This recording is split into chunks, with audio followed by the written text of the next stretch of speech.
because I gotta get my guys to be heard. So the red inhibits the perception of other colors. Suppose, okay. So suppose this blue neuron has an inhibitory connection to the red neuron, such that if there is red, it can reduce the amount of blue being passed on. See blue here. Yeah, okay, I think this is good. So here we've got blue. Okay. So blue. So this is like, yo, blue.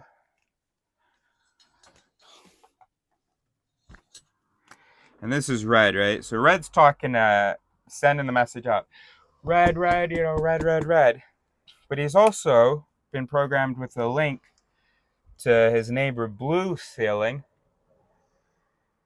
so that if blue is going, yo, blue, blue, blue, then red can just intercom up to this guy and say, hey, don't listen to blue. Don't listen to blue. Don't listen to blue. So then he doesn't pass blue on. So then up here, the ultimate perception is going to be more red than blue, which may have some survival advantage, because the more red activity there is and the less blue, or the more red exlivery there's going to be and the less blue. And if you're seeing a bunch of blood, you can't be thinking, oh, look at that blue water, I'm thirsty, activating all that, maybe I should go bathe. And then also, oh gosh, look at that blood, maybe I should help there. What do I do? So I wouldn't be surprised if we wouldn't remember it this way.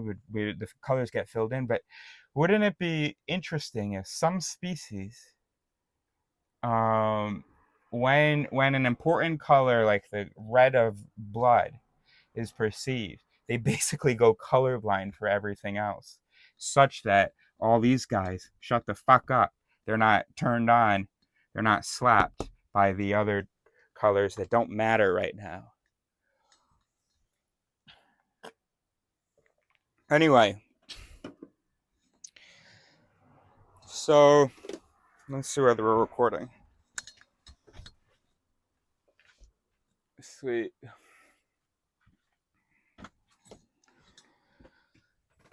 So, I said I was gonna make this quick and simple, but and I think I did. Anyway, so we just have a tendency to always find a mysterious layer, a mysterious cause, something transcendental, And if we didn't have this word or if we didn't, what I'm trying to say is it would be this, or it would be this. So for instance, let's suppose that you don't believe that consciousness has anything to do with the brain, because you're a fucking idiot. All right. So then this is going to be the mysterious layer where you're going to be, this is for you absolutely 100%, just something else. In which case, you're just going to take the top layer of what's attributed to the brain and go, yeah, but that also might be mysterious, intangible, and so on.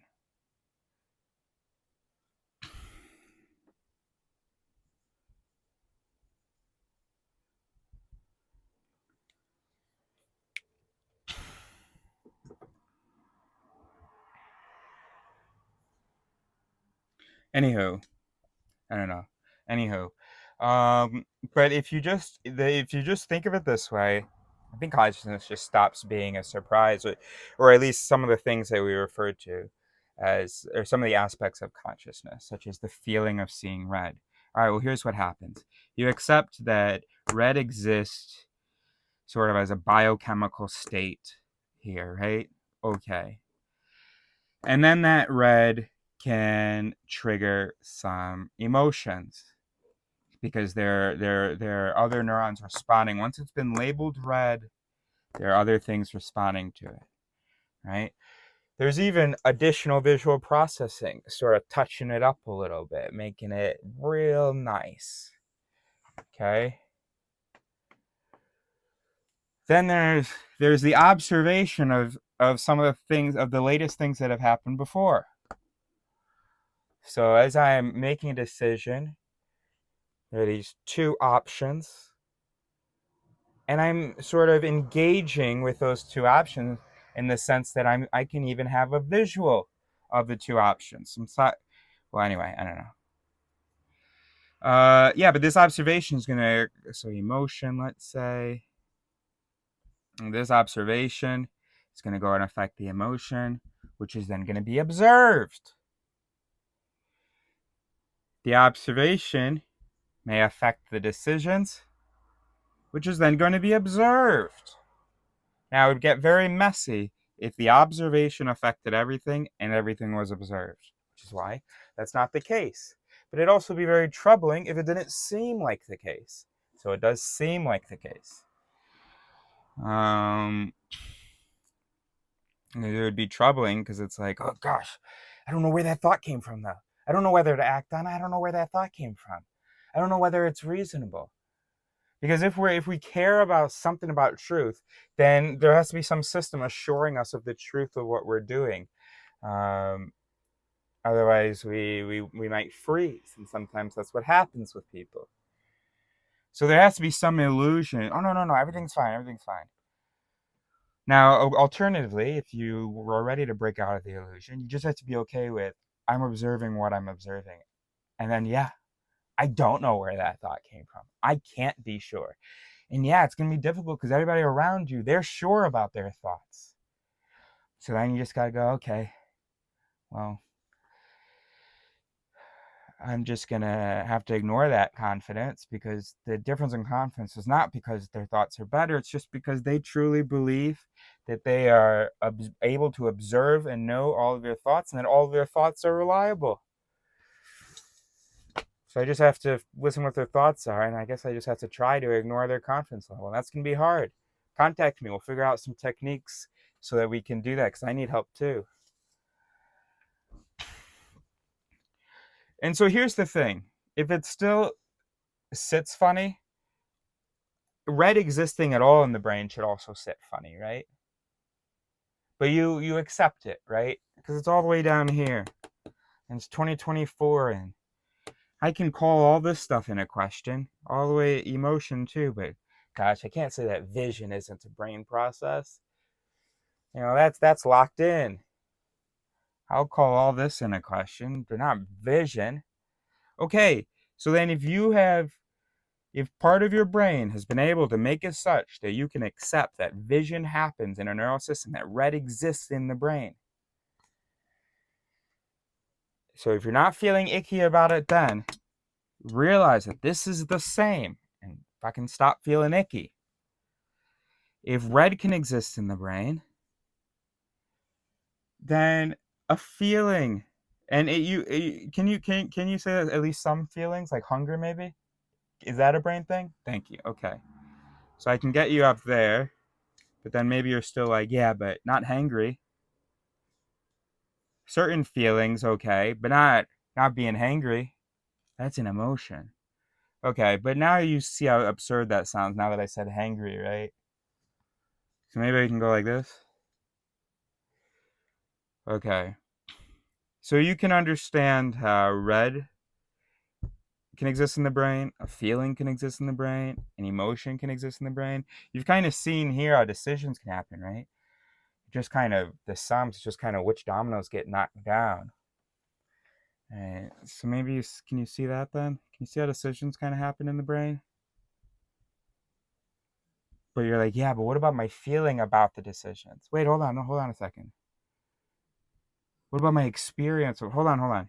We already said that it's okay, the idea that the experience of red, the basic visual processing of red, the most basic experience, without the feelings inside, the most basic experience of identifying, of knowing that is red, or not even knowing, just red. We saw how that could, we force ourselves to accept how that can exist biochemically, right? Because we're not about to say that vision isn't a brain thing, right? Okay. So when we also said the feeling's okay, didn't we, kind of? Did I get you there? All right. Well, the feeling can be a response to the red. You can even almost say the feeling of red. Okay. And then that feeling, the red itself, blah, blah, different things, all are the antelivery to some decision, maybe. You can see how the dominoes just keep falling here. But then what about the observation? There's got to be a guy in the room seeing all this happen, like I'm seeing it all happen. Okay, one, you are not seeing it all happen. But two, no, it's just the dominoes sort of reacting to themselves. And it's the ensemble. Gosh, I know it's hard to visualize, or you can't visualize it. Metaphor does break down, I guess. But if you just think of observation as a reaction to, just like literal observation, right? This is meta observation. Literal observation is just a reaction. There's an apple being observed. Photons are bouncing off of it, causing a reaction here. That's causing a reaction here, causing a reaction here, causing a reaction here.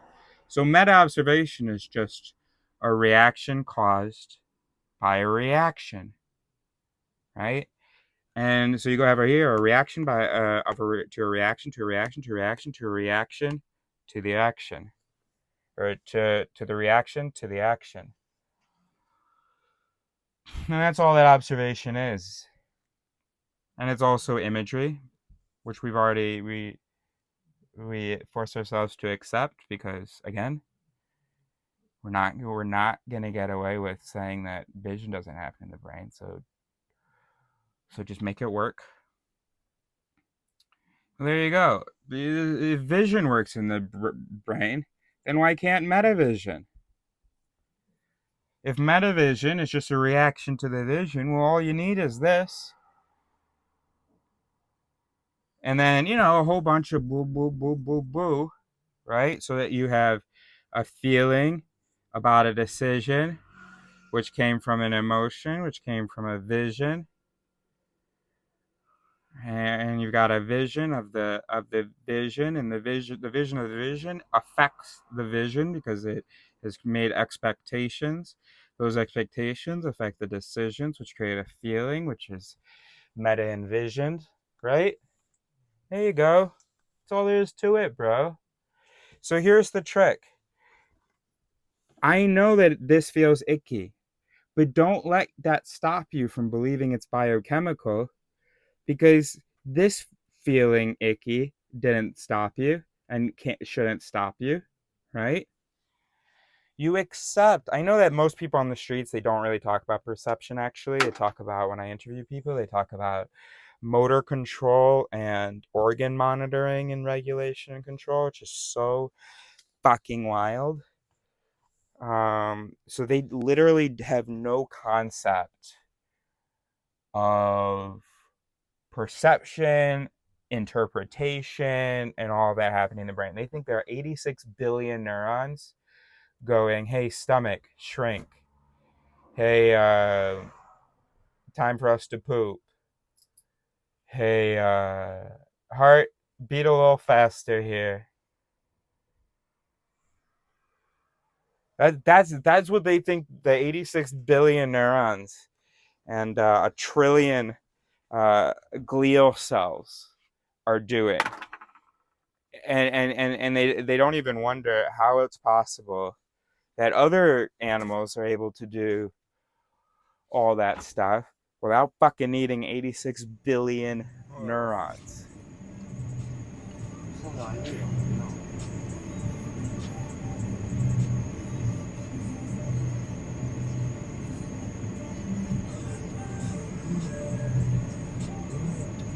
Marie, je prépare le café là.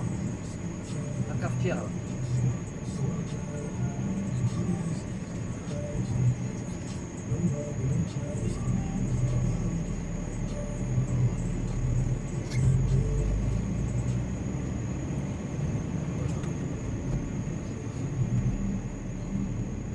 Hey, you know what? Let me say this. For instance, I don't think, like, a future species,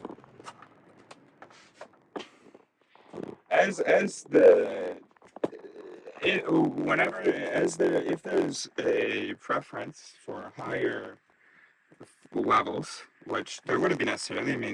I mean, yes. Right now we're destroying ourselves because we're not engaging with our thoughts, with our higher level thoughts. We've got these intangible concepts, and we're just like believing them even when the tangible things disagree. And it's okay. So yes, there is evolutionary pressure for it already. Um, so there's going to be eventually, if the genes can happen to happen, there's going to be more layers.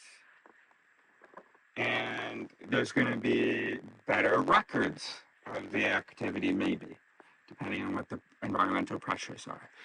In any case, there's some possible future where that exists, where there are beings, animals, where there are animals who are asking the question of. Mais ça me dit que c'est plus loin. Non, non. Tu m'as donné la bonne adresse? Ouais. Chez nous, c'est moi qui t'ai fait contourner. Et là, non? Tu peux, là? Pas. Si, Turn tu right peux, là. onto Rue de Sartreville, then turn right onto Boulevard Charles de Gaulle. Vas-y.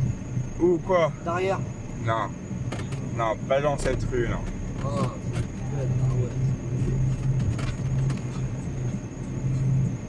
Attends, moi déjà je vais à l'adresse que tu m'as donnée. Mais l'adresse, elle est derrière, Iris. Non, je te crois pas. Mais si, c'est moi qui t'ai fait faire le tour pour qu'on puisse se garer.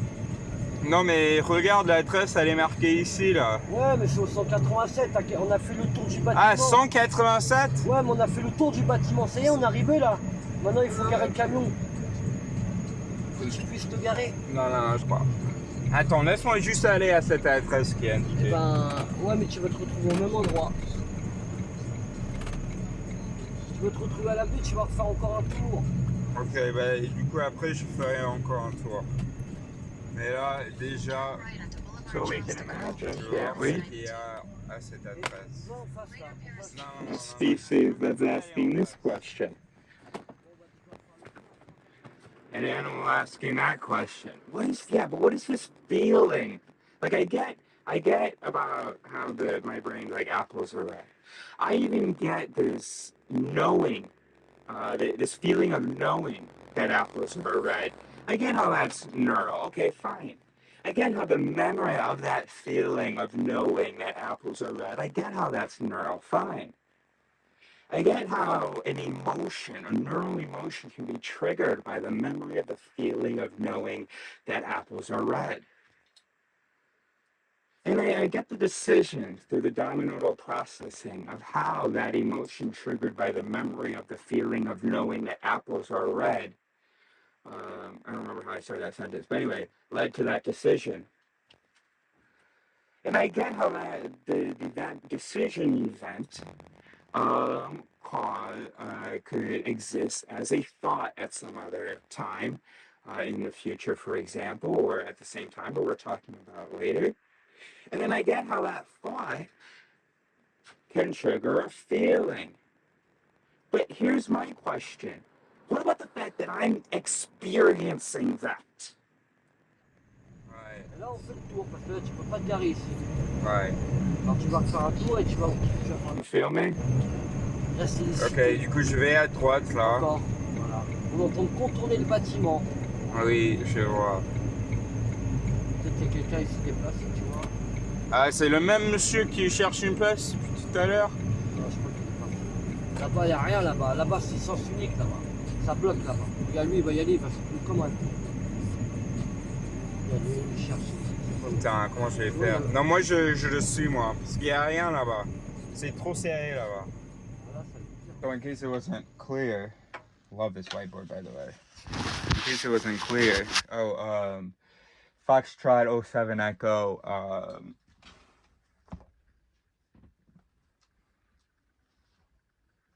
1222. So we have Metavision there. Gosh, it's so hard. some other animal could do a better job. Here we go. We got metavision there. And I don't want to get used to that. Got metavision here. So what we were talking about this is where a higher set of responses, another level further up in the hierarchy, processes that we don't have, suppose, could be considered meaningfully metavision, right? I mean, you know, we don't have to say that we're just metavision. We can say that there's, I don't think we could say that we have metavision, but we can say there's humans that have maybe metavision, that are able to meta cogitate, think about the thinking about their own thinking. I think I maybe even do that, kind of what my job is maybe. But you know, as the complexity and as the levels increase, remember, fitness beats truth. Sometimes I say fitness before truth, but I think it's fitness beats truth, which we learned from Donald Hoffman. Although he did not, I don't think, oh, I think he did come up with that. So remember that fitness beats truth.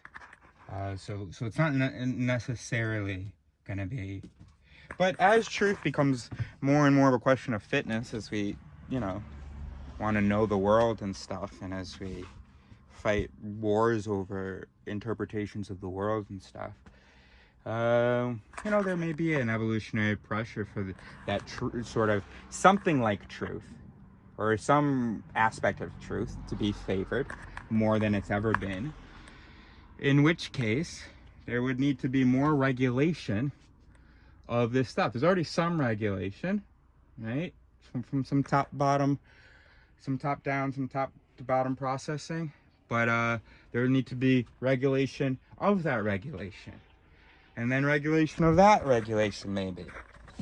I mean, it would be an energy fucking exhausting system. We're already using 20% of our energy with the brains we have. If we were to actually approach something that we would today consider reason, and I would just be pulling numbers out of my butt. So never mind. I'm not going to say anything. I was going to say how many calories we'd have to eat. I was going to say how much percentage of our resources that the brain would be using, and I am biting my tongue because this is just a second level metacognition. Oh, wait a minute. Those numbers, where are those fucking numbers coming from, Eris? Shut the fuck up, Eris. And that is extremely useful and important.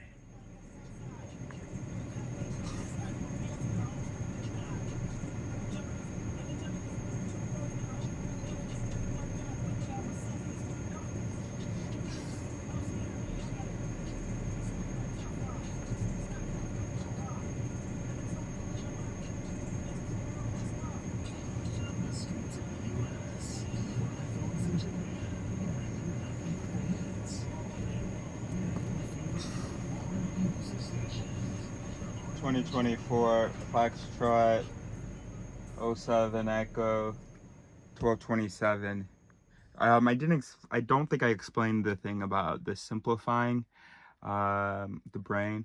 Look, one way to think of it is that the left brain interpreter works with language. Language is a super useful tool to process things by categories and associations. You have this thing that represents a whole thing, and then you just connect that name to a bunch of stuff. Great. Okay. So we have a word, the brain. We have a word, the mind. We have a word, the soul. We have a word, the heart. And each of these words is connected to different other things, has different associations. And of course that needs to be reorganized. I mean, the heart's the heart, but if you're talking about the brain when you're talking about the heart, then you're talking about the brain. Or we can use the word the sit stem. And the sit stem doesn't have to just be the brain. It can be all the neural activity throughout the body, the gastric system, etc. Or what am I trying to say? Yeah, not the gastric system. Whatever, the gut. The gastric, I don't know. Anyway. So that's not, that, Ah, so that is a thing of bimodal processing. Did I say it isn't? Because that's what I was going to say to you. But it is, because basically, no.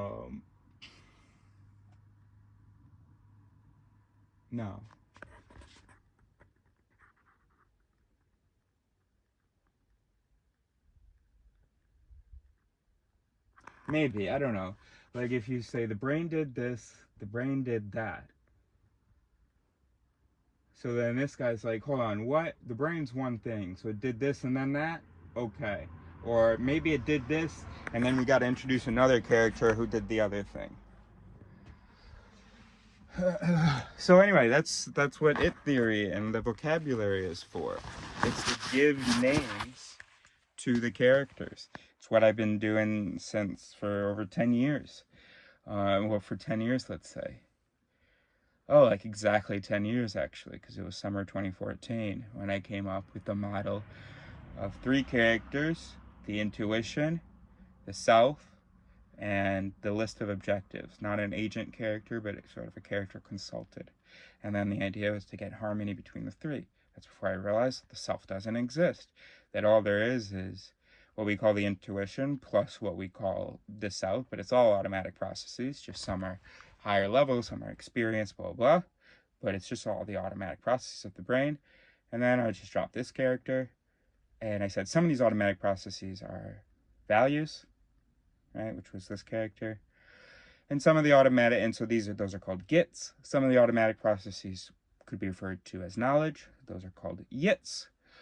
And then you've got just the bits, the normal its, that are perception and interpretation and judgment and behavioral and execution mechanisms. And there you go. So now we've got names for the characters. You don't have to think about the brain as a single character. You don't even ever need to use the brain. The whole building is called the sit stem, where all these characters are, all these different its. All these different, not people, but its. Right? And we have all kinds of names. We have it red, right? As we talked about here. Here's it red. That's what it says on his badge. It red. Oh, is this backwards? Fuck. Oh, fuck. Elle a dit total ou... Ouais, c'est la totale apparemment. Ou je sais pas. Peut-être c'est toutes les stations. Je sais pas. J'ai pas compris. On va voir dès qu'on rentre à Paris. On va voir.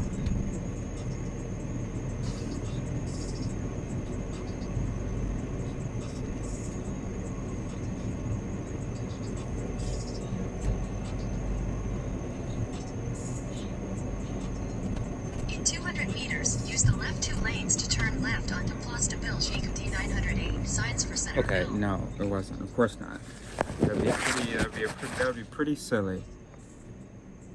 I can't keep track of the camera image flipping or whatever. Use the left 2 lanes to turn left onto Place de Belgique D908, signs for Centerville.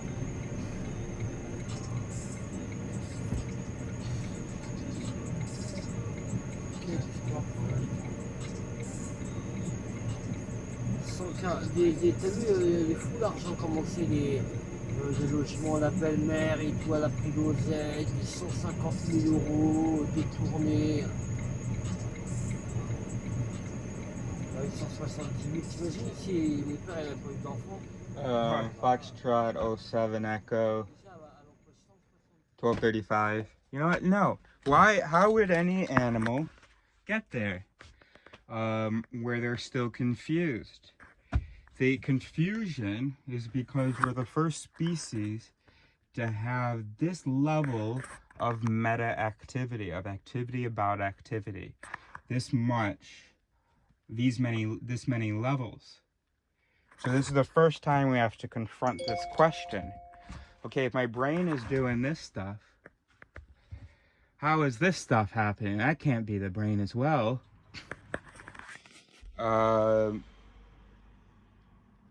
So, and if you think of it as System 1 and System 2, System 1 is the reactions, the intuition, if you will, the things that you don't really experience happening.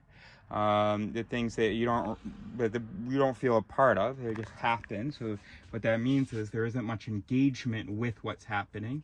It's just an automatic thing that's happening. Either way, it's automatic, but I mean, this is happening. It's not that this is happening and then this is engaging with this and producing something.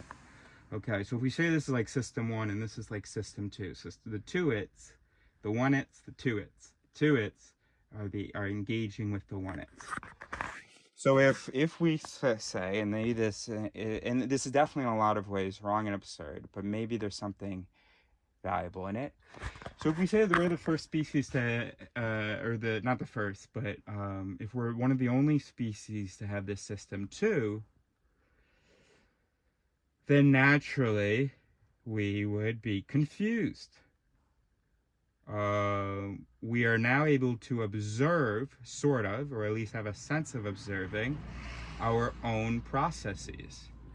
So we'd be confused. And that is the moment we find ourselves in right now, where the animal is saying, this is called the hard problem.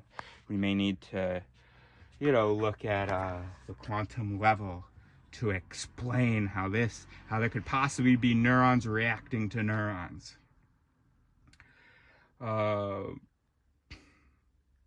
course, these neurons are reacting to neurons, but again, there's something wrong in what I'm saying, but hopefully there's something right. But once we resolve this, and we are comfortable with this, why should the next animal who's got meta cognition, why should they be confused? They would know about their metacognitive and cognitive instincts. Things like the Warsaw illusions. So they would know about that and be able to adjust for that in these higher layers. You only need, because one, right, there's no question to be asked. If you're just reacting to the environment, there's no question to be asked, right? There's no self to be considered, right? Helen Keller didn't have a sense of self until she learned language. That's what maybe Niebauer taught us. So before she had a label for these events, she didn't have this sense of engagement with her own processes, I guess. There was, of course, engagement with her own processes. But something changed when the left brain interpreter had language and labels and categories that could represent and play with that they could use to represent and play with those things. Then she had a concept of, I am a self and experiencing self. I am doing things, and I am observing myself doing things. So it's just the first meta that's going to be confusing. These guys aren't getting confused. They're not thinking about their own thinking, just reacting to the environment.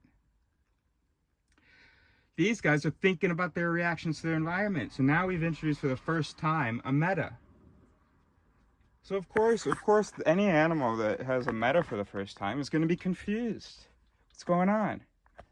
But if you're a level 2 meta, if you're able to, and I think what I'm saying is real, because I have no idea what I'm talking about. Like, what I mean is, I can't imagine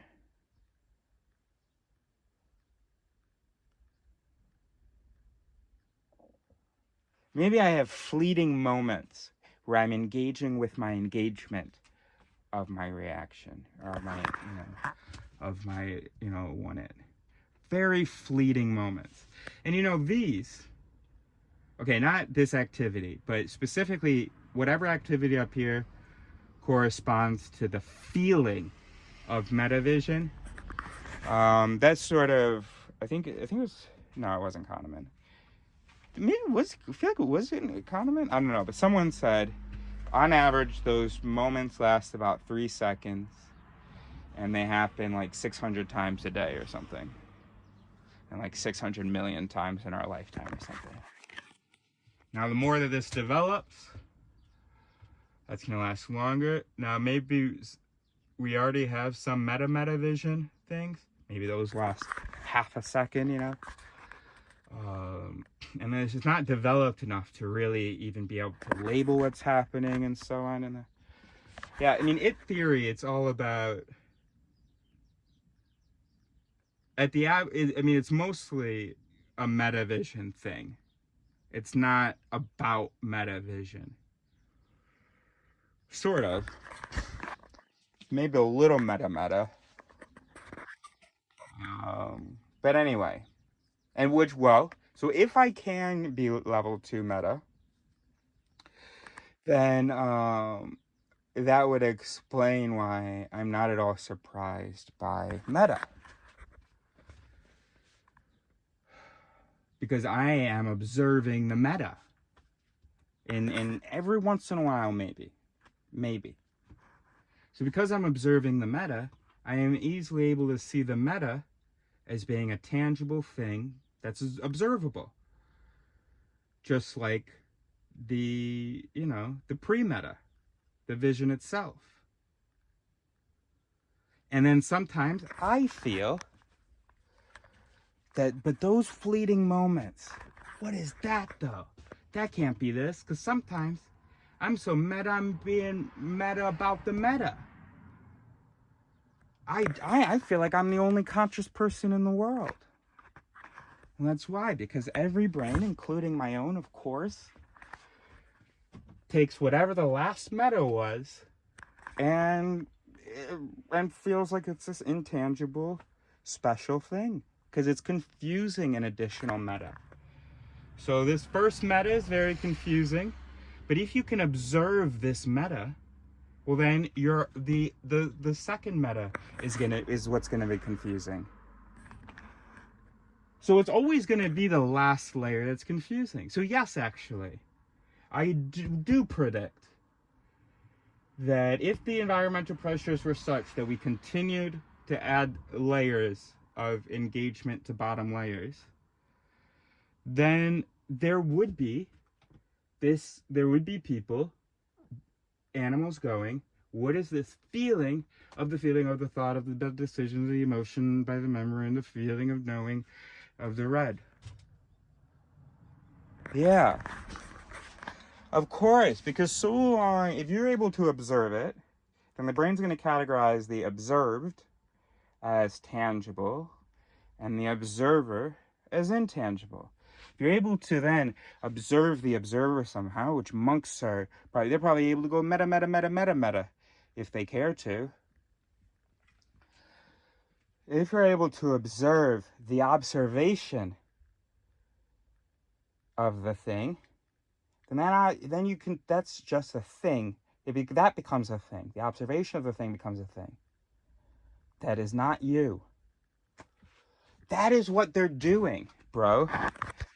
That is what they're doing, bro. Or maybe it would be like they're trying to, I don't know, they're kind of trying to remove the meta. They're kind of trying to just be with the world, be reacting, be engaging with just the moment and the world. But maybe we can say that they're able to do that because when they have thoughts and interpretations about the world, they have the observation of those thoughts and interpretations about the perceptions of the world. And they're able to say, all right, that's cool, but not what I want. This is enough for me. This is enough for me. So when this guy's doing anxiety, holy shit, the things that we're visualizing here, they're really bad future problems, blah, blah, blah. Well, this guy observes that happening, or this level reacts to that happening, goes, okay, all right. That's just a thing, just well, they wouldn't say tangible, but I will. It's just a tangible, natural reaction to this stuff. I don't really identify with it. I'm the observer of it.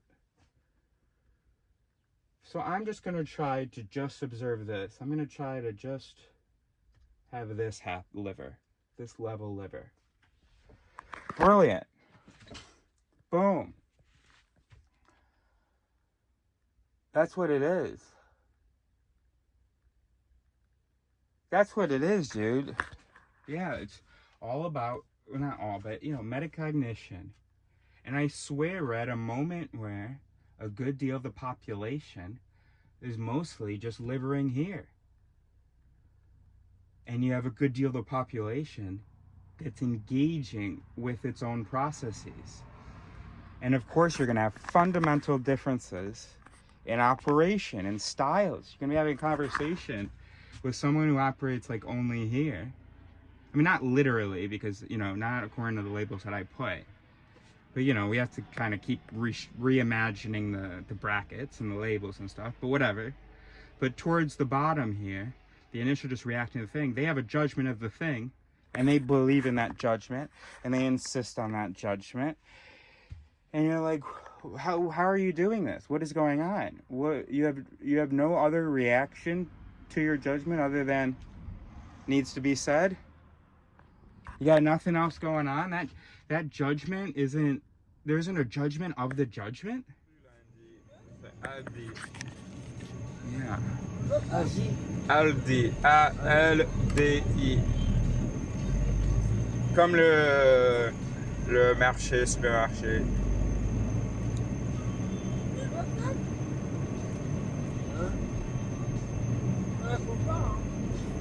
Je t'ai dit non. Alex, lève la date sur ta date de tableau. Le 21, je t'ai dit. Rendez-vous, 21. C'est le 21, merde. 24 Foxtrot 07 Echo 1249. How would you feel if I called this the meta paradox? Oh, first of all, let's see whether that's already a thing.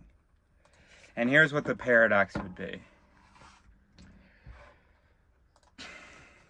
What is the paradox? Why the fuck are we saying paradox? Great question. And I don't actually, this left brain interpreter I am, no words actually, I don't actually know yet. But hold on, I'm gonna be right with you. Meta paradox.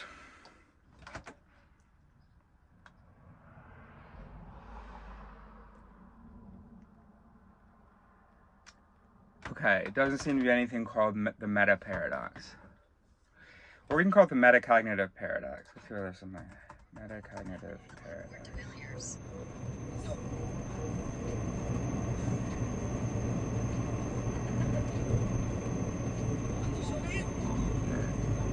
Okay, this is interesting. Just real quick.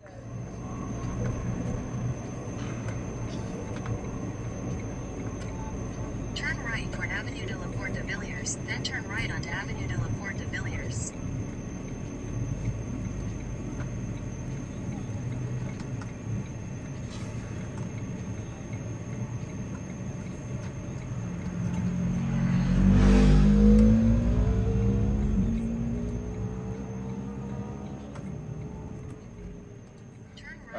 Conclusion. Metacognitive self-reflectivity and mastery seem to play paradoxical moderating roles in the relationships between self-esteem, depressive symptoms, and quality of life in people with anorexia and bulimia.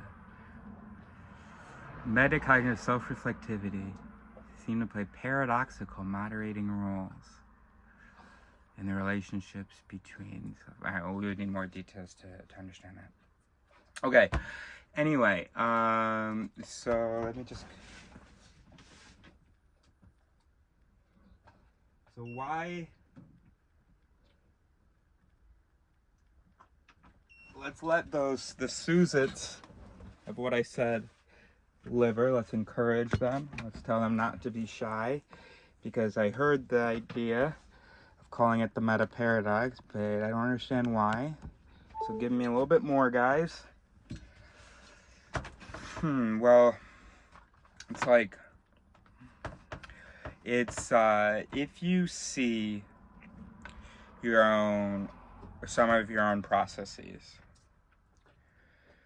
then you are going to assume that that observing process is not part of the processes. So if you see processes, you're going to assume that those are the processes, which means that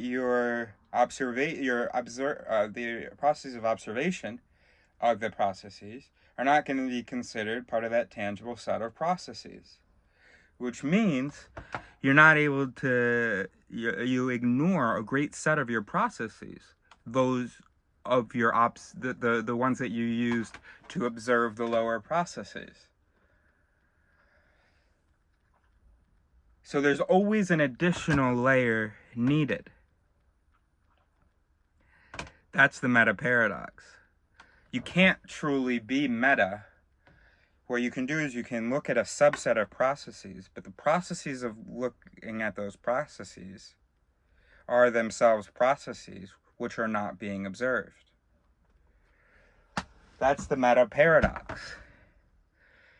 That metacognition, as in the thinking about all of cognition, is impossible because part of the cognition is metacognition.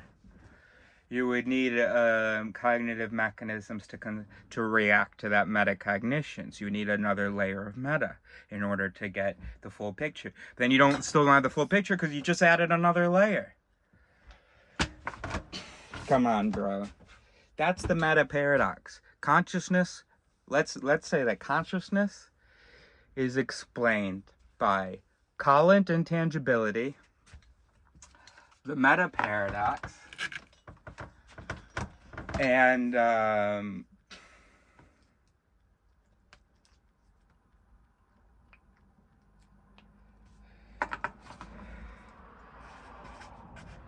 is there something else?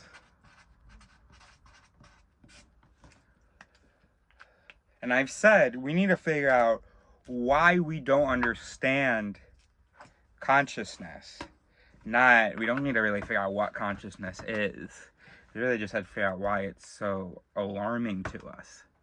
And the reason for that is Collin intangibility. So the stickiness and protectiveness of the intangibility category, we like keeping, because we are programmed some of us are programmed to scrutinize that which is tangible. So we're able to save resources by seeing some things as intangible. And then we can still play with those things without needing to allocate evaluation resources, really. Collin intangibility and the meta paradox.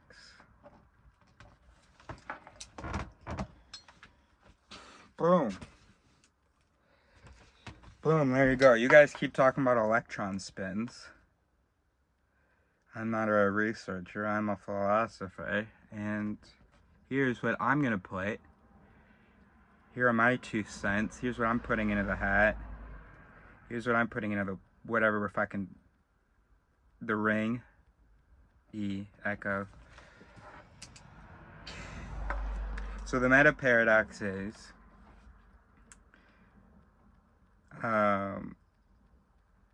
observation of all processes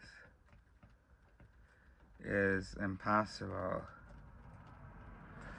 because observation processes not observed.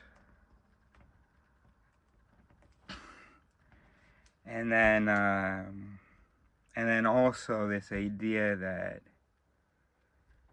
the observing, which is unobserved,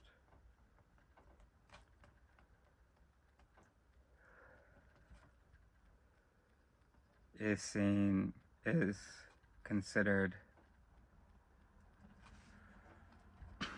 unexplained or even unexplainable and intangible. Because there's an it that goes, look, if you can observe it, then it's tangible. If you can't observe it, then it's intangible. Okay. I've seen the research about decision making. I can kind of observe my decisions. All right, so that's like a tangible thing. But what about me observing my decisions? Oh, that's also a tangible thing. Now, it's not, because I'm not observing me observing. No, okay, you're not. But if I cracked open your brain, I would be. Bon. Non, jamais. Je sais même pas comment je vais faire pour me garer.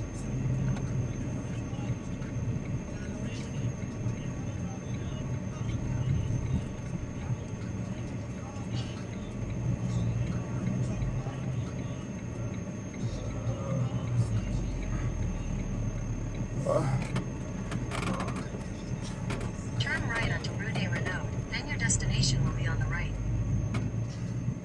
24 Foxtrot, 07 Echo, 1259. You know what would be so much fun is to see whether, if we look at Robert Provine's essay and John Brockman's This Explains Everything, called The Observer Observing, or something, whether there would be things that we will understand better than we understood before, and things we will understand that we didn't understand before. Observers observing.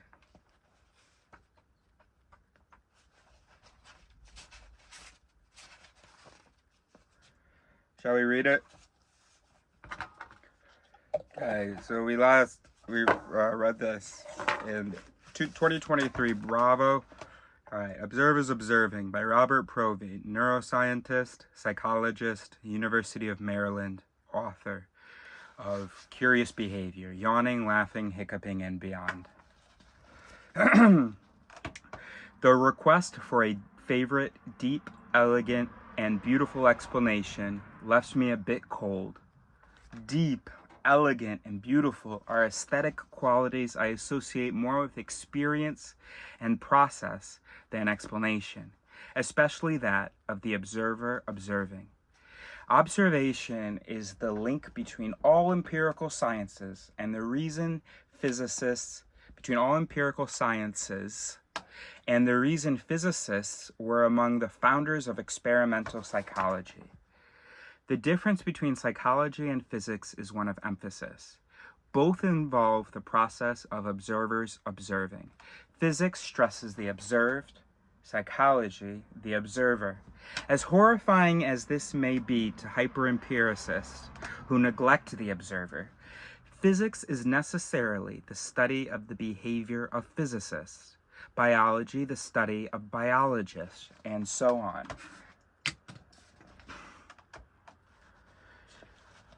We're feeling like we understand that. I'm not feeling like it's new, but also we kind of are.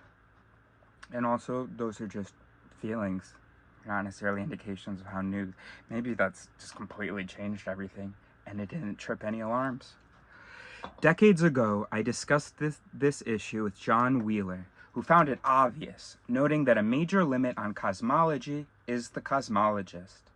When students in my course on sensation and perception hear me say that we are engaging in the study of everything, I'm absolutely serious. In many ways, the study of sensation and perception is the most basic and universal of sciences. My passion for observation is aesthetic as well as scientific. My most memorable observations are of the night sky. Others may name the discovery of a T-Rex fossil or the sound of birdsong on a perfect spring day. To see better and deeper, I build telescopes, large and small. I like my photons fresh, not collected by CCD or analyzed by computer. I want to encounter the cosmos head-on, letting it wash over my retina. My profession of neuroscience... Oh, we're almost done. My profession of neuroscience provides its own observational adventures, including the unique opportunity to close the circle by investigating the neurological mechanism through which the observer observes and comes to know the cosmos. Wait a minute, so then So then, what was the essay where the guy said there's a problem of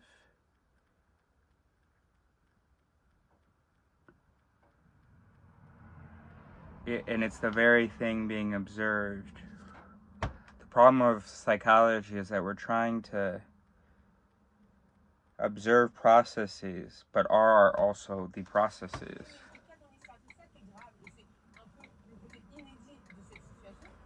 L'Agence internationale de l'énergie atomique a dénoncé des Let me try to find that. délibérés contre la plus grande centrale nucléaire d'Europe, appelant, je cite, arrêter cette folie, sans désigner pour autant de responsables. Les Russes et les Ukrainiens s'accusent mutuellement d'être les auteurs de ces frappes. Le site de la centrale est occupé par les forces russes depuis le début du mois de mars. Elle se situe depuis sur la ligne de front. Un premier match, c'est des billets quoi pour la Coupe du Monde de football au Qatar. Le premier match, c'était celui du pays hôte, le Qatar, donc, qui s'est incliné 2-0 face à l'Équateur dans un The great Mazarin, I always say Mazarin. All right, so Foxtrot 07 Echo 1305. So one of my favorite essays in John Brockman's This Explains Everything, Our Bounded Rationality by Mazarin, whatever, Banaji, Richard Clark Cabot, Professor of Social Ethics, Department of Psychology, Harvard University. Okay, those of us who, this is the second paragraph, those of us who attempt to understand the mind have a unique limitation to confront. The mind is the thing doing the explaining. The mind is also the thing to be explained. Distance from one's own mind, distance from attachments to the specialness of one's species or tribe. Every time I read that clause where he talks about the special, I feel distance. I don't know. That is never. I never expect that. I always think he's saying something else. Distance from one's own mind. So I'm thinking the ability to observe one's own mind. Ah, right. So without the attachments of that mind to the specialness of one species or tribe, so being able to like evaluate it logically, treat that information correctly without being influenced by the mind's attachments and preferences and biases in the common sense of the term. I gotcha. Yeah, because if you try to step back from your mind, well, you're pulling with you all the things that affect your mind, such as these very specific things like attachments to the specialness of one species or tribe. It just seems like such a weird, specific example. So it's still something I'm not getting. Distance from one's own mind, distance from and it's not clarifying the previous thing. That's also what throws me off. Okay. All right, let's read this better. Distance from one's own mind, distance from attachments to the specialness of one species or tribe, getting away from introspection and intuition, not as hypothesis generators, but as answers and explanations. So we're gonna read that again without the parenthetical note, which is not as hypothesis generators, but as answers and explanations. Because intuition is super useful for ideas, but it's not your final end-all answer. It's not the explanation. It's a suggestion. I think that's what he's saying there. All right, now let's remove that note. Now, what does he mean by getting away from introspection? Introspection in this case probably means some automatic mind process, because he's talking about introspection. No. He's talking about studying the mind, not studying from the inside one's own mind, but trying to study a mind from the outside. So extrospection, trying to move away from studying it from the inside, which are all especially hard to achieve when what we seek to do is explain our own minds and those of others of our kind. Now I get the specialness of one species or tribe. Now I get it. Now I fully get that sentence. That's a wonderful sentence. All right. I get that. All right, let's read that sentence again. Distance from one's own mind. distance from attachments to the specialness of one's kind, getting away from introspection and intuition, which are fine for generating hypotheses, but aren't great for having answers and explanations. Well, those things are all very difficult to achieve. Distance from one's own mind, getting away from the specialness of minds of one's kind, getting away from sort of the automatic internal reactions to one's own mind, to the feelings and bottom level interpretations we might call intuition. That's really hard to get away from all that stuff, when what our job is to use that stuff to explain that stuff. And so what do you do? And we're not using the attachment to the specialness, but if we're looking at minds of our own kind, and as part of our observing matrix, we see those minds as being reasonable, for instance, well, that is going to feed into our observation. For this reason, my candidate for the most deeply satisfying explanation of recent decades is the idea of bounded rationality. The idea that human beings are smart compared to other species, but not smart enough by their own standards, including behaving in line with basic axioms of rationality. I always read that wrong. The idea that human beings are smart compared to other species, but not smart enough by their own standards, including the fact that they don't behave in line with basic axioms of rationality, is now a well-honed observation with a deep empirical foundation.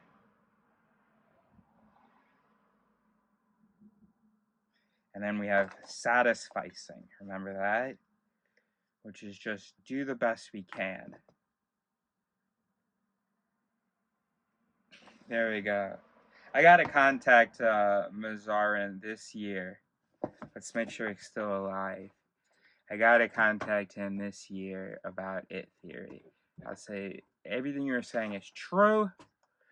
Just replace it. I got the vote. Oh, I keep forgetting she's a woman. Oh my gosh.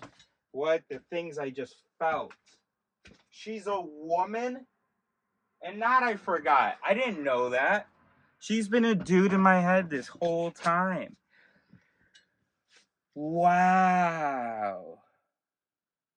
Of course, her name ends in an IN. Isn't that a common Indian female suffix? How do you pronounce? En Osi decimos sí al pelo hidratado. Oh Sí a my los god. ingredientes australianos. That's so exciting. I gotta contact her. I'm Mazarine Banaji. I'm an experimental psychologist. Mazarine Banaji. Okay. Wow, she's a woman, bro?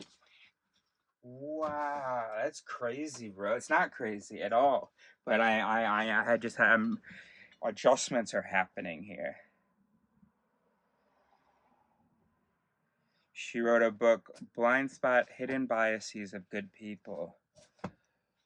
She's a woman, bro, and a fucking stylish, cool woman. Not at all what I was imagining.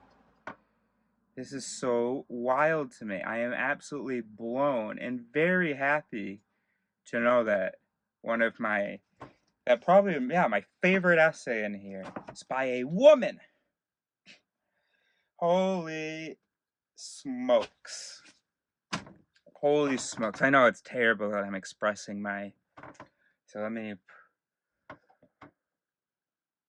She's got a video here. Can we unlearn implicit biases? Bro, I gotta contact her.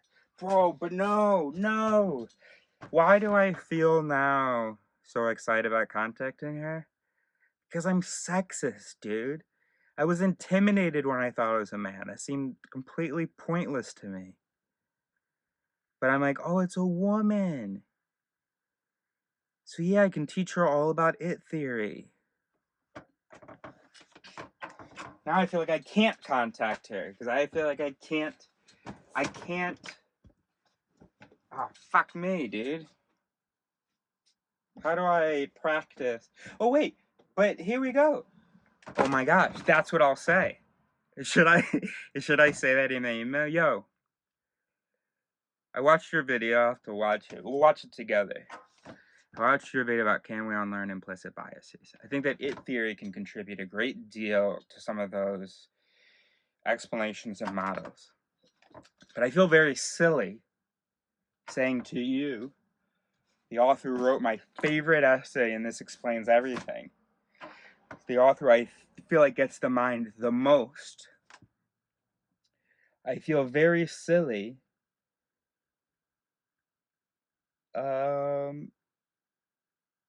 offering you an explanation of something. And part of the reason that I'm actually doing it now, I regret to inform you. I mean, I did say we have to do it this year, but now that I'm looking at her beautiful face and she looks like my Auntie Pornima. Why did I say that with a Mexican accent? I grew up with an Indian family, and my Auntie Pornima, she would make me eggs. She was the one who introduced me to spice, really. And the reason that now, you know, my minimum spice is something that other people go, whoa! I mean, normal people, not people who like spicy. But, and then the spice that I enjoy is stuff that spicy people go, whoa! I mean, not, you know, champions. I'm much lower on the... Anyway, Auntie Pornima, wow. Bro, tell me she doesn't look like Auntie Pornima. Hold on, let me pull up this. So we can add that to the explanation. Say it's not just about being sexist, though. It's also because you look like my auntie. It was just her birthday recently.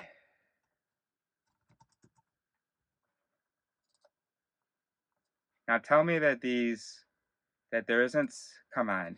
I know you're like, oh, they're just Indian, you know, thick Indian women, but come on, bro. You see that? You see that? Can you see? Oh, can you see? Come on, bro. Look at that, man. Those are the same colors. Maybe it's an Indian thing. Those are the same colors, bro. And look at the photos that came up when I looked for it. It's only those. Oh, and then this other day. Here we go. Come on, bro. Just admit it. Admit it, bro. Why can't I? Admit it, bro. Admit it, bro. Alright, they don't look identical, okay? But you come on, admit it, bro. So we'll include that as well.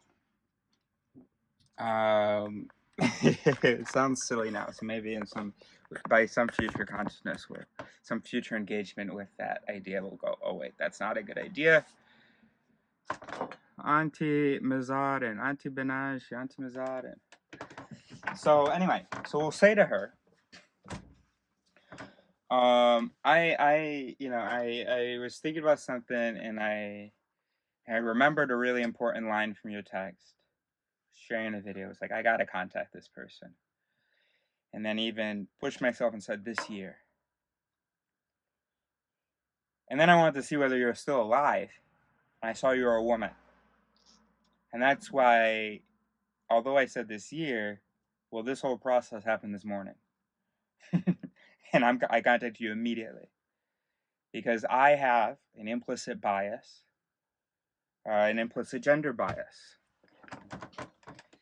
And because I have critical recognition, and I'm developing tools to at least talk about those things, and you're developing tools to maybe address those things, and maybe I wonder whether my framework that I want to mansplain to you could be useful, and also whether, we could test out some techniques on me.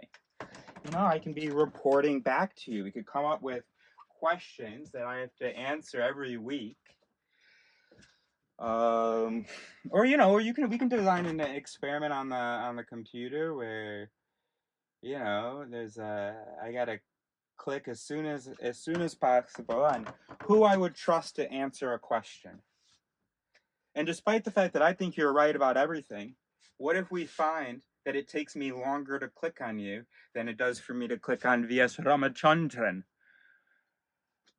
And then we could test that week in and week out.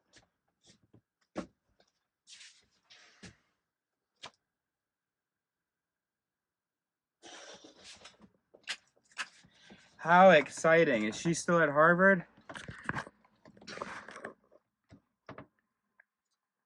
How exciting. But we have to actually watch her video, obviously. I mean, no, she doesn't look like her, but you know what I mean, bro. Institutions. Looks like she's at Harvard now. I don't want to hang out at Harvard. We can chat online. Bro, what would you say? What would you say? Well, suppose you were an absolutely brilliant. Well, now I feel weird every time I describe her, because it's like, why did I say absolutely brilliant? Was I compensating? Or is it because she's a woman, so I'm more impressed? Oh my gosh. Help me, Benaji. Let's, help me. I'm a human brain. Can't not be. Help me be a better one. Please. I'm so ready for it. You've never had a subject so fucking ready. So feminist, and yet so accepting. Not accepting and, validating, but so knowing there's implicit biases. And I can talk to you about the experience. I can feel it happening.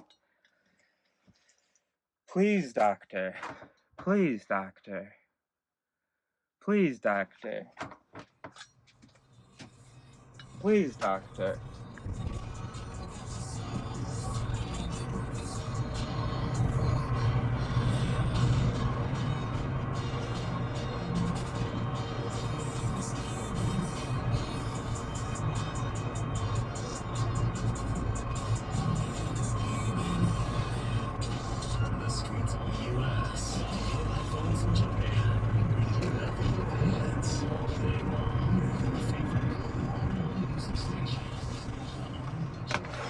Foxtrot 07 Echo 1321.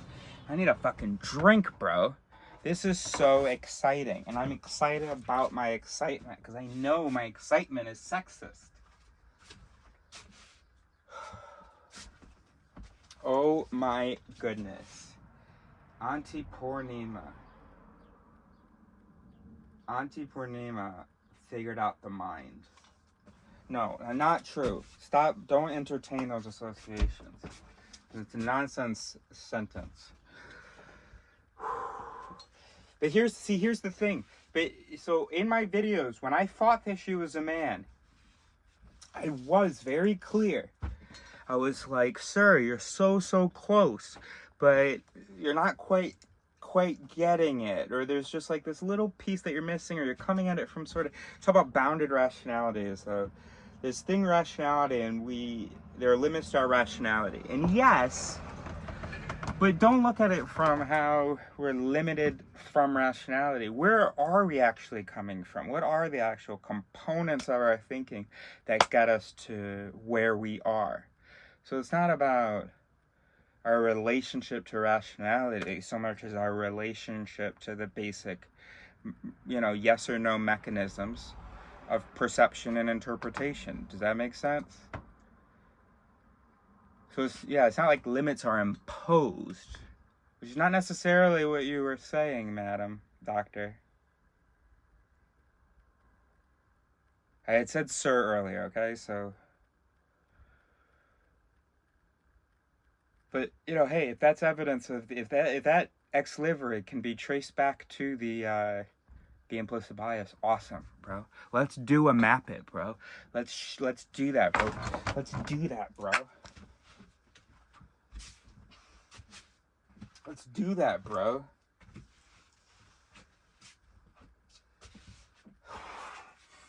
Mazarin? What is it, Mazarin? Alright, should we watch it now together? Oh, fuck, I don't really want to now. I'm just too overwhelmed right now. I'm too overwhelmed. I'm gonna end up talking for like 3 hours. We'll try to. I can't watch it right now. There's so much. All right, we're gonna type it in. I can type it in. Mazarin Benaji.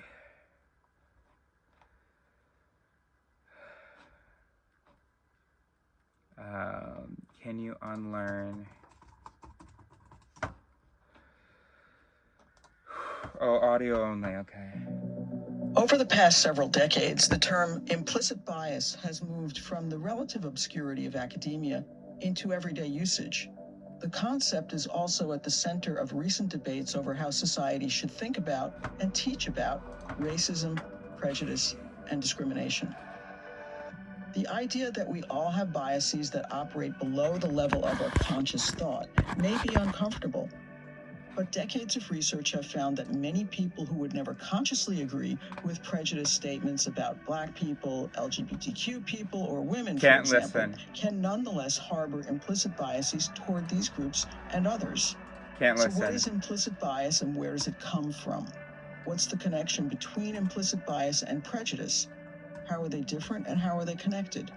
How do implicit biases influence our behavior? Is it possible to unlearn or overcome our biases? Does educating people about implicit bias help to reduce it? And as a society, are we shedding any of our biases? Do they remain as strong as ever? Welcome to Speaking of Psychology, the flagship podcast of the American Psychological Association that examines the connections between psychological science and everyday life. I'm Kim Mills. Our guest today is Dr. Mazarin Banaji. Dr. Banaji is a professor of psychology at Harvard University and a pioneer in researching implicit bias. Together with her colleague Anthony Greenwald, she coined the term and ran the first studies on it in the 1990s. Today, Dr. Banaji continues to study the disparity. She coined implicit biases? Between the 1990s, colleague Anthony Greenwald, and a pioneer in researching implicit bias. Together with her colleague Anthony Greenwald, she coined the term and ran the first studies on it in the 1990s. Today, Dr. Banaji continues to study the disparity between what people think they believe and their thoughts and feelings that operate on an unconscious level. She is co-author of the 2013 book, Blind Spot: Hidden Biases of Good People, and has won many awards and honors for her work, including most recently the 2022 Atkinson Prize in Psychological and Cognitive Sciences from the National Academy of Sciences. She also won APA's 2017 Award for Distinguished Scientific Contributions.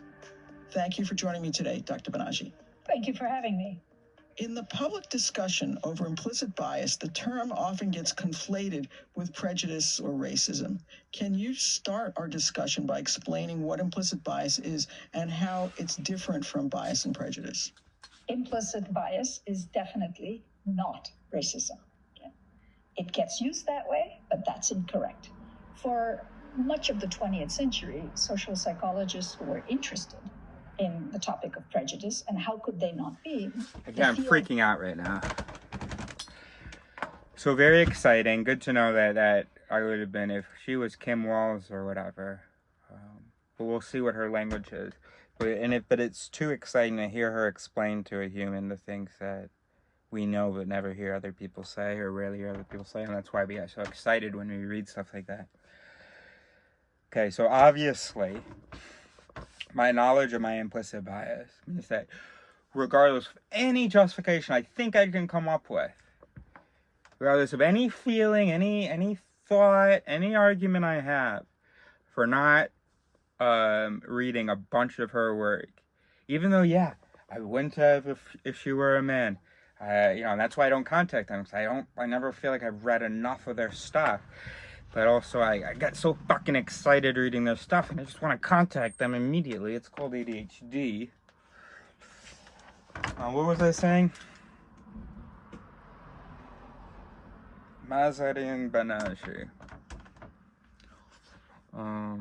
So anyway, regardless of whatever I come up with, I absolutely have to listen to this hour-long video. Oh, fuck. Do we have to... Of course we should read the books too. Alright, we'll contact her later this year. We'll contact her later this year. I won't contact her in 5 minutes. Just because she's a woman and looks like Auntie Purnima.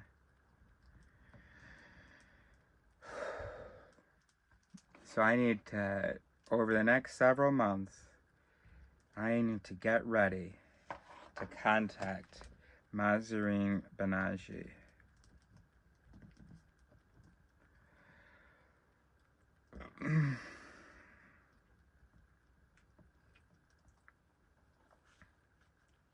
What should we do for her? When should we do that?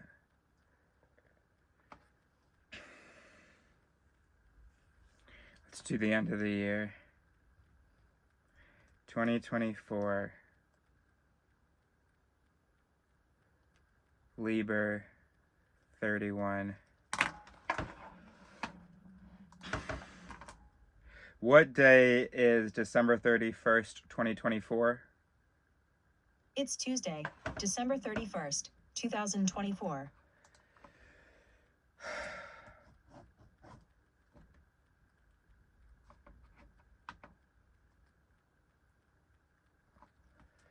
So we have to read Blind Spot, Good People, whatever it's called.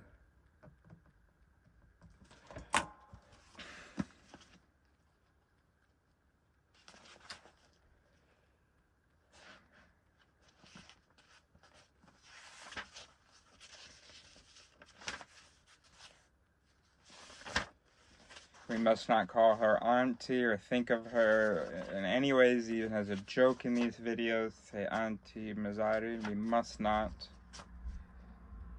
Dr. Menaji. Benaji. Dr. Benaji. Dr. Benaji. No. Let's go in there fucking sexist. So we get work to do. We don't want to do the work ourselves. Because then we're gonna, we gotta let the women work. Don't say stuff like that. No, say stuff like that. Fuck, I keep getting confused. I'm looking, I don't see any names in pink. Where is she? I do not see any names in pink. All of the names are in black and written in serious letters. Chapter 94. Not chapter 94, page 94. Oh, I thought it had a book that she had written in there. Okay. Oh, gosh. Hopefully it's only one book.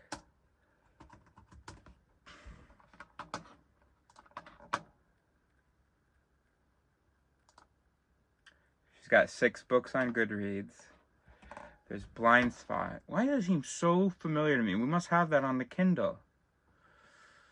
Oh, and that was written with Greenwald. Awesome. She was an editor on Navigating the Social World, what infants, children, and other species can teach us. And then she's got Cry Like a Man.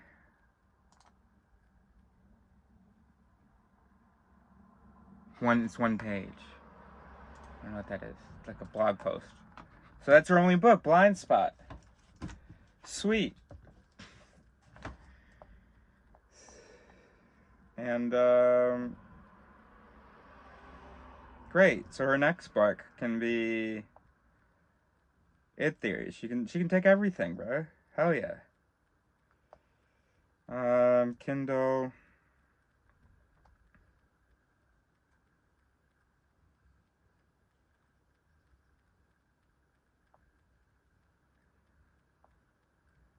Where is it, bro?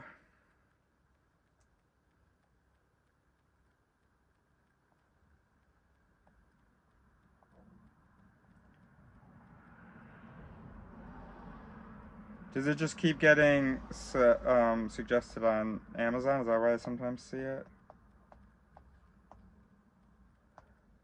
No results found. Okay.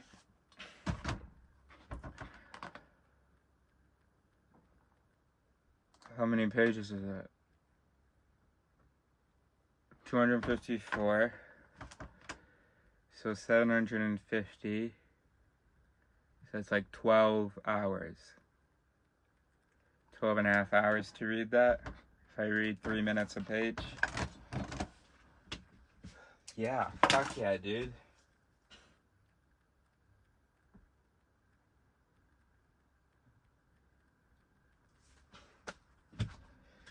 Hell yeah, dude.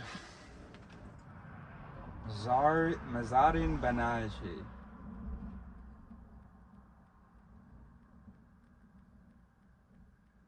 I don't want to go to Boston. We're getting a little ahead of ourselves. Getting a little ahead of ourselves thinking about Boston. Get a little ahead of ourselves. What I do want is an email. Okay, we're gonna do that after we read the book.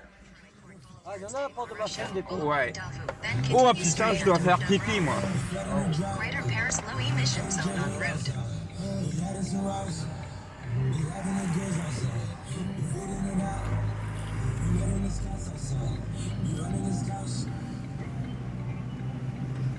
Continue straight onto Rue d'Avron. Continue on Rue d'Avron for 800 meters.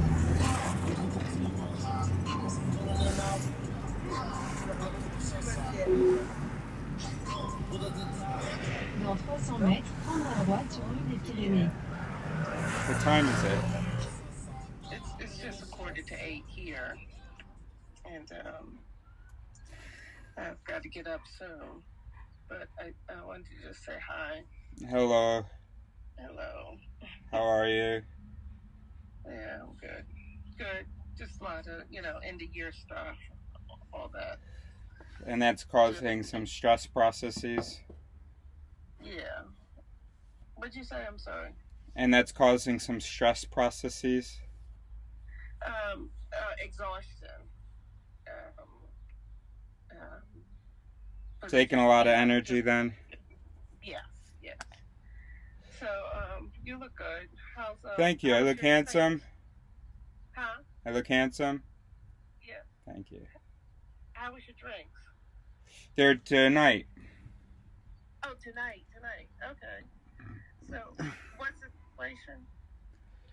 No situation. Just I don't know. She texted me after about a month and a half on what was a very special day for me, which I'll explain to you soon. And she texted me, of course, adding to the specialness of the day. And but then she didn't respond. But then I tried to use a prescription from her office, and they're like, "No, this isn't properly filled out." So I texted her again. I was like, "So I'm gonna be back in Conneaut." She's like, "Yeah, cool. Let's get together." I said we can get together for coffee, and she said, "Yeah, it's we can go get together in the afternoon or evening." And there you go. So today I'm gonna go to the clinic and get a prescription, and then it's 8:30 there, which means it should be about 6:30 with Sat. So I'm gonna get on the phone with Sat now. Oh, okay. It's 8:30 there. 8:30 where? Where you are? No, I think it's 7:47 here. Oh, what'd you say about 8:30? I thought I said a quarter to 8. Oh, okay, a quarter to 8. Okay. So Sat's 2 hours earlier than me. Yeah, so then it's a quarter to 6. So it won't be in for another 45 minutes that he and I are gonna chat. Okay. And let me see what I was gonna ask you. Okay. And so what type of doctor is she? A general GP, I guess. I don't know. Okay. And what was your prescription? For Prozac and Modiodol. Oh, okay. All right. So it's a new place you have here in Spain. Yeah, well, yeah, because the Spanish decided to stop accepting my French prescriptions, so I had to go get them done by a Spanish doctor. Okay, got it. Okay, and how's it going with the driver's license? Still waiting. I can check now.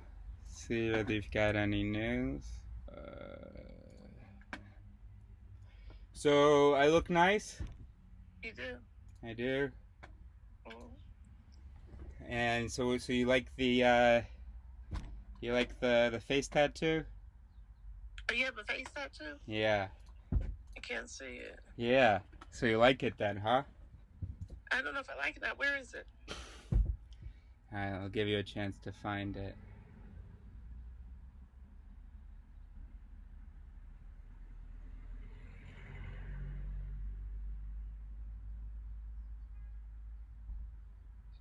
Did you find it? No. So isn't that awesome? You must like it now, huh? Oh, so, let me see. Okay, hold on.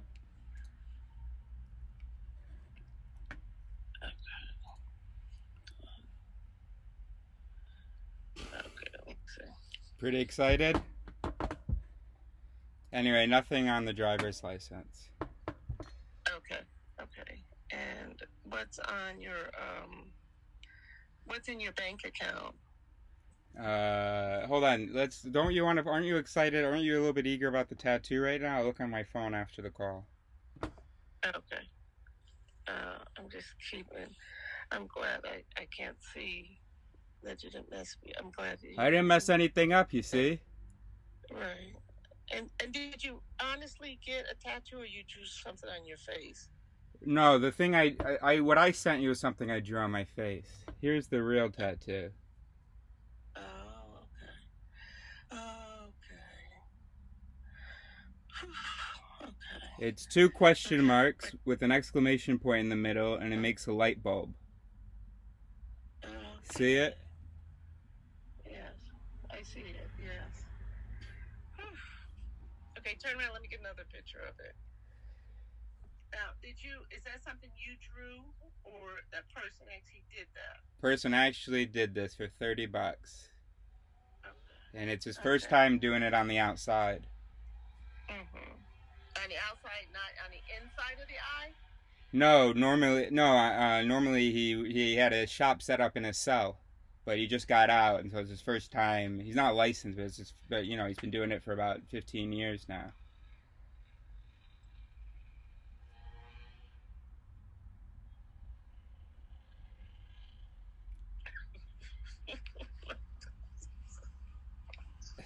At first, I didn't hear you laughing. It was probably one of those hard, silent belly laughs. My head is just spinning. What are you saying now? I was making a joke that I was a guy's first client out in the free world. Yes, but you actually drew that. No, I actually went to a tattoo studio and had this and this done. Now, what's that? That's something with quarantine. We both got the same thing.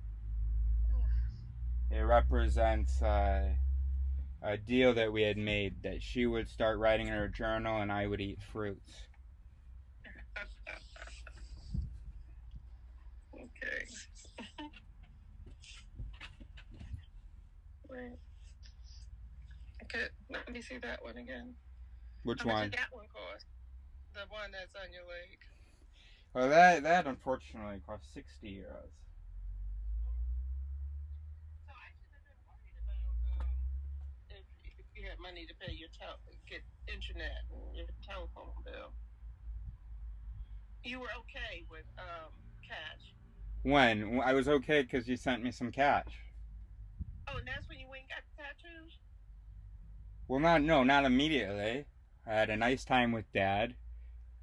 Let my family see my uninked face, and then when he left, because I had no reason to go to CV, but since he flew into CV, that was a sign. Okay, I got you. So I made the appointment for when I dropped him off. Oh, okay. Okay. That's good, huh? It satisfies everything that I want. It's a little thing to say I don't abide that whole oh, ink on the face is bad thing. In other ways as well. Yeah, I'm a bit of an outsider, but I have a cool outsider perspective. I ask questions from out here, and I get ideas through my eyes, from my eyes being out here, the eyes of someone who would have ink on their face. And, yeah, but without, look at that, I'm still Enel's son, look at that. Yes. And because Enel and Francis gave me some nice, thick, dark eyebrows, some beautiful, thick eyelashes, some nice, dark eyes, well, this doesn't slap you in the face, does it? No. No. No, it doesn't.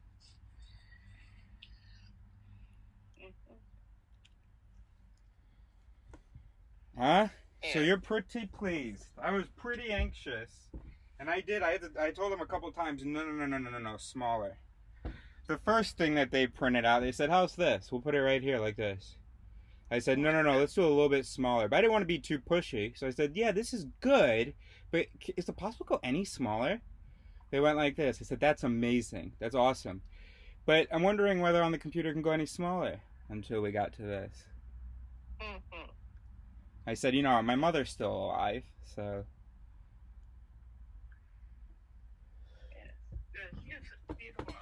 I do have beautiful eyes.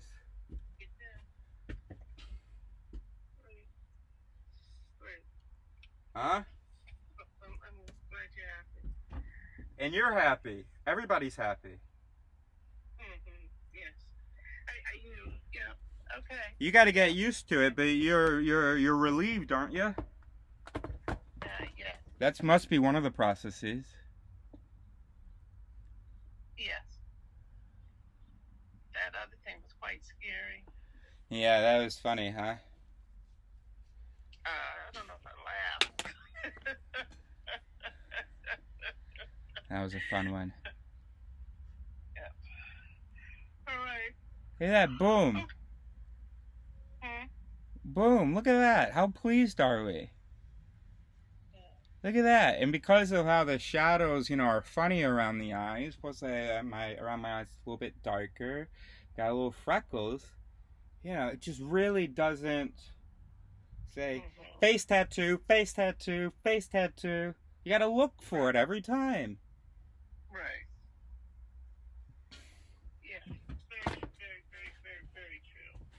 Thank you for considering. Hell yeah, bro. Thank you for considering me. You're welcome. I'm glad we were able to consider each other and everybody be happy. Yes. Look at that. Yes. Good. Okay, good. All right. So, you're all tatted up now. So. Yeah, that's it. Got the leg, got the arm, got the hand, got the face. I guess all we're missing is the neck and the heart and the butt. I think it might have cut out. No, I was just holding off them. Isn't that great? And the special day was when you dropped your dad off. No, the special day was I just watched some of the new Matrix movie. Oh, there's a new Matrix movie? Yeah, it came out last year, I think. And because of the sentimental value that it already had, the whole idea of there being some people who are outside of the system and sort of realize the bullshit of the system and our sense of reality isn't quite right and stuff, and them being brothers and finding camaraderie out there in the real world, it was incredibly touching for me. And you know, even though you can't really leave the Matrix, you can't just not experience the world through a flawed brain, but you can sort of know that you're in the Matrix, experiencing the world, not reality as it is. And you can imagine that you're one of the first, and you can find company in that imagery from the Matrix. Luckily, because the brain, it takes all its metaphors literally. Well, that metaphor, that script, that fiction movie, that image is, I find company in that. And then I think I had a little conversation with Dad about it theory, where he didn't trigger the frustrations that I was ready for him to trigger, but he actually felt quite nice, and felt quite nice because I was ready for those triggers. And I felt like no matter what, it's a question of stages. First, in the first act of my life, I was very confused and felt very alone. Every conversation, I was confused at what was happening in the conversation. Sorry, you think that's reasonable? Why don't I think that's reasonable? What is going on? What is real? What is true? Then in the second act of my life, which I'm in now, I started modeling it, started understanding it, started explaining it with tangible things, or at least stories that made sense to me. But as I came to understand it, I realized, oh, this isn't going to change in my lifetime. It's always going to be like this. And I'm just going to more and more develop my understanding and be able to share it less and less and less the more high level it gets. And it's also going to be more frustrating as I understand someone's mind and say something and they're just completely oblivious and don't even believe that they're a brain. So that was frustrating. So I needed the piece of, okay, look, you can't leave until you work, but then you'll be allowed to leave. And then at the end of May, on the 29th, Echo 30 Charlie. No, Echo 29 Charlie. I thought, yeah, but here's the thing. What if in Act 3, well, it's kind of our last few days, but the germs of this were happening this special day. What if in Act 3 I find company and peace in fictions? I imagine the future. I write these scripts. I find here and there people who kind of are aware of their own fallibility. And when I can't find company sort of in the real world, I find company in images like the Matrix. I find company in my own visualizations of the future. And I find company in the stories that I write in order to bring about that future, and the narratives that I create, and the worlds that I make, and the characters that I write. And while I'm doing that, none of the other things don't matter. So one thing I learned from the whole, okay, I'm gonna call it in 10 years, is just I'm gonna live for now. I am not going to think about preparing for the future. I am living now. And I am doing what I am motivated by now. And it's okay if I'm taking some huge risk by not preparing for something. That's okay, because I can handle anything. And so I'm just going to play it day by day.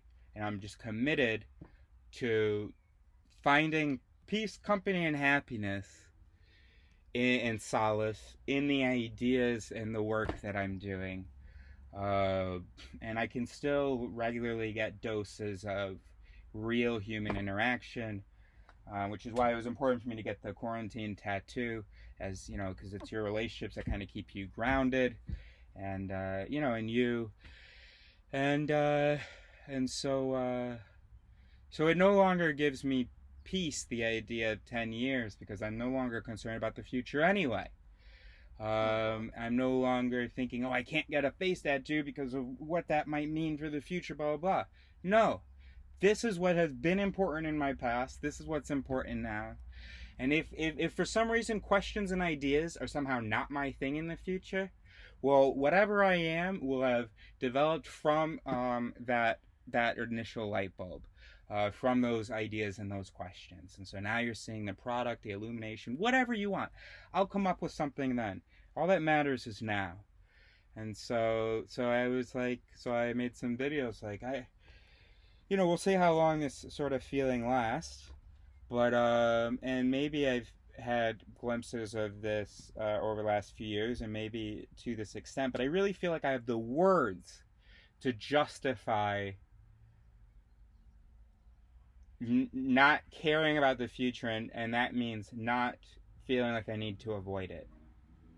And I feel like I have the words for that picture. So then any time that any thought about, oh my gosh, I can't be here, let me get out of here, comes, it's like, actually, everything right now is fine.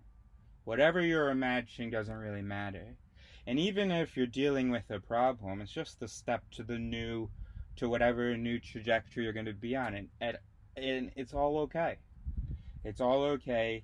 You're allowed to commit to that. And even if nobody approves of it now, you can imagine some approvals. And you still got your mother, and you still got one or two people that are approving and so on. So I feel quite good, and all that happened, and I'm making a video. So I have a conversation with Dad. He interrupts me talking about this. I'm making a video about this. Dad comes, he interrupts. Well, I mean, he just came outside. I didn't want him to hear it. So I say to, so then we talk about something about it here. I don't remember now, but it was audio recorded. It's not the one that I sent you. And we're talking about it, and I just feel really validated. I feel like, yeah, you can commit to what you're doing.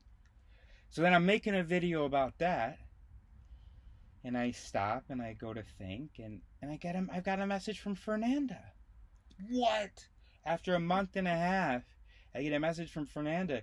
Of course God wasn't going to send her my way while I'm talking about, give me 10 more years and then let me go. Of course God's not going to, oh, my dad doesn't believe in me, and it's making me question everything, getting stuck and all that. No, Fernanda needs a real man. And then as soon as that stuff started to come together, I get a text from her. So that was pretty awesome. Yeah, that was awesome.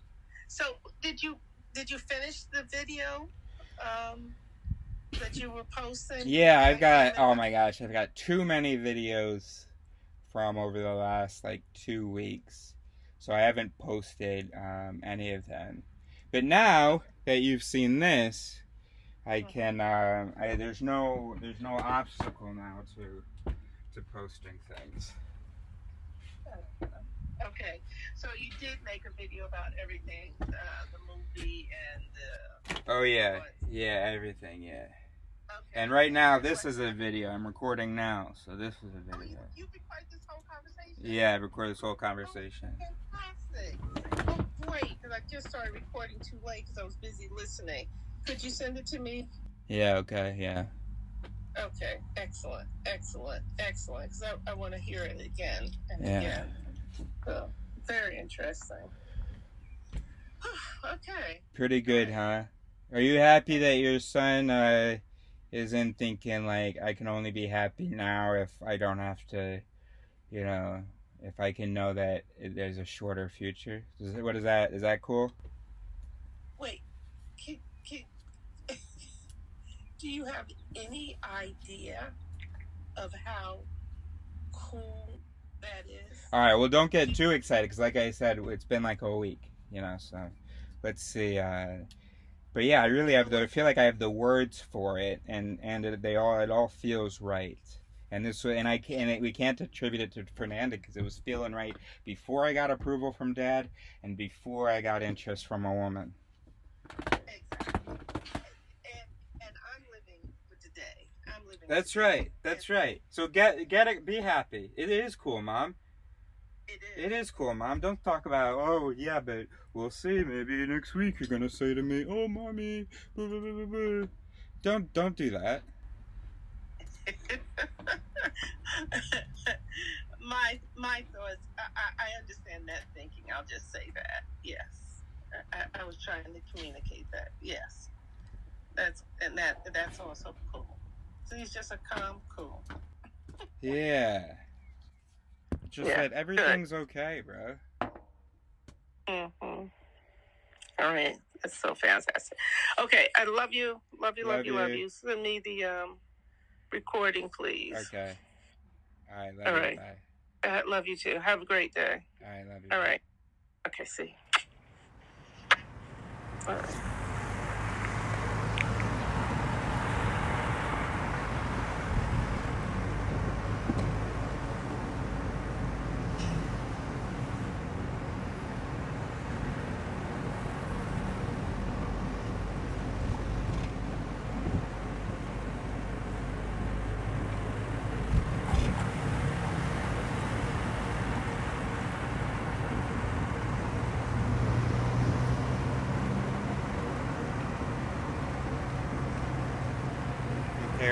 question of consciousness, life, and DNA and stuff.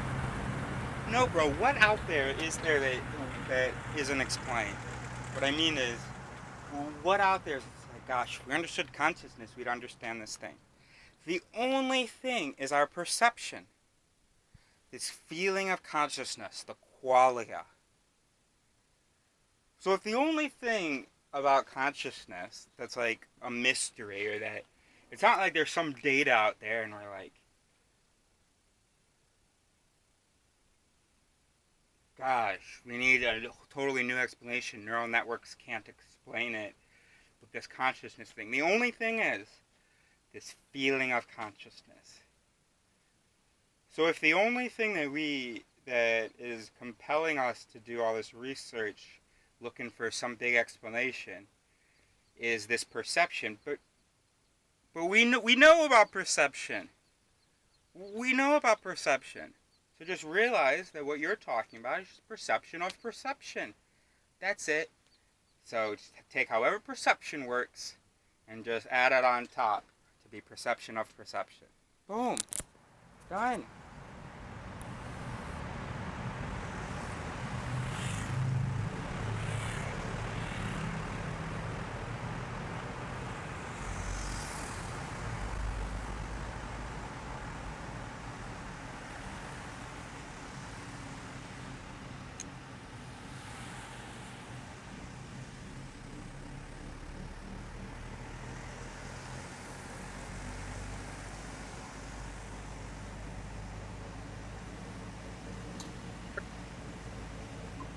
(2024) Fober 07 Eddie 1513. Gonna chat with Satyen.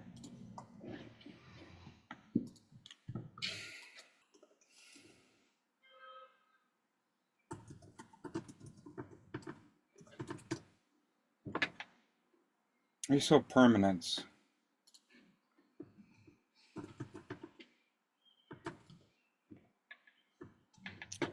Like it sounds, not like I wrote it.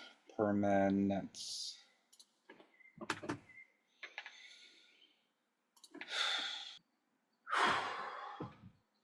Alright, countertop, kitchen, disgusting. Gosh, oh, it is gross.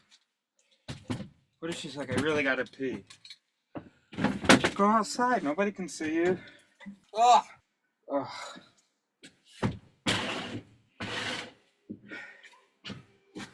Yes, Fernanda, I am disgusted. It's just that, you know, I get consumed by other things. And, you know, so no, that disgust doesn't consume me when I'm not confronting it. I need vinegar, bro. Or a nice Mexican white. When I do stand up, it's gonna be one of my jokes that people like, is that I'd found someone with a good job, who can, you know, be the breadwinner, and then I can, you know, stay at home, take care of, you know, my things I want to write, you know, and hold down the fort. And then when she gets back, you know, she can do the cooking and cleaning. I fucked up the delivery. It was, or just in my head it sounded better. Couldn't tell you which. How do you, it's all sticky. Honestly, I think we can get away with this if we're like, this is just like a day old. Fried some potatoes last night. Before this, you would have thought I was a brand new kitchen. And I've just been working on this. So you made no effort to clean? Huh. But if I admit to making an effort to clean, then I can't say that, you know, okay, huh. You know what? No, I did not. I had zero effort to clean because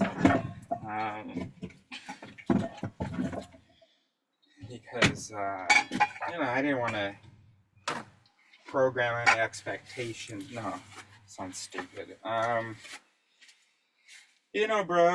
because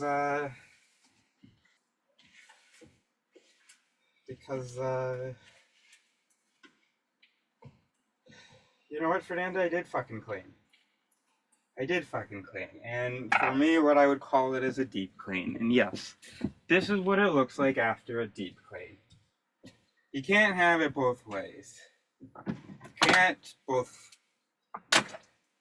have the lie that I keep things very clean and also have the truth that I happy to put some effort in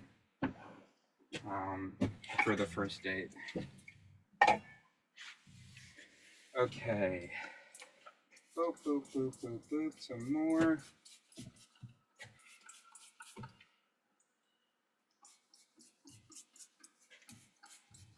Why is there hair on the walls, Neo?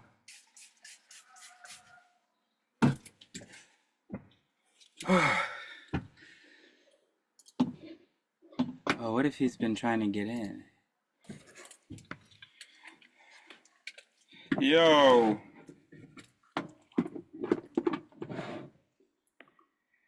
Hey man, how's it going? Yo! How's it going, man? Pretty good. One sec, I'm switching to my AirPods. Okay. You've been waiting a few minutes? No, just like a minute. I was about to text you, but I wasn't sure if you were away from the computer. I was, what do you say? AFK? That's right. How's it going? It's going great, man. Got a little date soon. What was that? Huh? What did you say? I got a little date soon. Oh, nice. Yeah. Awesome. How did you meet this person? The Spanish pharmacies stopped accepting my French prescription, so they said I had to go to a clinic and get a Spanish doctor to write me a prescription for, Prozac and stuff. Mm-hmm. And it's never in my life been this hard to fill a prescription. It's been difficult before. Never in my life been this hard. I kept bouncing around. And then finally, she was the one who wrote the prescription. And I understood. You asked her on a date. Why I had to bounce around so much. She didn't understand why you had to bounce around so much? I then understood why I had to bounce around so much. It was destiny, right? Exactly. That sort of thing. Exactly. Are you still in the same spot then when we last talked, or have you moved a little bit? No, I don't think that I am. The benefit of being in an RV, you can just kind of. That's right. Yeah, no, I think I am actually. I'm in sort of the same general area, but not in the same spot.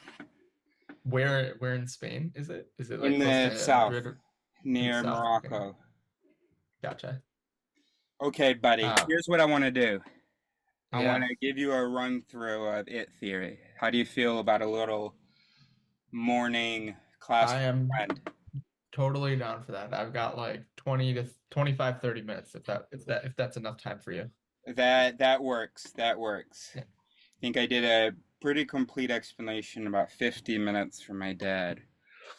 All right, so let me. Maybe this is the elevator pitch, or not elevator pitch, but right. If the elevator gets stuck, this is the pitch I'd use. That's right. All right, so I want to hear about it. It Theory. All right, so I'm going to share my screen. Okay.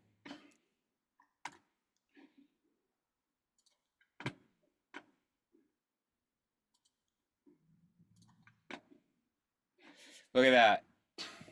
Oh wow, you put a little slide together. Yeah. So and then what I'm gonna do is I'm just gonna so I'm gonna share this with you now. Go for it.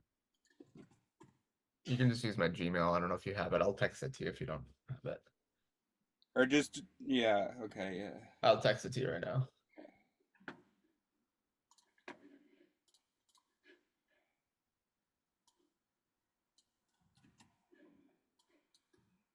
Oops.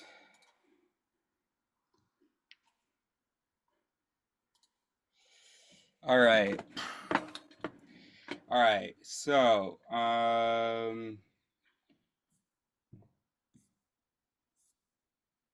here we go. Okay. All right. Let's look at the IT theory overview. It's a lot of information. Don't worry about it. That's why I've tried to make Yeah, this. I'm happy to like digest it or read it afterwards too. Like if you don't Yeah, want to. yeah. But it's actually so it's actually super simple. Okay. All right. Here we go. Are you ready for this? Okay. I'm ready. All right. So let me just copy a slide over. All right. Well, here, look at this with me. So what I'll do is maybe I'll copy some slides over into that one, but we can just kind of look at my screen for now. Okay. So this presentation was originally for the vocabulary that comes with IT theory, different terms to talk about mental processes. But it's Mm-hmm. quite kind of a bit of an overview. Okay. All right. Hold on. Let me take a second. All right, let's go. Let's do this. So,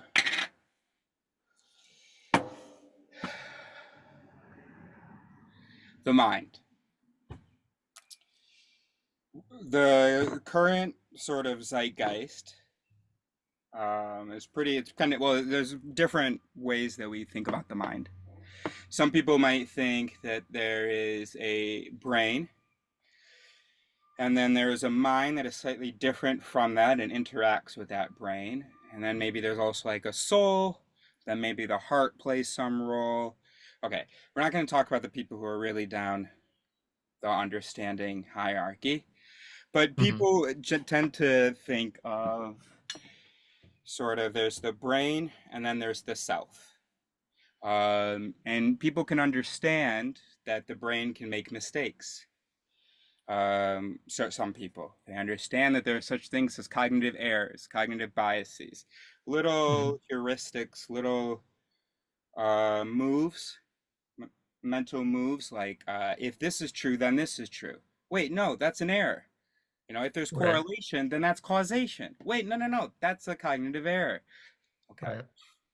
So we can kind of associate these cognitive errors with the brain thing, and then we see ourselves as this other thing, this rational kind of soul who should be the master of those kind of erroneous brain instincts.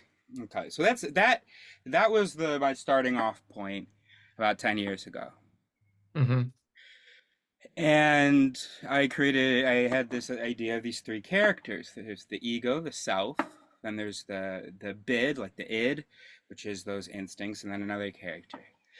And we tend to sort of follow the bid rather than just using the bid. Right? You're Okay. with me? Yep. Okay. Some point I realized that that's bullshit. That there is no you. That all that it is are these sort of automatic processes. Okay. Okay. So then fast forward a few years, I've developed IT theory, which serves as a language framework. There's vocabulary, but that's not what I mean. I mean that there's a way to explain the mind. And it's a packaging of certain illusions that we have that need to be corrected and certain concepts to replace those. Okay, so I needed a way to like understand the mind because the whole thing about a self and a brain or a singular coherent set of things, none of that matches the biology. The Okay. biology, you got for an adult brain 86 billion neurons, 10 Mm-hmm. times as many support cells, and all these different ways that they're interacting and engaging with one another. There is Okay. no little guy in the brain. There is no conscious guy who can go and has free will and can make decisions, can change up some of the arrangement of the neurons. That's just not there. Mm-hmm. Right? So we needed a new concept. Okay. All right. So you're looking at this document, IT theory overview. Should you want me to open it? I can open it. Sure. No, I'm sharing my screen. Yeah, I can see it. I can see it. Okay. Yep. So I don't think I've shared this document with you yet. All right. So as it says here, Hold on. All right, a framework to understand and talk about a mind's processes and output, a metaphoric representation of the current understanding of the mind. Okay? You know that the world, it's like a material world and like cause and effect. Like something happens, has an effect on something else happens. That's the Yeah, I big think I understand the general concept. Yep. Yeah. So we just apply that to the brain. So conditions and consequence. If then, right? Input, output. The basic nature of how things happen, Right. Including psychological things. All right. So it is an acronym for if then. Okay. Which is basically the unit of the mind. So if the unit of the brain is, or sort of the element of the brain is the synapse, then you can kind of say the element of the mind is the it. It's a single pairing of a condition and a consequent. You understand that? Mm-hmm. Yeah. So I'm not used to explaining, so I'm going to underestimate your understanding at multiple times. And also, Totally fine. please tell me when treat me like a 6-year-old, and I'll tell you if you're going too slow or whatever. Yeah, and then also tell me if I need to slow down. All right. So there we go. So it says here the input of a process can be considered its condition, the if, thing that in which it is triggered, or in which it happens, and then the output can be considered the consequent event. Okay. There's another reason that I call the theory it theory. It's to remind us of the mechanical, mindless nature of our components, right? There's not a bunch of guys in there talking, each one a full set, like a mind, a full set of values and information and so on. Just like billions of years. Mm-hmm. So we can call the mind the sit stem, which is obviously system plus it, right? So the sit stem, Okay. the whole sum of all the its interacting. Okay, so these are automatic, specified. Each one has one job, and neurons are all or nothing, and we're trying to keep the metaphor as realistic as possible. So it's all or nothing. Either I am triggered, in which case I do my one job, or I am not triggered, in which case I don't do my one job. And if I am triggered, it is, well, there are a number of different things that could possibly trigger it, but it's a specific condition that needs to be created. Maybe that condition can be created a number of ways, whatever. Okay. So there we go. The mind, the sit stem, is an interconnected mass of if-then processors whose arrangements and relative weights determine the system's outputs, the attitudes and behavior. So these weights here is like how powerful each mechanism is, how much influence it has. Like if I vote yes to this next mechanism, right? So my output is to say yes to the next mechanism, fire to the next mechanism, do your output. But another guy who's also talking to that mechanism says, no, do not fire. Well, then if I have a higher weight, right? If I have maybe more connections to that guy, he's going to hear me better, and he's going to fire despite the no, right? Or it can be the other way around. The no can have more weight, right? Okay. So, and then you have layers. We know this physically. Neurons exist in layers. I think they like to use about 6 layers. And that's the hierarchical processing of the mind. So we have basic sensory information, which is received by the first neurons. They pass up, after having treated the information, they pass up some new or some form of that information to the next guys, who get that, who pass up to the next guys, and so on. Got it. And so it's from, and then also there are guys at the top who are going back at the bottom is, hey, we're expecting this color, so be particularly sensitive to this color. Whatever. There's priming, there's top-bottom processing. Anyway, so all of that complex interaction is what the mind is. So just like you can see an image, and that image, that thing, I'm looking at my phone right now, that phone, of course, doesn't exist in my mind, but biochemically, there's a representation of it. So I'm able to engage with this information because I have all these processes responding to the information as it exists in my mind. And then we're at a point in our evolution where we've only recently gotten this metacognition thing, where we're not just processing information, we're processing our processing of information. And that is not Okay. maybe in all of the species, but that's something that we're seeing now. The next level is processing your processing of the processing, okay? Which is just something I was making a video today, the meta paradox, I call it.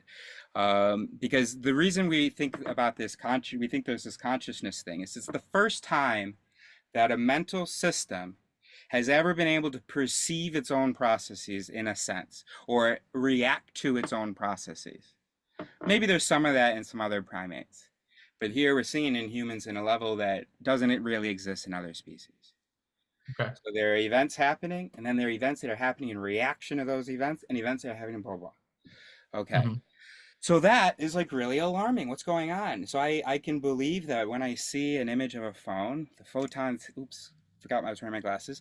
The photons hit the retina, and then that image exists biochemically in here. But then we get Okay. confused. We're like, yeah, but what about my experience of the image? That Mm-hmm. shouldn't be confusing. That's just the next level up. Okay. Now, the final level, whatever the final level is of the observation, right? So I'm observing reality, not as it is, but I'm observing reality.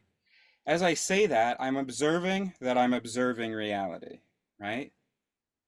But because we're not at the point in our evolution where we can really observe the observing of the observing, that final level, because it can't be observed, because it is just the act of observation, there's no higher observation of it, that feels like it's an intangible, ineffable thing. Okay. So that's kind of where the illusion of consciousness comes from. Whatever the highest level we can get to of engagement with the engagement, etc., because we can't engage with that last level of engagement, otherwise it wouldn't be the last level. Mm-hmm. We perceive that final engagement as being not a tangible thing. And so you've got people looking at quantum mechanics, or people believing in some soul or some superego, etc. So that was kind of an epiphany that I had today. And I call that collant intangibility and the meta paradox. Collant intangibility is that I think we have a preference to play with things that are intangible, but to also keep them as intangible so they're protected from the scrutiny that we feel compelled to give tangible things, right? Why can you walk me through why they're intangible, or is that more like we don't understand exactly why they're intangible at this point? What's intangible? Sorry, what's intangible? You're saying that last layer, right, for things that are like we perceive to be ephemeral or not tangible. Like, why are they not tangible? I guess that's my Because question. they can't be perceived. Okay. So perception, but there is some perception, interaction happening, you're saying, between the last layer. It's not perceptible. It's just to us. Because in Like, we order to can't be perceptible, there has to be then again a higher level to perceive it. Got it. Okay. Okay. I think I follow.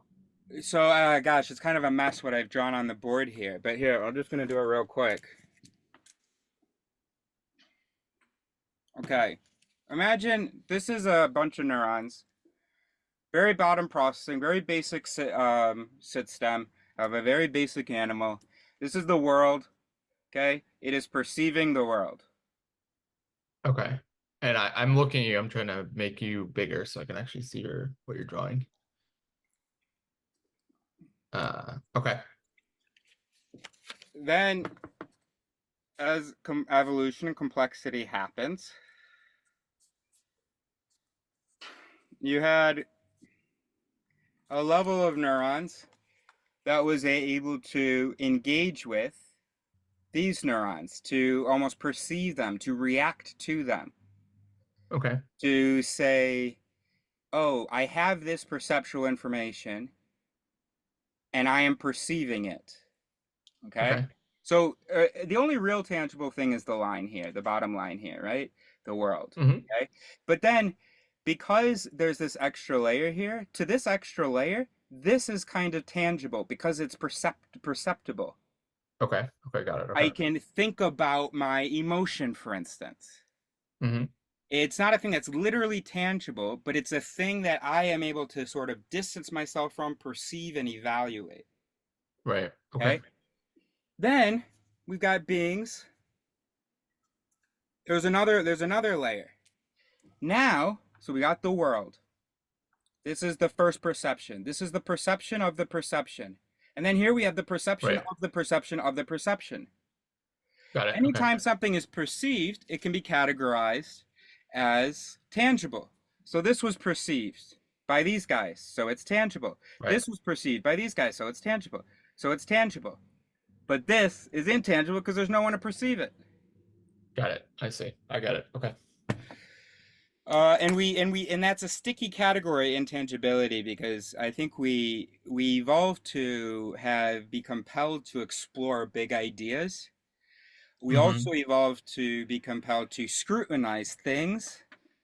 Now, if we evolved to scrutinize those big ideas, we'd have gone crazy. We just don't even have the mechanisms for it. You know what I mean? Okay. So what we Right. evolved with is the ability to perceive tangible things, scrutinize tangible things, and perceive intangible things. We are not yet at the point Okay. where we then habitually, automatically, commonly scrutinize intangible things, which is how you have something like God, right? And everybody's Okay. just like, no, and that's outside of science, that can't be studied, that's intangible. That's the stickiness of intangibility. And it protects us from wasting resources on big questions that we're not really prepared to solve anyway. Right. Okay. All right, so anyway, evolution, of course, is what determined all the different its, and there are interactions between these its. So you go from the stimulus, which triggers some its, which then triggers some its, which then triggers some its, and there's some parallel streams, blah blah. Like you can imagine a computer, and then ultimately you have an output, which is sort of the sum of all that activity, whatever made it to the end. Okay. That's it theory. So I can say that that's sort of the basic explanation. So I just want to quickly, do I have like 5 more minutes? Yeah, I got like 10 minutes. Okay, so I've identified some common human illusions. This is here, these Warsaw illusions, all these bullet pointed things. So it's one of the major tenets of it theory. And it sort of just puts together all of the different illusions that we have that make it very difficult to actually understand the mind. One that is maybe not obvious is integration. Integration is the combination of entire and integration, right? So there is integration in the mind in that there's interconnectivity. So there's a piece of information that influences other pieces of information, right? It's kind of integrated into the system. Nothing is integrated, okay? Okay. So we tend to assume that because minds are singular, that they're integrated, that you wouldn't have a behavior that's inconsistent with a value, or you wouldn't have two values that are inconsistent, or you wouldn't have a behavior that's inconsistent with a piece of knowledge. You understand? Mm-hmm. And we tend to then assume the worst of people. We say, oh, they knew what they were doing.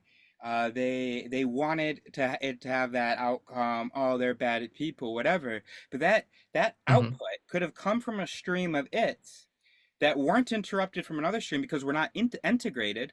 But had that been brought to our attention, we could have activated that other stream and, apologized for it. You understand? Right. Yep. And that's what's great about it theory is that it's identity becomes more flexible.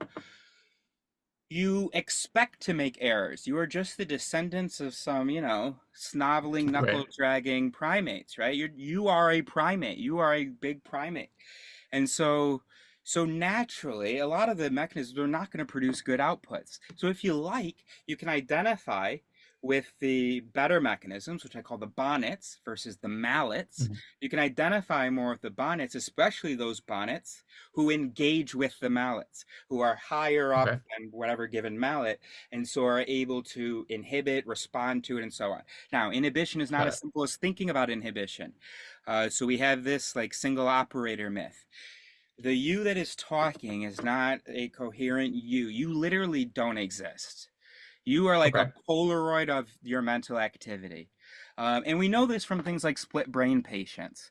When you sever the connection between the two hemispheres, which is a pretty Mhm. easy point to sever, which they severed for epilepsy patients, you have one body who is both conservative and liberal, who is both religious and atheist. Right. Who can talk about anything he perceives in his right visual field, but can still have reactions that it can't talk about and that it doesn't even believe are happening when things are presented in its left visual field and received by its right cortex. So this is an illusion, the single operator. Even if your corpus callosum is intact, and still you've got different streams, and you've got a whole bunch of millions of mechanisms, each with waiting for one signal, and then they're gonna go and do one thing. Okay. Okay. So this is a myth. We needed to evolve with this myth to not go crazy. Um, we needed to feel like we are like one thing. Beings wouldn't really work if you couldn't like distinguish. Anyway, if there wasn't that coherence. Anyway, same thing for single observer. Um, we talked about this. So sometimes the observation of an observation can be this stream here. Sometimes the reaction or observation of an observation can be this stream here, right? And that those entail different things. There is not a single observer where every sort of thing that's observed passes through one thing with a single set of values, motivations, information, whatever. Just not true. Okay. So the single observer and the single operator are both myths. Finally, you have naive realism, which is just the belief that we perceive reality as it is. Of course, we also needed to believe that to trust our observations and to act on them, right? The brain is all about making decisions, reacting to things, doing things, getting shit done. That's what was so great about human evolution. And you can't do that if you're like, gosh, but I don't know whether I'm seeing what's real, whether I'm perceiving what's real. So there you go. Reason, we tend to think that we go from information to conclusions. No, that information triggers a series of dominoes here that were set up by evolution to produce something. And there's a basic principle here. One of the Corneal concepts, these are things that replace the Warsaw illusions. Fitness beats truth. The brain did not evolve to know truth, except in Okay. moments where knowing some form of truth was useful. So we Okay. were arrogant to ever think we would have the mechanisms to see truth. We should be able to sometimes look at ourselves the way we see gorillas. They didn't evolve to be philosophers. And if Okay. humans will ever be philosophers, we're sort of in a process now of we've come up with words like reason, we're developing certain metacognition, but that doesn't mean that the whole shit got installed. Right. You cannot, no system can receive information and be pre-calibrated to perfectly treat all that information. So instead, it's just the weights and arrangement, whatever works, was passed on. So it's just good enough for fitness. Okay, and then the last one of the Warsaw illusions, free will, of course, can't have a first cause. I don't know what the first cause of was the universe. I don't know what the first cause of the universe was, but you cannot be like, without any conditions or causes, just initiate an action. I mean, that's just absurd. Okay. I know we love to think of ourselves as these amazing spirits. But no, just like a rock can't just move, a neuron can't just fire. It needs to have been triggered. Now, I mean, there is some sort of some like repeated firing, but even that's caused by how the system is. So it's certainly not going to be you have a thought with language and then that initiates neural action because you have this sense of wanting to. Now, if you have a sense of wanting to, then there may be those desire neurons that are involved, and then that's how it happens. But a first cause thing, not possible. So there's no free will. And then also will is not the source of all behavior. Will is a pretty recent development in evolution. It's the idea of wanting something. Many species go and feed themselves. They don't go, I want to, blah, blah, blah, and then they go do it. So you have the most simple systems, like a flower that just moves towards the sunlight, right? Very simple interactive mechanism with the world. It is not originating from some cauldron of desire. And so will is not a source nor is it free. And the same thing for reason. It is not pure, nor is like economic game theory reasoning the source of our behavior.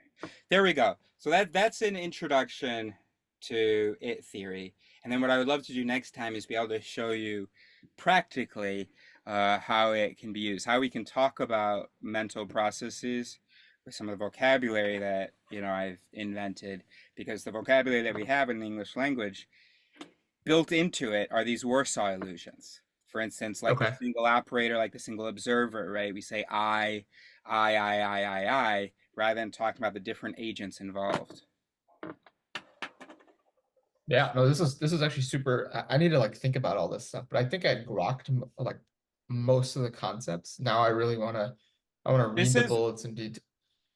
This is what I want to transmit to you. Critical recognition and a basic understanding of mental processes, tendencies, errors, and limits. Disbelieving the Warsaw illusion. So I want to convince you through the research and evolution and logic that those things I listed as illusions are indeed illusions. I want you to ask me about that.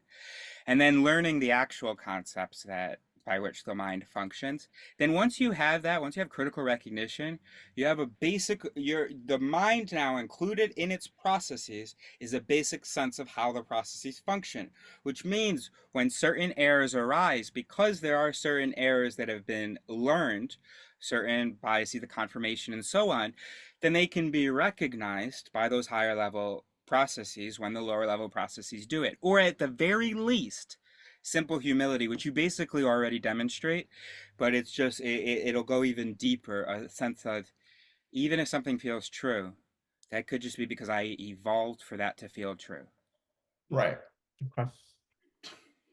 Cool. This is super, super interesting. And I love talking about this, or at least listening to you, because very different from a lot of what I think about on a daily basis. So this is like, a breath of fresh air for me. So awesome. Love hearing that. I do want to read. Don't want it to ever be overwhelming.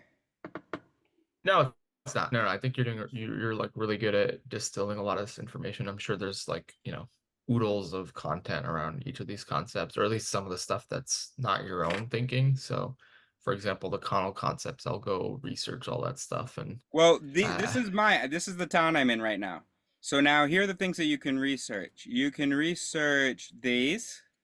Yeah. This one, the dominodal processing is mine. You can research. Okay, so then for the ones that are yours, I want to like next time we talk, I want to hear your like how you explain them, or like how you. Most of the stuff in here is mine. You know what I can do for you today? I can try to. I think you shared the doc with me too, right? So I'll just read through it. No, I haven't shared it. Oh yeah, but just yeah. So just you can don't. Okay, so then I'm not going to. I'm going to share it now. I'm not going to go and highlight the things that aren't mine. If you just Google something and you don't get any results, then it's mine. Okay. Cool. All right, man. Good to catch up. Hope all is well. Thanks for taking me through this, and thanks for giving me this opportunity. Of course. And yeah. Oh wait. Sorry, go ahead. Oh no, I was just gonna say, next week we're like moving into a house, so it may be a little bit hard for me to chat next week, but the week after, maybe in 2 weeks. Okay, very good. Let's plan for on Friday 2 weeks from now. Yeah, or even earlier in the week. But yeah, Friday in 2 weeks, I think would be great for sure. Okay, great. Are you ready? Yeah. Is that what is that? Can't see it very well. I can't see it actually. Is that your eye that you're showing? Something? Let me just put it on. Let me switch to the speaker so I can see you in full screen. I'll stop the share, and I was able to see. Here we go. On here, I can make it desk view reactions, portrait center stage. Oh, here we go. 0.5. Hold on, 2 seconds. I know I'm. Hold on. My computer's gonna die if I don't plug it in right now. No worries. You're the best. Thanks so much. Okay, ready for this? I didn't do anything. You did. You Just listening to you. patient and. All right, ready? Yep. Oh yeah. Okay, I see that. Yeah. It's Is that two like question marks Uh-huh. with an exclamation point in the middle, Yep. and it forms. Is it like a tattoo of sorts, or like what? It is a just tattoo. it is a tattoo. Okay, got it. It is a permanent tattoo. I got it Got it. 2 days ago. And what is it though? Do you see what it is? I see two question marks, and then I see, is that an exclamation point in the middle, or Yeah. what? And then what does it all make? I don't know. Actually, it looks like a what should I see? Do you tell me? I want you to see a light bulb. A light. Oh yeah. Okay, now I see it. Yep. Cool. Well, I like that. It means something to you. So yeah. I'll see you in a couple weeks. See you, buddy. Adios. Thanks. Bye. Bye.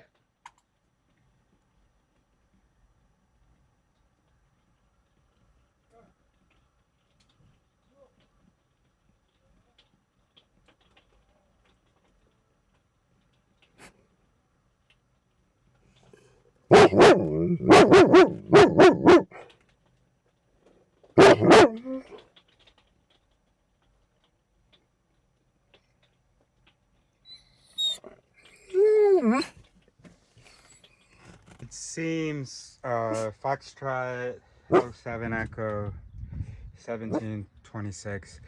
It seems so intangible to us. This thing that we can't perceive. This act of perception that isn't itself being perceived. There's feeling, but there's almost like no feeling. It just feels like something is missing. What is this perceiving thing that I am and I can't look at myself? Blah, blah, blah. But when you understand the meta paradox, well, that's not surprising. It doesn't feel like this intangible, mysterious thing. It's just that it's not tangible to you because it's the highest observation. So there's no meaning, there's no higher observation. So there's no observation of it. And that's where all that mystery comes from, bro. That's where all that mystery comes from. And then if I explain it to you, it doesn't feel right because you like my hair a little bit out? It doesn't feel right. It doesn't feel right because it doesn't match our perception of the perception. But here's the thing. We're not perceiving the perception. That's where the mystery and the intangibility is coming from.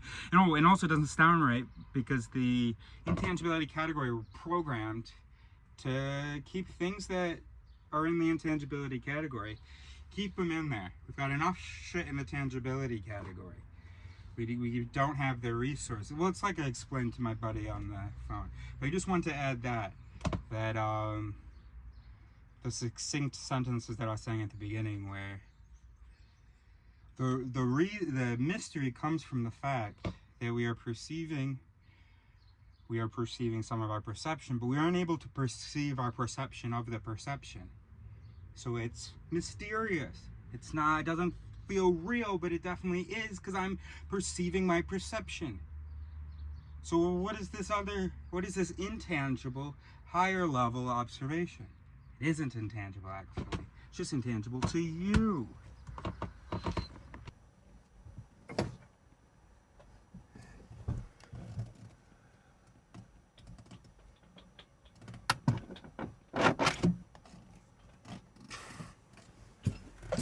Turn left onto Rue du Passage, then turn right onto Rue de la Tourelle.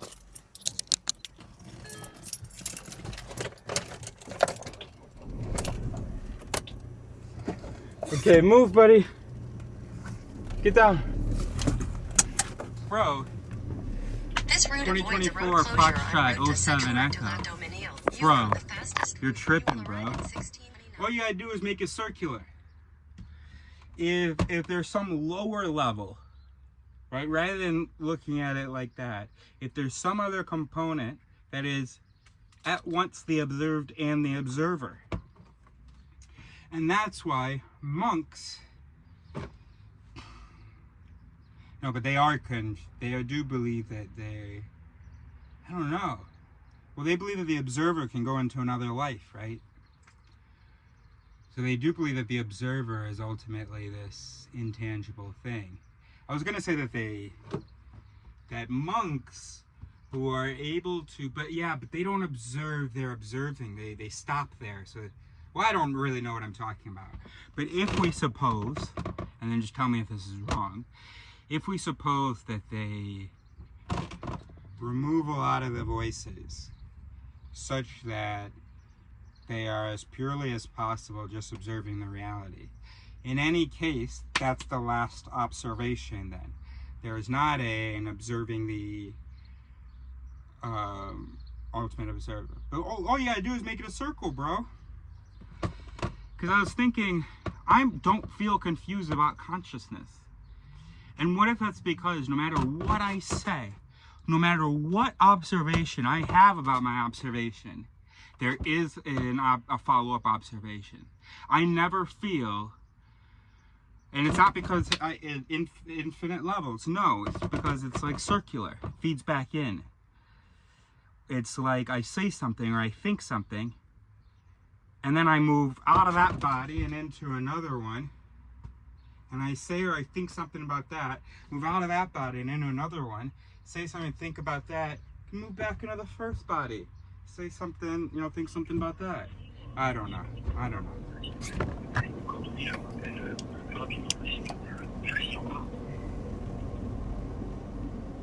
Salut Patrick, c'est Eris. J'avais le petit chien noir et le grand chien, le berger allemand.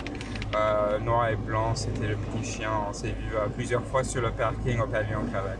Alors, je vous appelle parce que, je pense qu'on se tutoyait, je t'appelle parce que, en fait, moi j'ai 2 pneus de secours dans la même salle. Foxtrot 08, Foxtrot 13. Maybe humans are ready. I don't know why.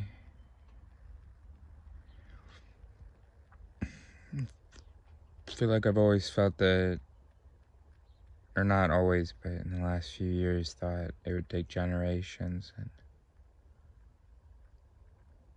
maybe 20% of humans are ready. You know?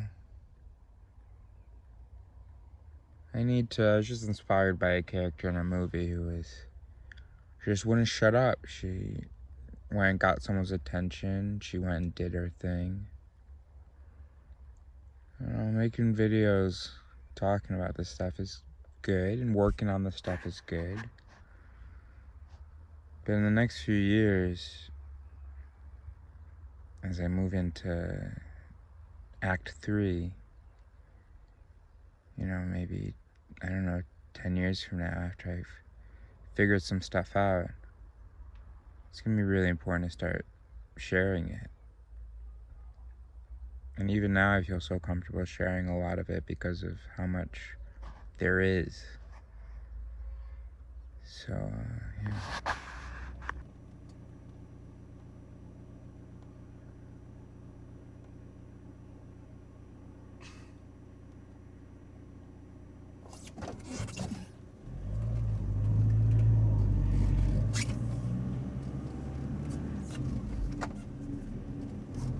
In 600 meters at the roundabout, continue straight onto Avenue de Joinville, D86.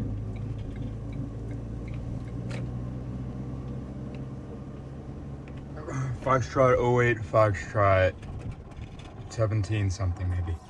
You know what's strange about the word choice, about saying that someone chose something, is that it's such a, it's a useful thing to say sometimes, but it is a category.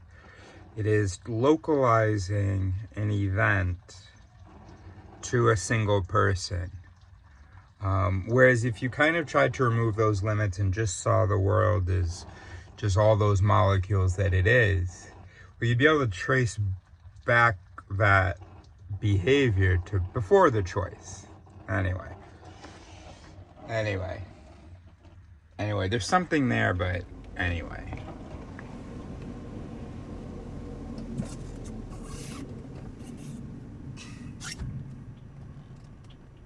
In 50 meters at the roundabout, continue straight onto Avenue to join Volt D86. Was camping, Narbonne accessoires Beauvais may be closed today. This route avoids congestion on A3. You are on the fastest route. You will arrive at 1629.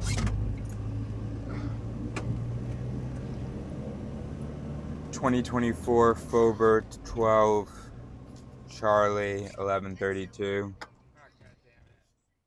So we are reading on being certain, believing you are right even when you're not, Robert Burton.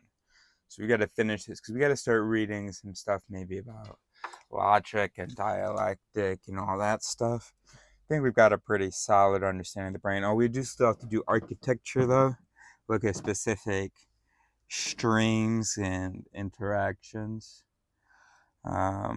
Anyway, all right, so we are in the chapter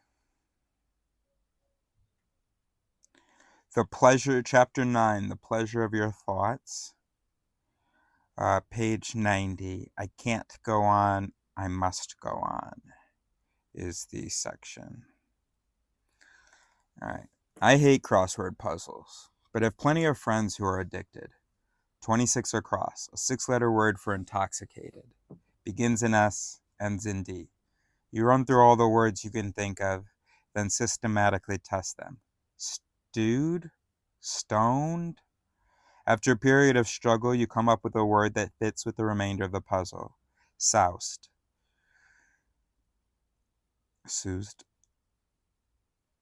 You are rewarded with a little frisson of, I figured it out. You do this a few times and you are hooked. With this crossword puzzle example, feedback is fairly immediate. Once a few words are in place, you can quickly assess further choices. Now expand the scope of the challenge. Imagine single-handedly tackling a football field-sized puzzle. Years will pass before any pattern is discernible. Until then, you cannot backtrack to see if your choices fit with other parts of the puzzle. Most of us would throw up our hands in defeat. Unless there's a major reason to finish. What if the puzzle is the key to escaping from a life sentence in a nightmarish third world jail that makes Abu Ghraib look like the plaza? Your life depends upon finishing the puzzle as accurately and quickly as possible. When you begin, each slot has so many possibilities. You cannot imagine trying to match 25,999,000 across with 459,900 with 45,999,990 down without some connecting words. You long for a crumb of encouragement, a nice warm mental. So I guess what he's probably saying is that in real life you don't get that kind of feedback. Real life can often be like working on a football-sized field puzzle. So what we needed to evolve with was a feeling that we're on the right track. And we've been talking about this actually in videos recently. So a feeling that we're on the right track, which is something that I sort of lack, but the evidence is sort of so fantastic that, I can overcome that, or I can, there's enough evidence. Anyway, you long for a crumb of encouragement, a nice warm mental pat on the back. Without evidence, you are willing to settle for false hope and irrational alternatives. You search your heart. If you believe in divine revelation, you can have God's personal guarantee that the word selection must be right. Your choices, blessed with the highest authority seal of approval, are unassailable. But what if you lack this sense of faith? Is the solitary pleasure of unsubstantiated thoughts enough? Remember, this project is going to take years, not MTV milliseconds. Most physiological reward systems are measured with a stopwatch, not a calendar. With fight or flight, you know pronto whether running away was the right choice. Cocaine and gambling are now rewards. No one ever listened to Bach with the goal of experiencing enjoyment in a month or told a joke to make you laugh next year. Pleasure systems don't have a memory. They're now or never, measured within the time frame of synaptic transmission and neurotransmitter metabolism. Continued reward requires continued brain stimulation. Even rats have figured this out. Present-day fMRI studies of reward systems measure short-term outcomes. A volunteer plays a video game while nestled inside an MRI scanner. Responses to winning or losing are imaged during a single scanning session. Longer-term studies are fraught with interpretive minefields as well as enormous and perhaps insurmountable challenges. For this foreseeable future, whether investigating the reasons for finishing the stadium-sized puzzle or devoting a decade to obsessive ruminations on an epic poem, our understanding of long-term reward systems will be unprovable extrapolations of brief-duration studies. For the foreseeable future, whether investigating the reasons for finishing the stadium-sized puzzle or devoting a decade to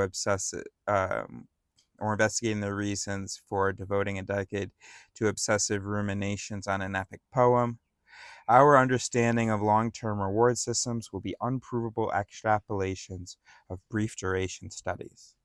A further problem is that there are myriad studies on reward systems in various aspects of thought related to specific subjects, such as fMRI studies on the pleasure centers involved in thinking about winning, sex, drugs, and so on.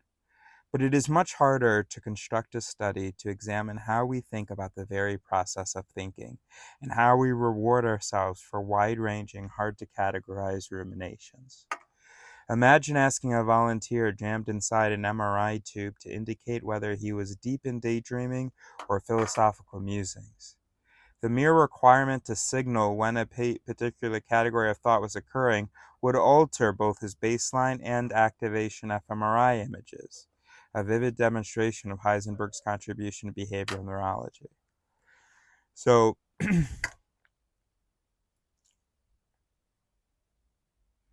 last night I was thinking about something, and I was like, I wish I had a brain scan now of what I'm trying to do now. I realized that, first I realized that there's this game that I've been playing for years, off and on.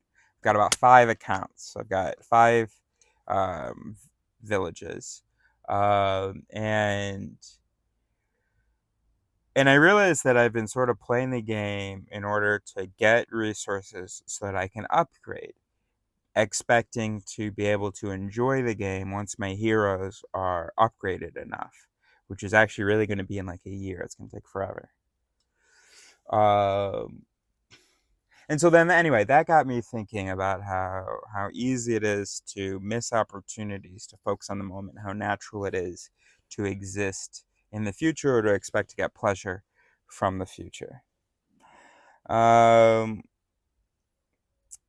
then, so I thought, okay, we have to be mindful, be now. But then I found myself observing me being in the present, as though I wasn't just watching the scene. There was a little light on in the audience, and I was illuminated. Me, the watcher, was illuminated, and so was sort of also being watched by some watcher that I can't perceive, but is me as well. Anyway, and so I was really trying hard to connect with my breath, or to just experience my breath, or to just focus my attention on my breath and so on. But I couldn't help but feel a sense of observing that. I would have loved to see in a brain scan the difference between the moments where I'm actually, the only thing that's sort of being processed is my breath, or at least my attention is on my breath, and when my attention is on my attention being on my breath. Well, those would be two different brain states, of course. Whether your attention is on your breath or your attention is on your breath and your attention is on your attention on your breath. And so whenever you engage the brain, engage the volunteer in this case in the MRI, and you say, yo, volunteer, what's happening in your brain? First of all, you've just introduced a new stimulus, that question. And that question is going to have an effect on the activity. So you are going to, the images that you're going to see of sort of, the images that you're going to see of the brain activities and include the activity of considering what is my brain activity now. Not that there's actually much measure, but so what is my experience now? But of course you can capture it and then ask someone to describe what was happening. But then have you asked them to be ready to describe that? Because then that would have an effect. Anyway, I think those are just two things I wanted to talk about that I want to get off my chest. All right. I confess to, and this is in all caps and all in bold, so it's like a new subsection. I confess to a real discomfort with explaining all human actions exclusively in evolutionary terms. Just as so much of Freud's phallic presumptions have turned out poorly, today's reliance upon adaptive explanations may also be too simplistic. Okay, I hear that. I don't really get that. But I know that nature is evolution. What was that essay? Evolution. But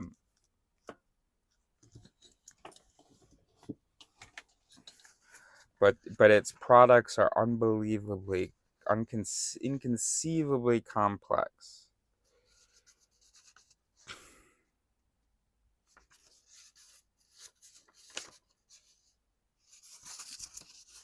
Evolution is simple, but its products are... Natural selection is simple, but the systems it shapes are unimaginably complex. By Randolph Nessy. Because it is a thing that I stress, that any mallet, you can only say that you've identified a mallet if you can show how it's an error in this context and how it was not an error, or how it's not an error in some context, or how it would have been advantageous to evolve with. So just as so much of Freud's, and that's okay but anyway, it's something to sort of keep in mind. That maybe somehow I'm overestimating adaptive explanations. Let's see. Using behavioral observations to determine why a physical characteristic evolved might lead us to conclude that the human appendix developed as a source of mortgage payments for hungry surgeons. No. I always say how it could have been advantageous in that previous environment in our evolution. There's nothing wrong with the idea that our biology evolved and is adaptive. Rather, the problem is in knowing exactly what that adaptation must have been. Today's common sense transparencies might be tomorrow's historical jokes. Okay, great. Nevertheless, ... Section, the big what if. When our brain stumbled across the potential for abstract thought, an appropriate reward system was necessary. Bro, haven't we've been talking about this, the Collin intangibility. We invented that principle. There we go, bro. This is it, bro. Have you seen those videos? Have those videos been published? This is Collin intangibility. Remember, Collin intangibility means is about two things.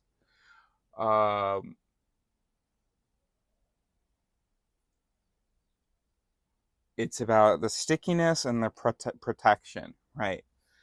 So it had to be anything that is put into the intangible category has to be protected from scrutiny. because intangible things are hard to scrutinize. But we want to play with the what ifs. We want to be able to brainstorm without worrying too much about checking each one and comparing each one to tangible things, because that can be complicated. And then the other thing is that it's sticky because it's a good category to have, because that saves energy by not feeling compelled to scrutinize it. Now, maybe he's adding in a third thing to our concept of common intangibility, which is how rewarding it is. And that could explain why it's sticky, rather than the fact that it's more resource efficient. We made it sticky by making it because it's resource efficient, and we made it sticky because it's reward efficient. So the stickiness pars reward efficiency, and the stickiness soups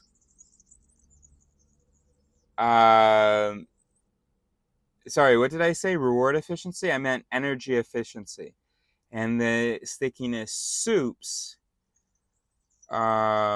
reward centers. So the reward leads to it's being sticky, and this stickiness is good for energy efficiency. Okay, so the section is the big what if. When our brains stumbled across the potential for abstract thought, an appropriate reward system was necessary.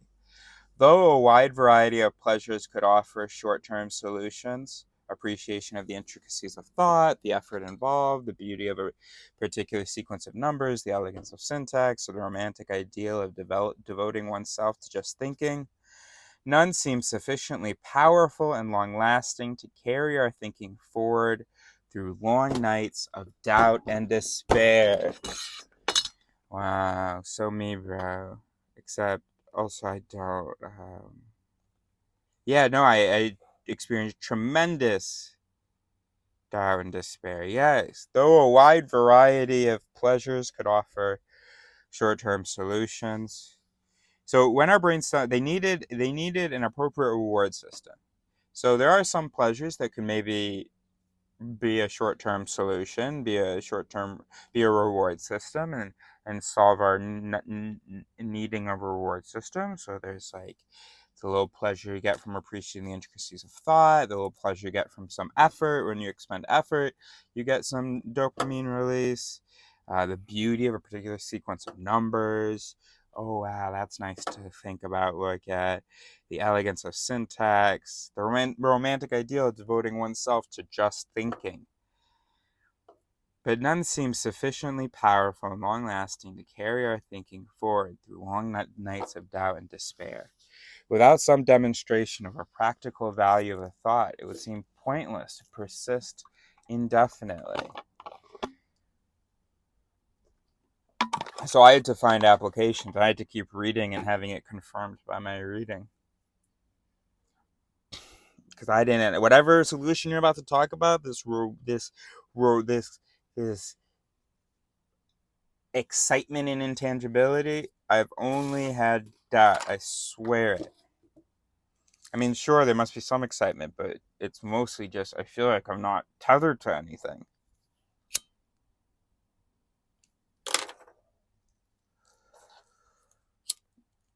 So that's cool, because we needed some people to not be getting high on the intangibility. We needed some people to still be like, okay, let's talk real though. What's real? So while y'all are, oh my gosh, and then maybe God's saying this, I'm like, okay, I couldn't do that. I wouldn't have the courage. I have no real reward system in place to be chatting all that shit and be without, like, Anyway.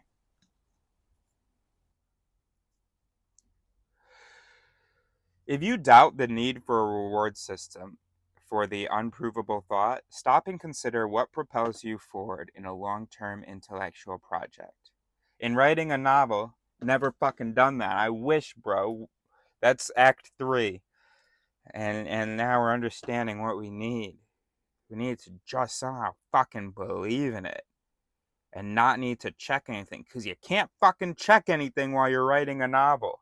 I mean, you can read through it, but there's no way to go, yeah, this is a piece of a great novel that the audience will enjoy and learn from. That's why I can't do it. I don't have this shit he's been talking about, which is sort of a humble brag, but also it is something that I need to figure out a way to replicate or imitate. Yeah, that's why I need whiskey. All right. In writing a novel, there are the dark days when you want to rip up the manuscript and swim laps in Jack Daniels. Oh no. The only way I can just focus on a thing and not be like, but is this real? Is if I get a little drunk while I'm doing it. In writing a novel, there are the dark days when you want to rip up the manuscript and swim laps in Jack Daniels. You hound your wife, chasing her around the kitchen, reading your favorite lines. Hold on, let me highlight this. If you doubt the need for a reward system for the unprovable thought, stop and consider what propels you forward in a long-term intellectual project. All right, you hound your wife, chasing her around the kitchen, reading your favorite lines, pleading for praise.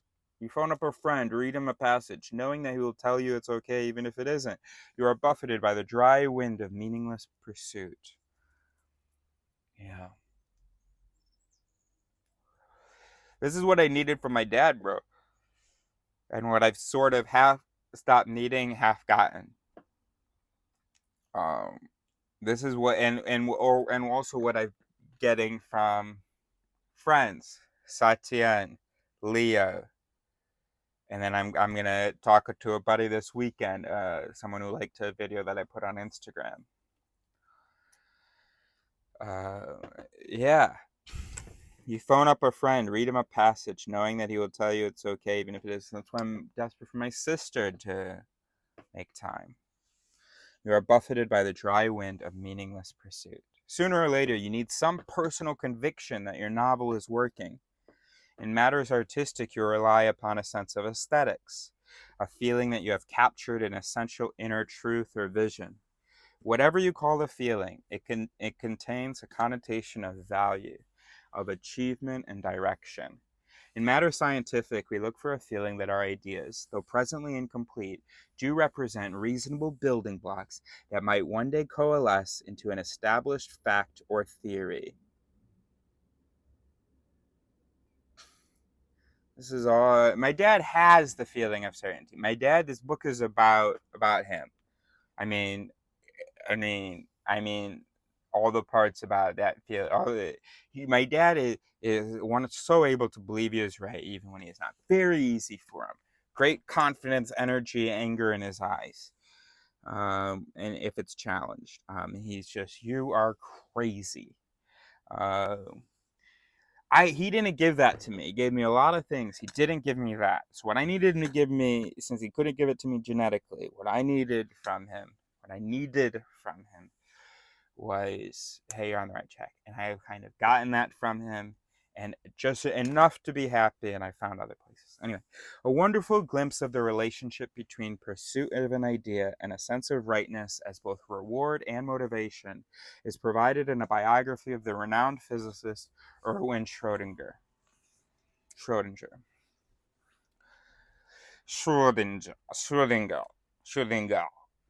As a student in Vienna, this is in the biography. As a student in Vienna, Schrödinger was devoted to mathematics, to poetry, and to nature.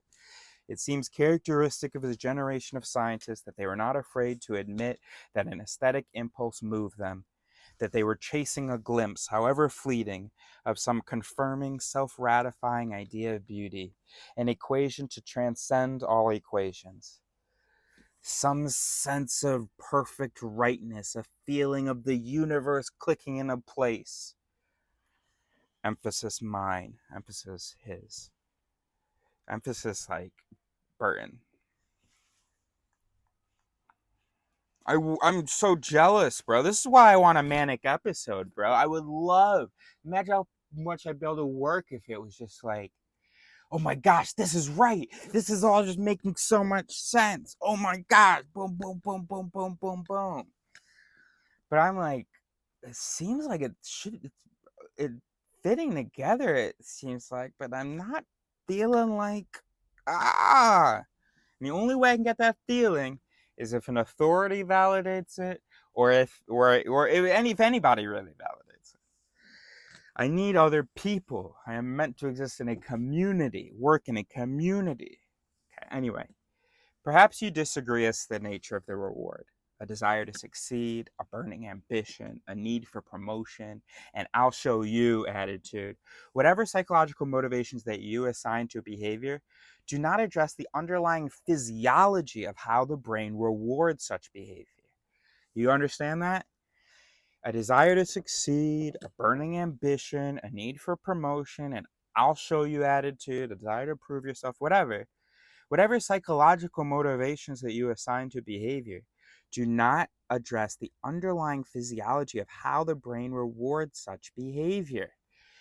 So even if you say, oh, no, I do it, I like for me, I couldn't do college. Couldn't do it. You're telling me it's a degree? Okay, I just, it's not happening. It's not happening. Doing all these different tasks to work towards that degree, that's just not, it's just not fucking happening. And people would tell me, oh, but look, you're getting a degree. Oh, it's important for your future. Oh, you're paying all this money for it. Oh, you gotta, show what you're capable of. Oh, being ambitious, a desire to succeed, whatever.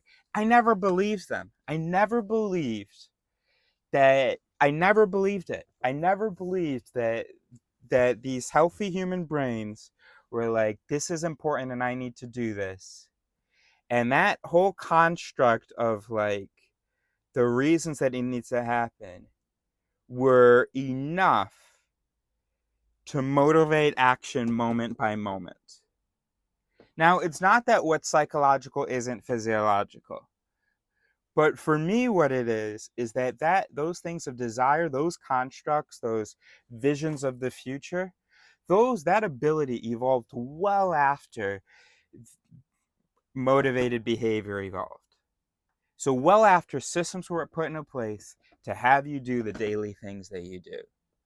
Or anything that you're going to commit to for several hours a day, there are already systems in place that had already evolved pre these more developed notions of ambition. So suppose that physiologically this notion of ambition exists. Suppose it's some kind of a cortical thing mostly. But it's still connected somehow to the reward systems. But it'd be hard to imagine how you need that thought every time to go in and activate the reward system. So the brain, if it has that ambition, if they found that ambition itself isn't going to be enough to keep the motivated actions going. So that ambition needs to just trigger some sort of process that evolved before and that just locks in and goes, okay. And then even when that ambition goes away, we're still doing it. You understand what I'm saying? Very thirsty. A moment. And then me, I don't have that good reward system. So the ambition, there was nothing to light. So I could have the same ambition, the same visions of the future that you do, suppose. But that basic reward system thing, that your little ambition goes like this, well, my little ambition is going like this. It's very weak, just like yours. Now, I have a very strong ambition, but physiologically very weak. But very strong in the sense that it occupies much of my thinking and much of my decision making, but not much of my actual processes, if that makes any sense. So my ambition is going, it's just a little, that's enough. That's good. That's good. But if there's no fucking stove system that's been pre-installed, nothing's gonna like catch it. You need the whole system going. The gas being released, the you know, from the tank, you know, whatever. You need all that ready, in place. I think that's a really good analogy, actually. I think that's a good metaphor. Oh, fuck. I think that's a good metaphor. So you can, your desire to succeed, your burning ambition, your need for promotion, your I'll show you attitude. That's all this is. And you can't even hold it, bro. Hold on. Okay. All right, you can't even hold it. Also, this gets really hot. It just hasn't evolved that much, bro. It's just this little thing. Now, you may need to work into the metaphor that there are other things like hunger, that there's already a flame thing in there. I don't know, but whatever. But then comes this little flame, and this is just a little thing coming in. All this shit already exists. I have a gas tank in here. Gas tank in here that's connected. This is the vent for the fridge. So I've got the food being cooled by gas here. Got gas that's gonna come out of, that's ready to come out of here. This is all ready. I gotta hold down on this. Hold on, bro. Alright, so I gotta hold down on this. I gotta hold down on this. You're not gonna be able to see it maybe, but I gotta turn and hold that down. Well, you know how a fucking stove works, bro. Boom. I gotta hold this down a little bit longer. Now I can let go and see how there's a system in place to keep that going. And there's even a system in place that if you don't keep anything on, if you don't put anything on it, it's gonna get too hot and it's gonna shut off. You understand? It's gonna shut off. So that's a whole system, right? You gotta be doing something, cooking some food. You gotta be cooking. If you ain't cooking, the whole thing's gonna shut off. Now he's saying that we evolved such that even if it's well, it's still gonna, you can cook for hours on this, of course. But if it just gets too hot, so the heat isn't going into anything at all, it's gonna shut off. But it doesn't need to know that the food's gonna be good. It can keep it going. You don't have to keep going, no, I swear the food's good. Let me relight you. No, you don't have to do that. You understand? You understand?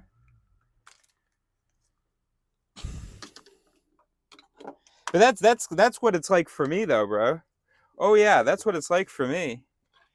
It's like trying to light this one.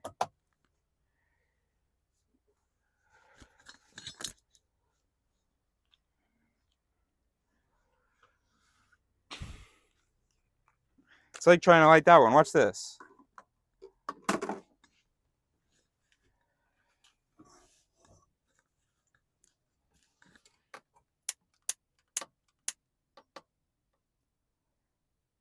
Burning ambition. Oh, did you see that? You hear that? Oh, got something. Oh, fuck. I think I had something. You can hear it. Fuck. Fuck, fuck, fuck. Then I take some meds. And the meds make it like this one. These are covered in oil. So these... Okay, well, these are bad examples because they're actually covered in oil. Right? With some meds, I can get something going.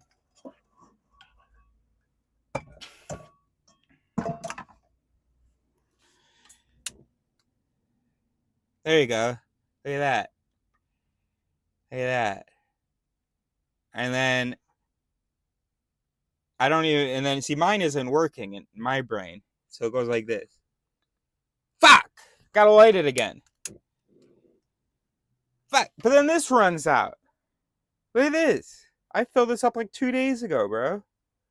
It's already down to half. Oh my goodness. You understand? You understand, bro? That's a good metaphor. Good thing. Okay. You understand, though? Perhaps you disagree as to the nature of the reward. a desire to succeed, a burning ambition, a need for promotion, an I'll show you attitude. Whatever psychological motivations that you assign to a behavior do not address the underlying physiology of how the brain rewards such behavior. No matter what the psychological impulse, no one ever spent 20 years in some stinky lab without some little pellet of pleasure periodically dropping onto his median forebrain bundle. I'm cooking without gas, bro.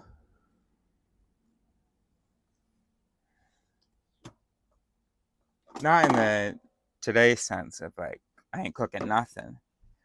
But in the sense of, I'm cooking malfunctioning gas system, bro. At least for an individual. The choices are to either develop a new reward system specific for this emerging ability of thought, or to expand the role of existing systems. Economy of effort would favor the latter. The feeling of knowing was already securely in place as a feedback reward system for learning. What if the feeling could be repackaged as a motivation for pursuing the unproven thought? Then there's this like indented sentence. I don't know whether that's for emphasis. Someone else wrote this. I don't know. A perverse possibility, an unwarranted feeling of knowing might serve a positive evolutionary role. Bro, I did not even think of Burton when we were talking about Colin's intangibility, at least not consciously. The notion of the empiric method is based upon the simple premise of trial and error. A perverse possibility, an unwarranted feeling of knowing might serve a positive evolutionary role. The notion of the empiric method is based upon the simple premise of trial and error. An erroneous initial idea that prompts further investigation is preferable to no incentive to any thought at all. With crossroads puzzles, you don't expect all your first choices to be the final ones. Ditto for working out equations for tough math problems, designing your home, or writing a sympathy. The history of science is the history of successive approximations. The problem is that we need a reward strong enough to tide us over until our thoughts can be verified. But that would be too difficult to program. So Mother Nature hasn't been able to do it yet. I don't think we really have, because there's no it's not about tiding us over until our thoughts can be verified. We go all the fucking way through the end zone, through the fence, out of the stadium, and we just keep going. We are not about to verify our thoughts, and we just keep feeling rewarded, coming up with all this wild stuff. Yeah, so I hope he says that, but yeah, the only way that the reward system could be strong enough, or the only thing that has so far worked, was a reward system that didn't have us, thinking about verifying that just made the thinking pleasurable itself and made us even resistant to verifying if it meant protecting the thinking. The problem is that we need a reward strong enough to tide us over until our thoughts can be verified. And to be convincing, it must feel similar to the feeling we get when we know a thought is correct and can prove it, as in getting the right phone number. It has to be it only works if it works. Let's add that to our Cornell concepts. It only works if it works. We have resource economy, Colin's intangibility. Where did we put it only works if it works? Where did we put it only works if it works? It only works if it works. I think it is on this here.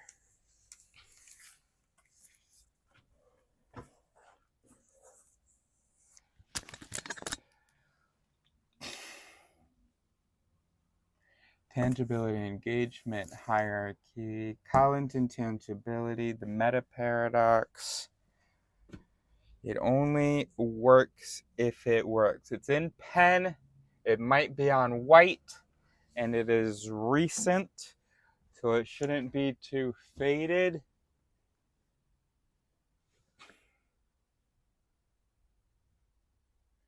Now here we have other people's ideas and things about the taxonomy.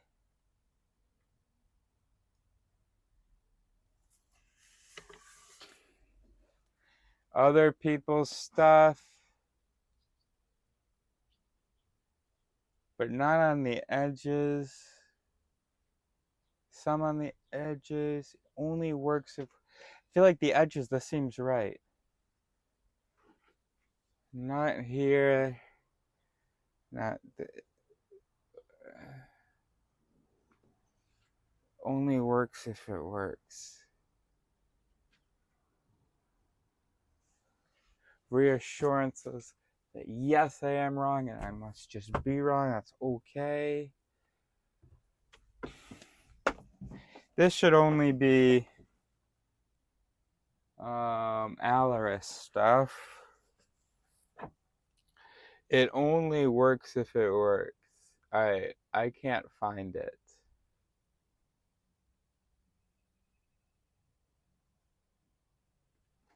I can't find it. So let's do that. It only works if it works. I know that I put it up though. That's the thing though. It only, where would I have put it? I would have put it here somewhere. I would have put it here somewhere. I know that's kind of other people's stuff, but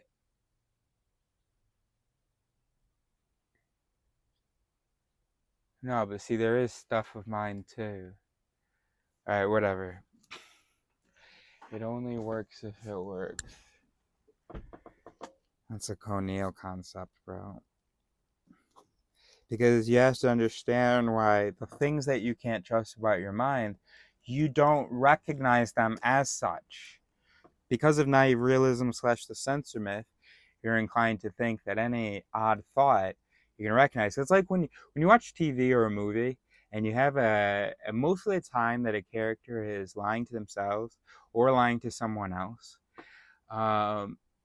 it looks like the character knows it. Or even if it doesn't look like the character knows it, they are not saying this thing as they say things that they really know to be true. They're kind of like, they're kind of reaching for straws and all this, or it's just something is off about their face as they're saying it.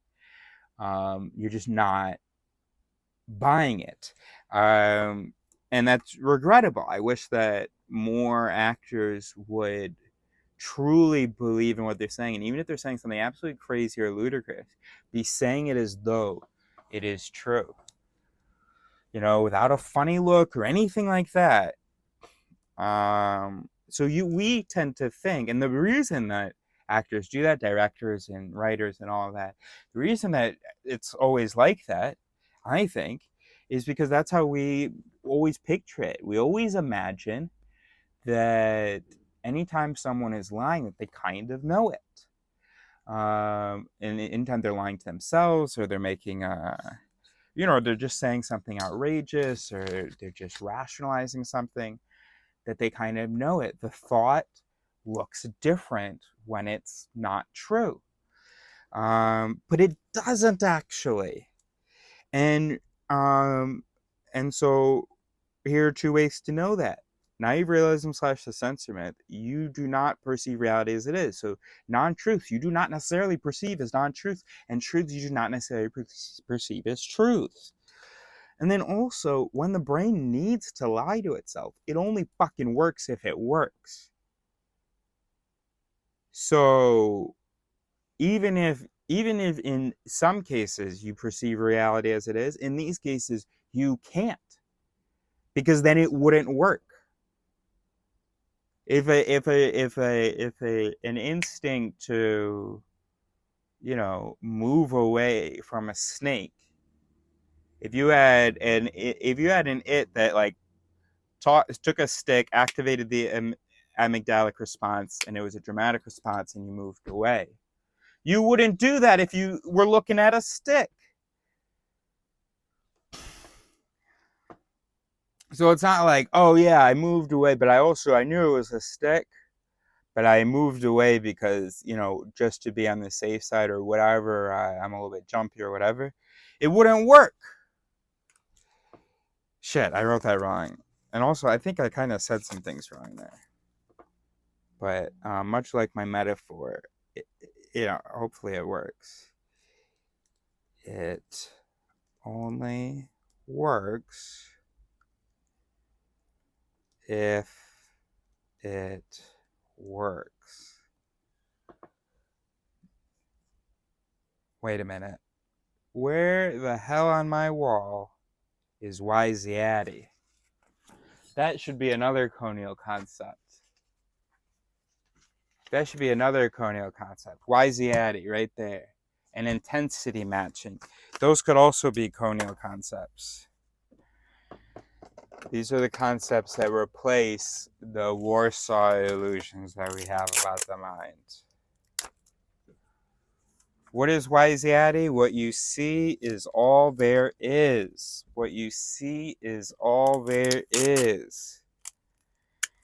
And that's sort of related to it only works if it works. Because if you had to form judgments,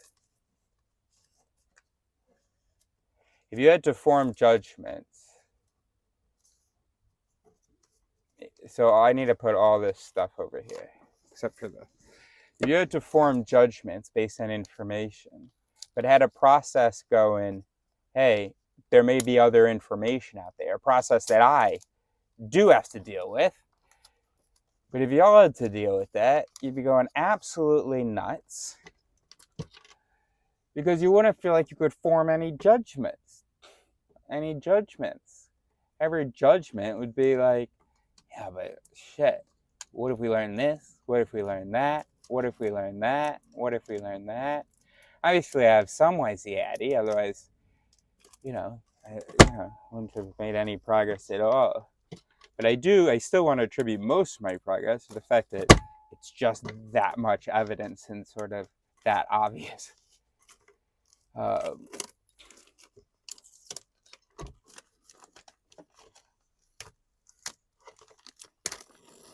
Alright, so some like variables, positive test strategy,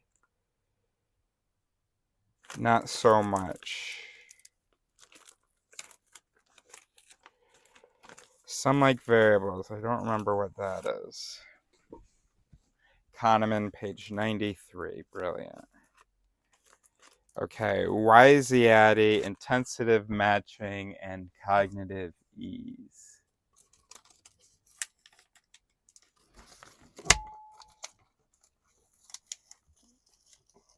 And fluency. Well, cognitive fluency is with the cognitive ease thing, so.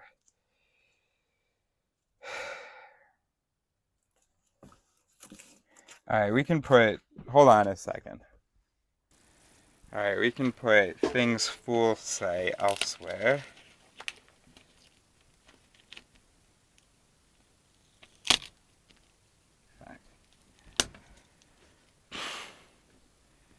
Some things fools say. What do we have here? I don't even know what that's called.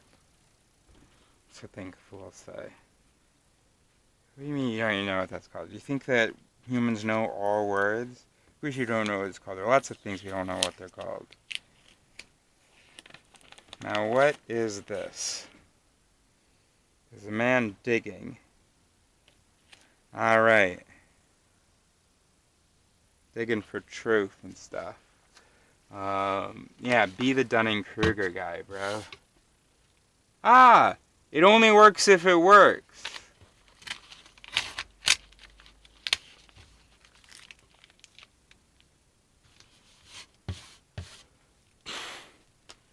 Alright, if only works if it works, instincts can't just be advice.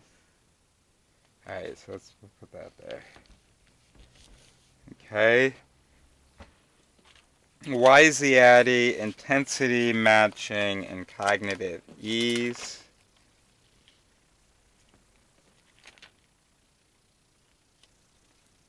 Hold on, hold on.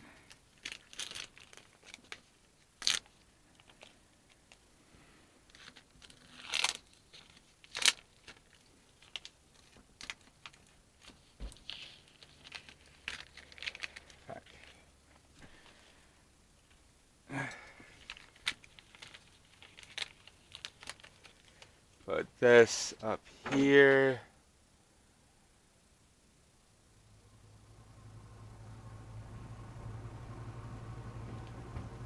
There. In 500 meters at the roundabout, take the next exit and stay on D317.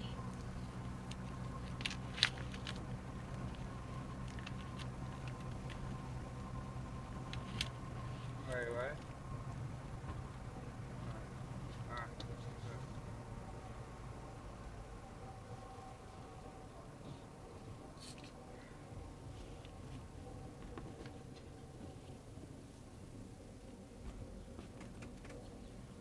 In 800 meters at the roundabout, take the second exit and stay on D317. Shit.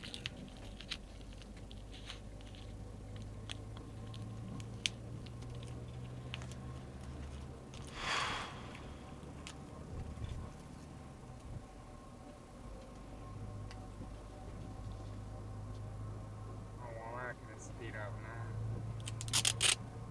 80. Fuck, we're gonna go 80.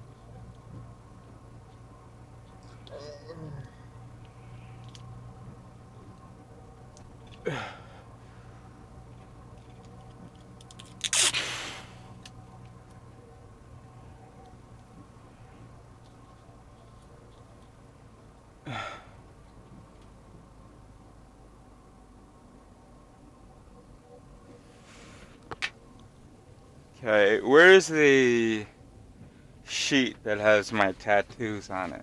Ah, here we go. Exit the roundabout onto D317. Fine. Continue on D317 for 4 kilometers.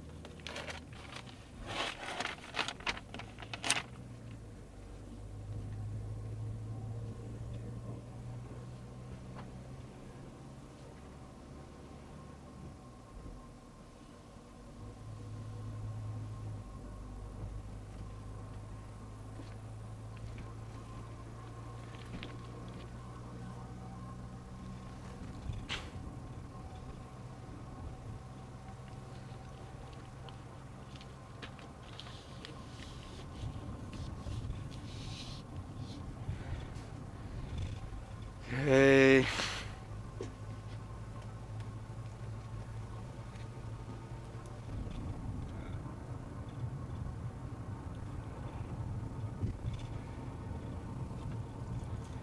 Okay, so we've got some Ryziati.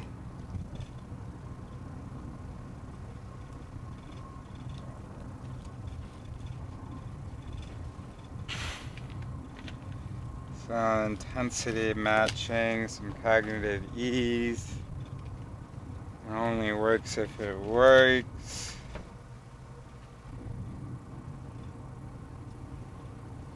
Okay, so you can move all those up then.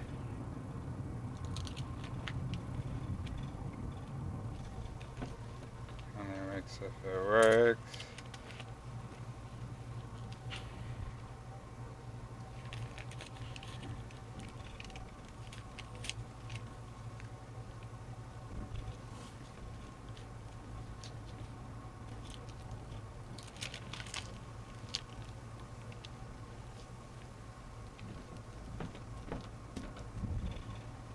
There we go.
Fober 12, Shadi 1228.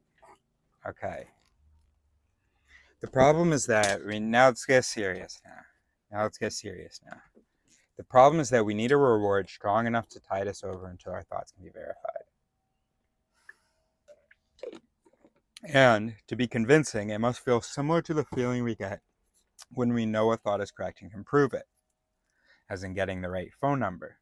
Oh, great. Enter a spectrum of bridging motivations ranging from hunches and gut feelings to faith, belief, and profound certainty. From vague inklings of familiarity, such as déjà vu, to an overwhelming sense of conviction.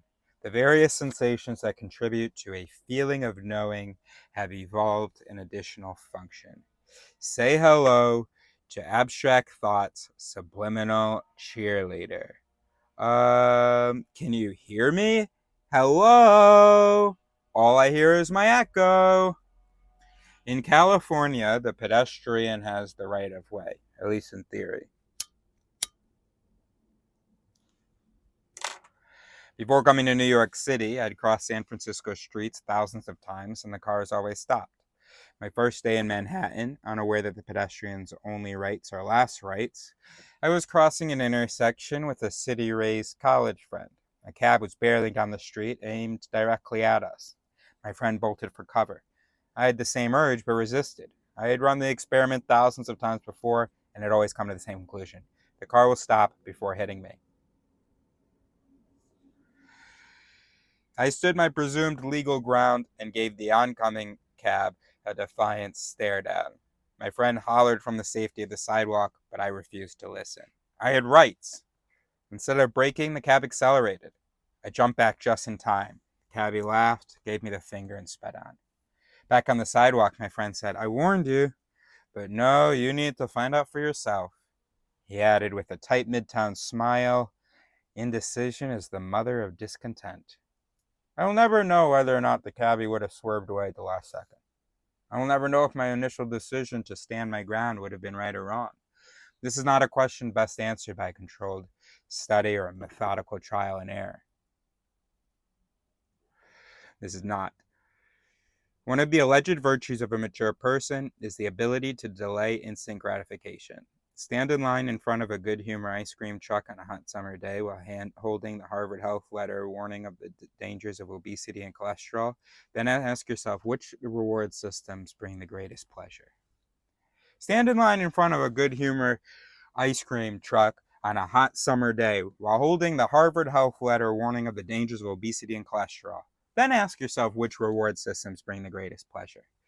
A central conflict of civilization, basic urges versus more level-headed and considered responses, is ultimately a contest between immediate pleasures and long-term rewards. In parentheses, a biologically based preference for immediate gratification certainly provides a glib explanation for our stunningly short-sighted attitudes toward foreign policy, ecology, global warming, and population control. Section, double-edged single-mindedness. That's right. And I've got reminders out there. Go ahead, be single-minded, Eris. You're never going to be right either way. You're never going to find absolute truth either way. So if you think that this might be something useful towards truth, be single-minded, bro. And that was my skepticism problem. When I first started thinking I gotta live outside, because how could I trust people? I was so skeptical myself that I believed everything they were saying, but they were saying nonsense. So what do? I call the scientist paradox. A scientist, to be a good scientist, has to be sensitive to when other people tell him that he's made a mistake and try to show him. But then he goes out for lunch with non-scientists, and his job as a scientist is to sort of transmit, to help other people think, and also to learn from other people. Except now he's talking to people that don't want to learn, that want to teach him but didn't learn before teaching him. So they're going to tell him he's wrong. He's going to go, well, what's going on? Scientist paradox. That's what I think this is going to be about. Now, of course, I should really stop doing that, because every time I do that, then maybe you miss what he actually says, because I've primed you and framed it, and blah, blah. What was the last time I said that? Oh no, but because I said that he was gonna say that, but I think he hadn't he already said.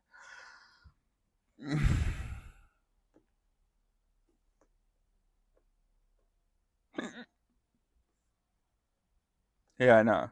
So then he did say that thing, I think, or maybe I just had because I'd primed myself. That's how I read it. Anyway, my first day in Manhattan, blah blah. All right, the double-edged single-mindedness. In order to pursue long-range thoughts, we must derive sufficient reward from a line of reasoning to keep at the idea, yet remain flexible and willing to abandon the idea once there is contrary evidence. Exactly. Oh, now I don't know that he's going to actually talk about the scientific paradox in the sense of all the implications as far as that you can't really trust people and all that part. But that, what he just said. Okay.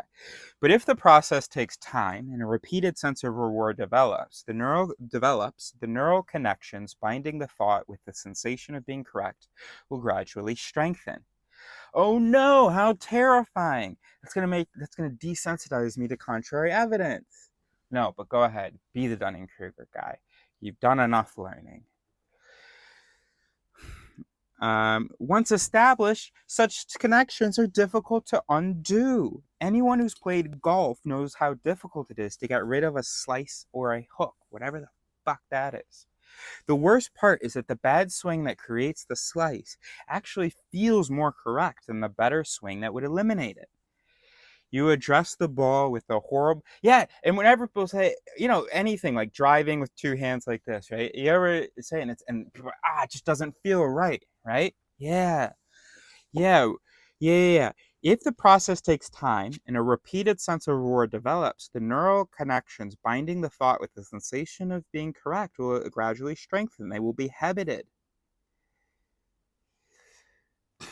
Once established, such connections are difficult to undo. Anyone who's blah, blah, you address the ball with the horrible dilemma of feeling more comfortable with a stance that you know is incorrect.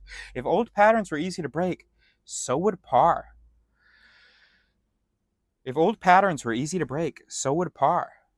This is particularly so with emotional habits. Using repetitive electrical stimulation of the amygdala, Joseph Ledoux has produced conditional fear responses in rats that persisted throughout the rat's lifetime.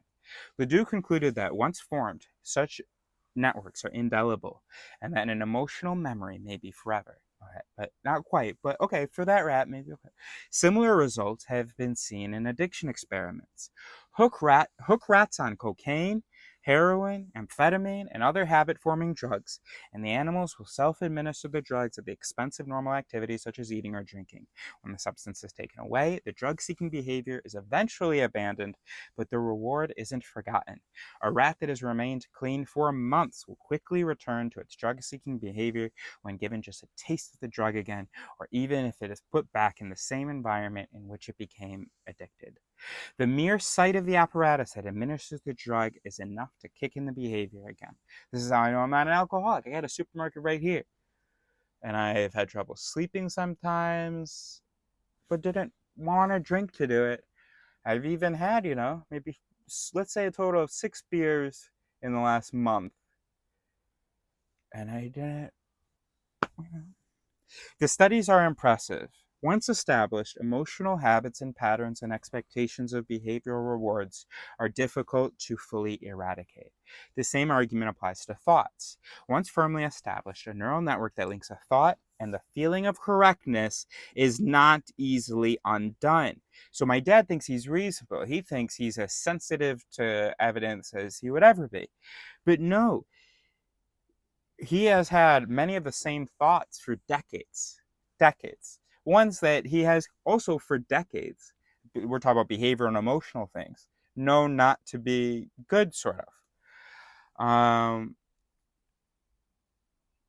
But he will also justify them. And they've been so linked, the feeling of correctness, that this is true and this is right, that you would need to understand it theory. You need to understand how the mind functions in order to make any, because I'm sure he would want to change certain things, but he doesn't realize that he's not going to see that they are wrong at first. It's going to take time. And what, I don't know what's going to reward him during that time when he's having to bite the thing that feels so true. Oh yeah, yeah, yeah. Now he's got a lot of scientific instincts that don't sort of manifest because of his certainty, but he values scientific stuff, and evidence and growth and changing understanding and stuff, or development of understanding. So there's something there that if he just recited it a few times and it was written on the board beside him, and he just kept having this reminder of those values and kept getting the reward, yeah, I'm entertaining this idea, and that makes me a good thinker and a good scientist. I feel uncomfortable because it feels wrong, this new idea. And I could be rewarding myself by just championing my idea and imposing my idea and getting this other idea to shut the fuck up. But then I would lose out on this reward of being a good listener. And that's basically what worked with my presentation with him. He had established, because of the consistency bias, once he had established that he is able to listen to other perspectives, he said, Harris, you got to listen to other points of view, blah, blah. Now that he had established that, his brain was like, yeah, let's do this presentation. Then he was able to sit for an hour for the first time ever in the year and a half that I've been trying to discuss it theory with him. He sits down and shuts the fuck up for an hour. Thanks to the consistency which says, hey, if we say that it's good to listen to other perspectives, then we better listen to other perspectives. And that consistency is pretty weak. But we slapped that one because he said, Harris, you got to listen to other perspectives. I said, well, then you haven't listened to mine. Listen to mine. Oh, okay. Yeah, I'm someone who listens. Cognitive dissonance resolution. Boom. On top of that, you add, he said he was listening to an audiobook. I said, so you're able to listen.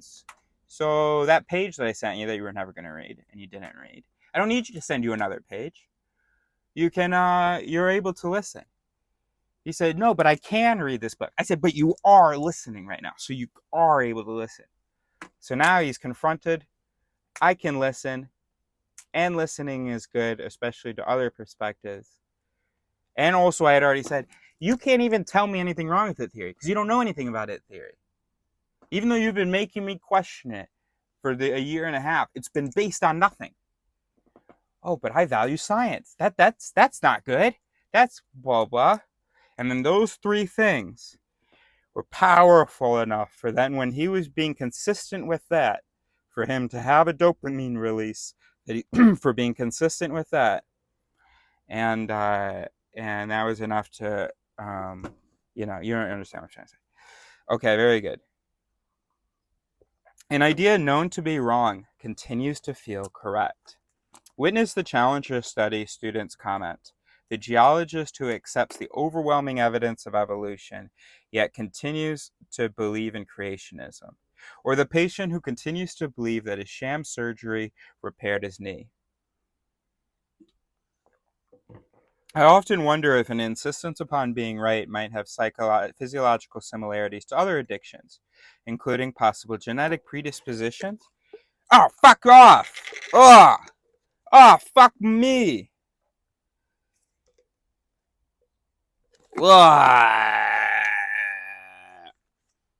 I'm exaggerating now because I don't want you to think that I'm actually now. It's not a big deal. I often wonder if an insistence upon being right might have physiological similarities to other addictions, including possible genetic predisposition. Now, my dad has no addictions. He should. He has addiction in his family. He has ADHD. He is unhappy in certain ways. He should. But he doesn't. I mean, he's never smoked a cigarette. Alcohol isn't really a problem, I guess. I mean, he's...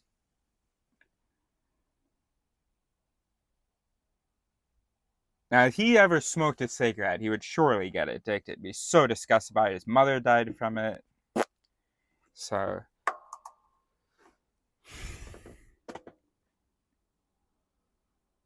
I feel like he is predisposed to addiction, even though that isn't cop. There's circumstances that indicate that he should be predisposed. The ADHD, the addiction in his family, but I don't know of any addiction he has, unless you maybe food. I don't know. All right. I often wonder if an insistence upon being right might have physiological similarities to other addictions, including possible genetic predispositions. We all know others, never ourselves, he put in parentheses. We all know others, never ourselves, who go out of their way to prove a point, seem to derive more pleasure from final answers than ongoing questions, and want definitive one-stop shopping resolutions to complex social problems and unambiguous endings to movies and novels. I don't know that sounds like my dad.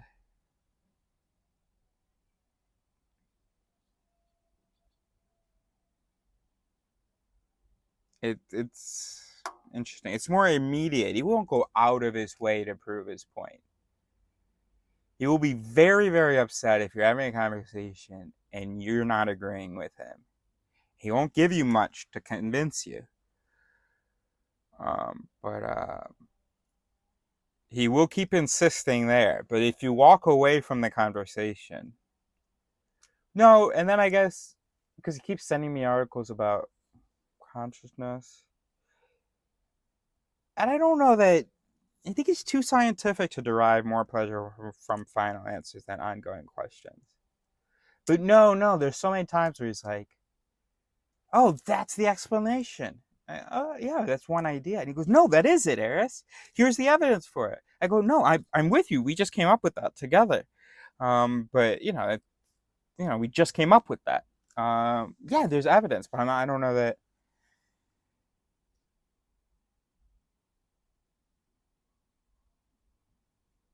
I don't think he needs unambiguous endings to movies and novels, and I don't think he wants definitive one-stop shopping resolutions to complex social problems.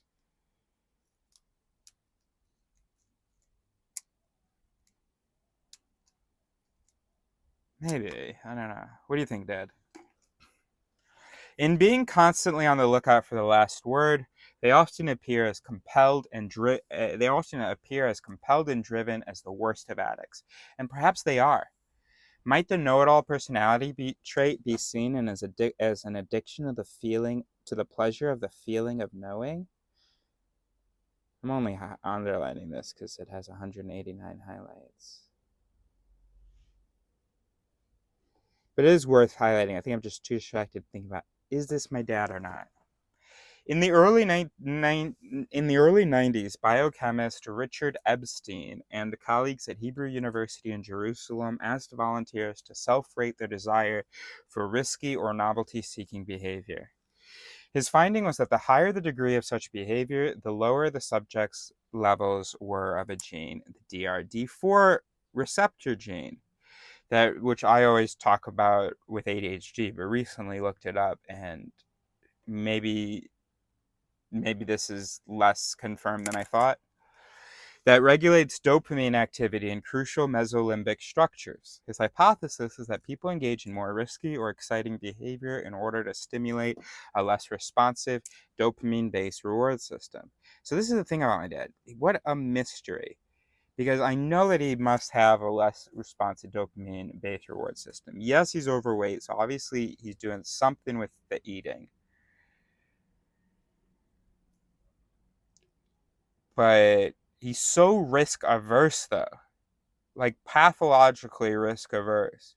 I think he gets an enormous amount of pleasure from being risk averse, from seeing and avoiding bad futures, even when those bad futures are not actually very much indicated or are okay if they do happen, and the opportunity cost is too great to avoid them. what is with my dad? He's like so repressed. Why? Because my mom, obviously, no. Yes, I engage in risky or exciting behavior in order to stimulate a less responsive dopamine-based reward system. Why not my dad? He should also be religious. So there must be some things that happen in life that determine, because I think he's predisposed to religion just like I am. Even more so because he has the feeling of knowing more than I do. Something must have totally put him off of religion.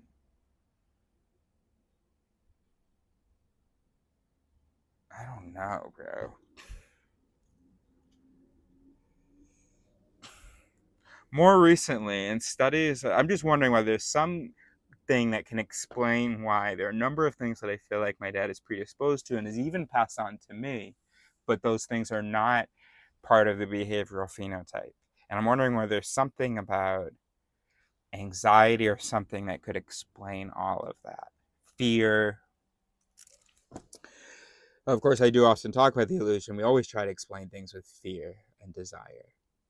Oh, he wants this, and that's the ultimate reason that he's doing all of this stuff. Oh, he's afraid of this. That's the ultimate reason.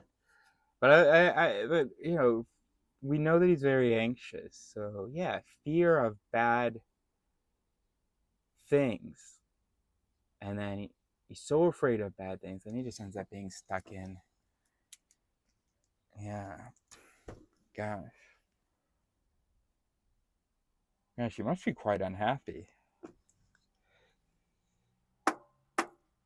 You know, I have novelty. He's at home. He doesn't see many people. Oh my gosh. Anyway. Oh, we didn't put this up. Hold on, let me take a second.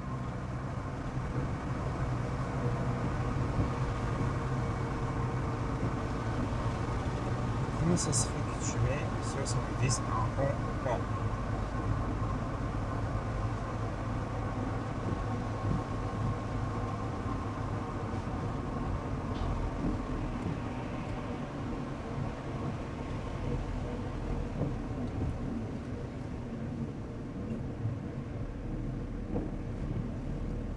"2024 Fober 12 Charlie." Maybe he's addicted to the feeling of knowing, and early on saw science as an opportunity to know things.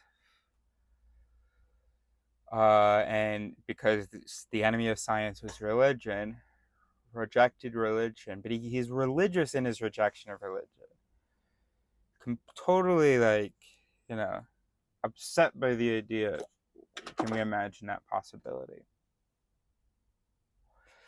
It is an upsetting thing because, like, yes, once you've spent time imagining it, and then are like, okay, I see why people keep imagining this, even though it's not the case. It does get annoying. But yeah. So people who are addicted to the feeling of knowing could go down the religion route unless they've been exposed to science in a certain way early on.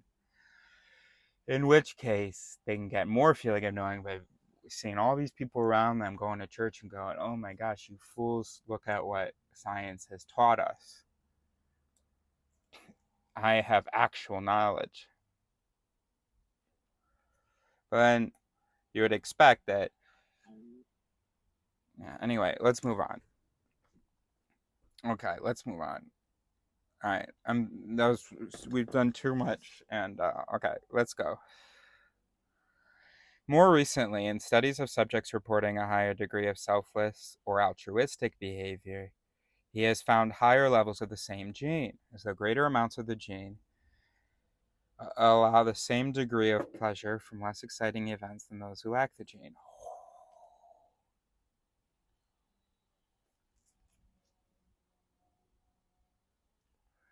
Hold on. Because that's me, bro. Hold on. Is this the Barnum effect? Hold on.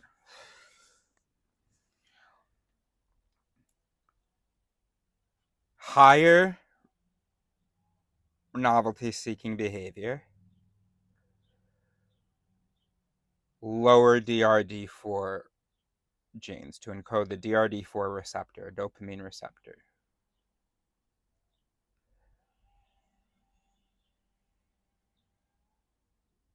So this is a compensation. It's higher for risk, the novelty seeking, because there's less receptivity in the mesolimbic structures. That's dopamine receptivity. So you need much more novelty in order to get a response from the dopamine system. Now, a higher degree of selfless or altruistic behavior is related to higher levels of the same gene.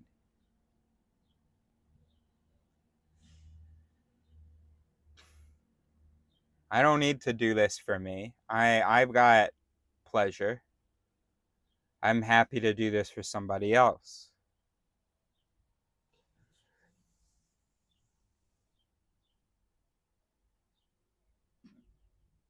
Well, so then we have to say that I'm not selfless or altruistic, in some sense at least. Because I can't go and say now, oh yeah, no, I've got a really well encoded DRD4. I have ADHD, I engage in more risky behavior. I mean, I want to now say, do I really? Do I? Am I out here cliff jumping? Am I out here doing heroin? You know, no, I'm not. You know, do I even have ADHD?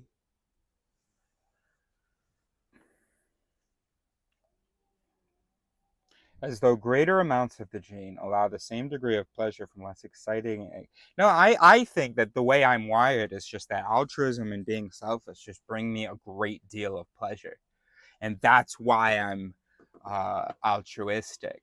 Because I've got a lower pleasure system, I need to... I mean, I'm definitely self-absorbed, but I'll put others... If we've got 2 slices of pizza, I'm going to go like according to weight or something. I don't know. Unless that favors me, in which case I'm gonna... I don't know. Gosh. Alright, whatever. So Epstein has postulated this may mean that people who don't get enough dopamine in their brains seek out drugs or other such means to get high. Dopamine probably plays a key role in pro-social behavior. People with the altruism gene may do good works because they get more of a thrill out of their good works. Right, that. I've had friends and I've been like, that paying for my meal just... Like, because I would be upset. Like, number of meals I paid for and you can't get me right now?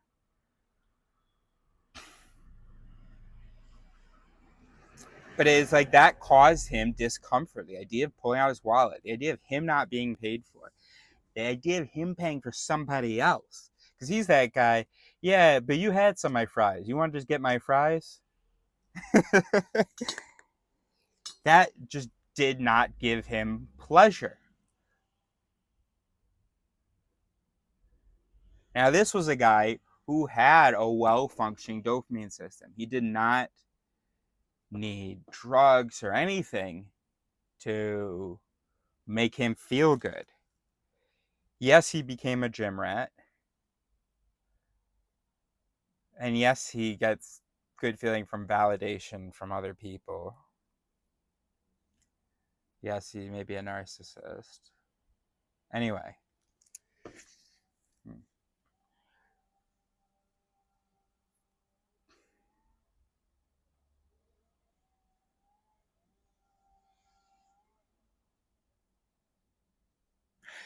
More recently, in studies of subjects reporting a higher degree of selfless or altruistic behavior.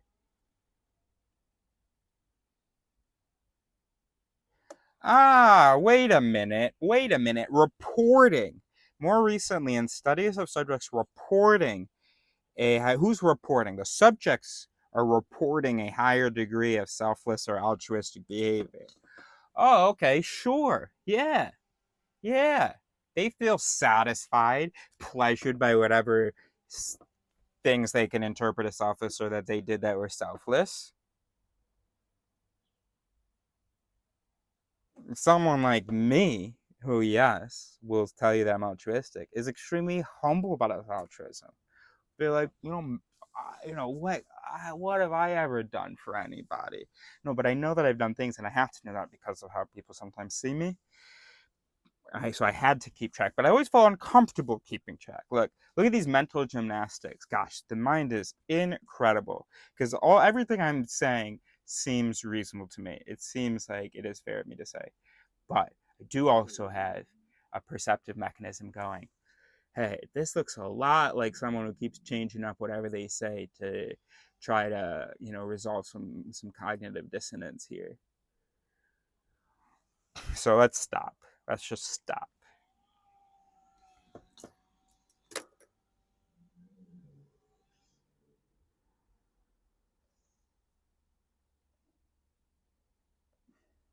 Let's just stop.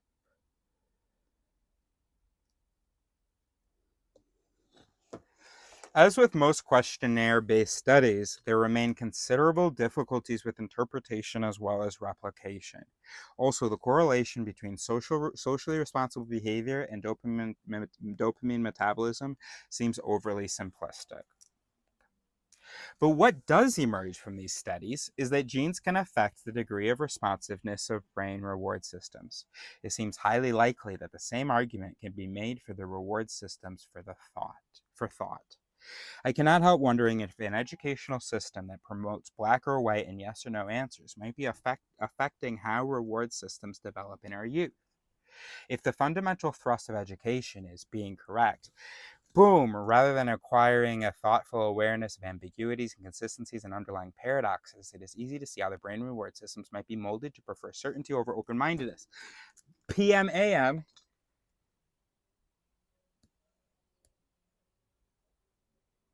Gosh. Okay, that is the future of education. Everything you do is a PM. Now, sometimes an AM might be appropriate. A little addition to it to get a little bit closer to truth. Nothing you ever do is going to be true. Okay? It's just about distance from nothing.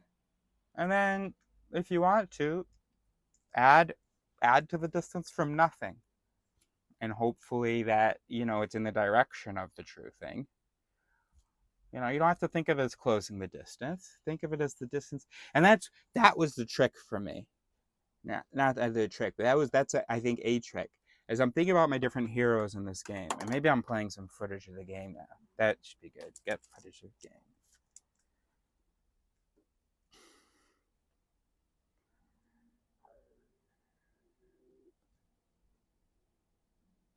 So as I'm getting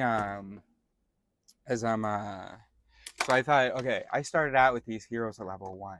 Holy smokes, my Queen Archer is at level 54. That's so far from 0. There is a maximum, a time in which I can no longer gain pleasure from moving away from 0, at which point I would just have the pleasure from being the maximum distance from 0. That's the way to think of it, right? Not I can't gain pleasure because, oh my gosh, I'm 45. What does it go up to? I'm 44, 45, I think it goes up 99 or something. Anyway, I'm 45 level, or 95, I think. So I'm 40 levels away. And I can get pleasure from knowing that I'm inching closer. It's not a great deal of pleasure. And then I can get real pleasure once I've hit the actual correct level, which is 95. No, fuck that. Fuck that. Your default level is 1. Your PM, your first PM was 1. You've done so many AMs since then that your PM now is 54. Whoa. You are getting more and more pleasure as you move away from 0. Not decreasing pain as you move closer to whatever that maximum is. You would love to just be able to keep going. Be able to one day be all the way to 300, just forever be distancing yourself from 0. You would love that. You don't even want to stop. Disappointed that there is a maximum at which point you have less pleasure when you achieve that, because you will no longer have the opportunity to increase your distance from 0 or from 1.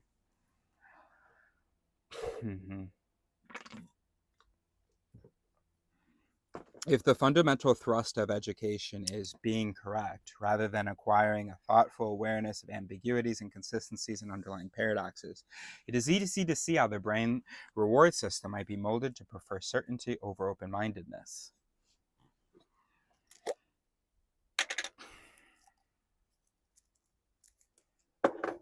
To the extent that doubt is less emphasized, there will be far more risk in asking tough questions. Conversely, we, like rats, rewarded for pressing the bar, will stick with the tried and true responses rather than risking taking a big risk and asking some fucking questions that might illuminate some shit. We just keep turning on the same light switch. To extend the reward system addiction analogy, I also wonder if each of us experiences a different degree of pleasure out of the feeling of knowing, in the same way that we each respond differently to mind-altering drugs or alcohol. Contrast the following two quotes. Do they represent purely philosophical differences, or are inherent biological predilections playing a role? So the following two quotes, do they represent purely philosophical differences, or are there inherent biological predilections at play? Okay, so Nobel laureate physicist Richard Feynman, okay, is the first quote. The second quote is Dr. Burton's wife. No, it's to Dr. Burton's wife. It's from a precocious 7-year-old. Okay, Richard Feynman said, I can live with doubt and uncertainty and not knowing. I have approximate answers and possible beliefs and different degrees of certainty about different things. It doesn't frighten me. A precocious 7-year-old. Dear Mrs. Burton, thank you for giving us a tour of the museum. I was the girl who raised my hand all the time and knew all the answers. How many... all right, I think we have a third quote here. This is a quote from Voltaire. Judge a man by his questions. By his questions rather than his answers. I love this. Voltaire. The feeling of knowing is essential. Oh my gosh, that's it, bro. That's it. We'll add that to the tattoo. Bro, it's about judge me for my questions, not my answers.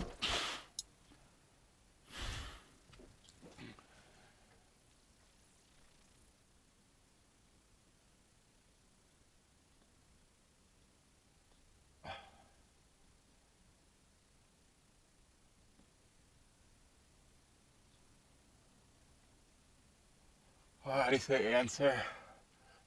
Nar.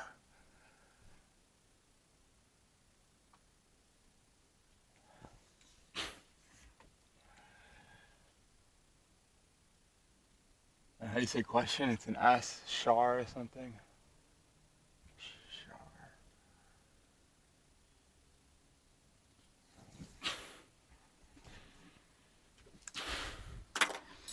Boom. The feeling of knowing is essential for both confirming our thoughts and for motivating those thoughts that either haven't yet or can't be proven.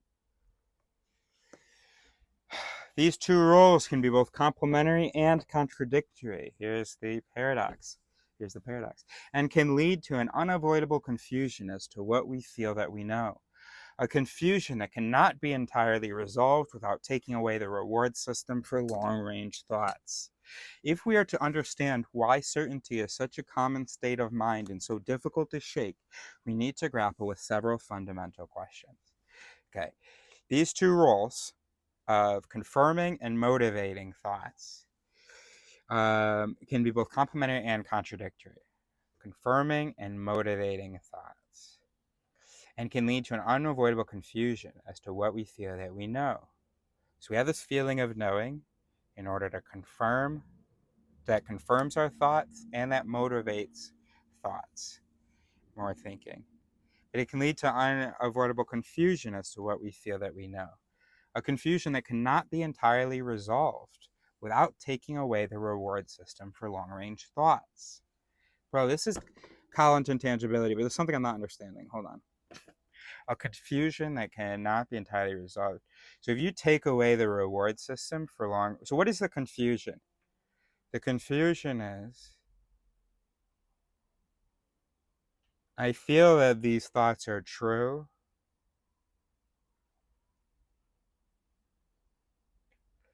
and I am motivated to pursue them. So I see how those are complementary. Now, how can those be contradictory? Well, in my case with it theory, it's contradictory because in order to pursue them, I need to change and develop them. If I had a feeling of knowing, that would be disruptive to that because I would dig my heels in more easily and more pleasurably.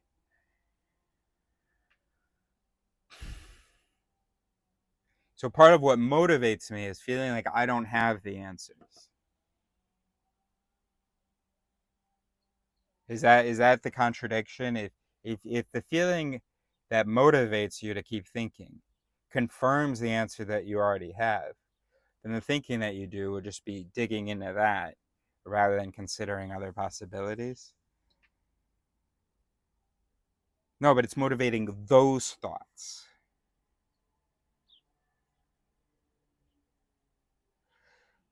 Now, what is this? So the confusion is, it's a confusion as to what we feel that we know. I don't know whether this stuff is true.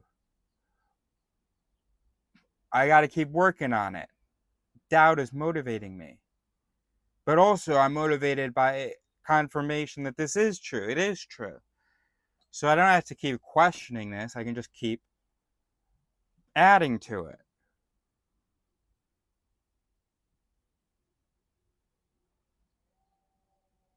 Now, if you take I'm not sure what the confusion is. Maybe it's that. If you take away the reward system for long-range thoughts, well, that doesn't entirely resolve the confusion.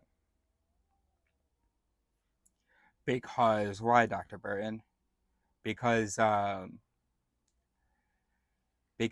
you're like,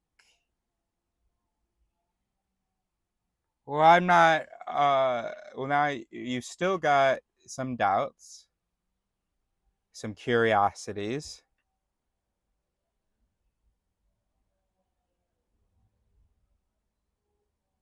You still got some doubts and curiosities, even without that feeling. That's what I have. So even without the reward system, oh, no. If you, no, sorry, fuck. It's a confusion that cannot be entirely resolved without taking away the reward system for long-range thoughts. If you remove the reward system, then the confusion can be entirely resolved, potentially. I'm not understanding this bit. If we are to understand why certainty is such a common state of mind and so difficult to shake, we need to grapple with several fundamental questions. What are the biological rewards for pure thought, and how are they related to the feeling of knowing? Are there inherent individual differences in the degree and quality of expression of these rewards, including the potential for addiction? Can these differences be addressed via behavioral changes and shifts in educational emphasis? Can we learn to sense greater pleasure out of feelings of doubt in the way that some people derive more pleasure from questions than answers? Like Aracil. Wow, that's amazing.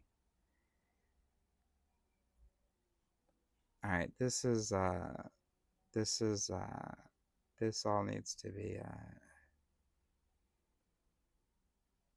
note.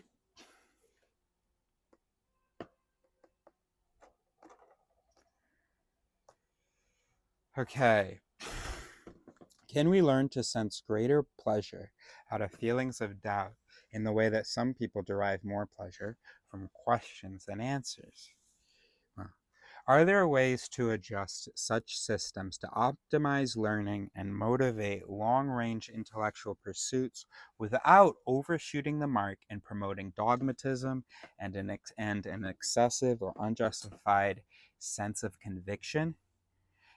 In summary, any present-day understanding of how we know what we know must take into consideration the contradictory nature of thoughht's reward systems, which is what this has 203 highlights. The feeling of knowing the reward for both proven and unproven thoughts is learning's best friend and mental flexibility's worst enemy. Yeah.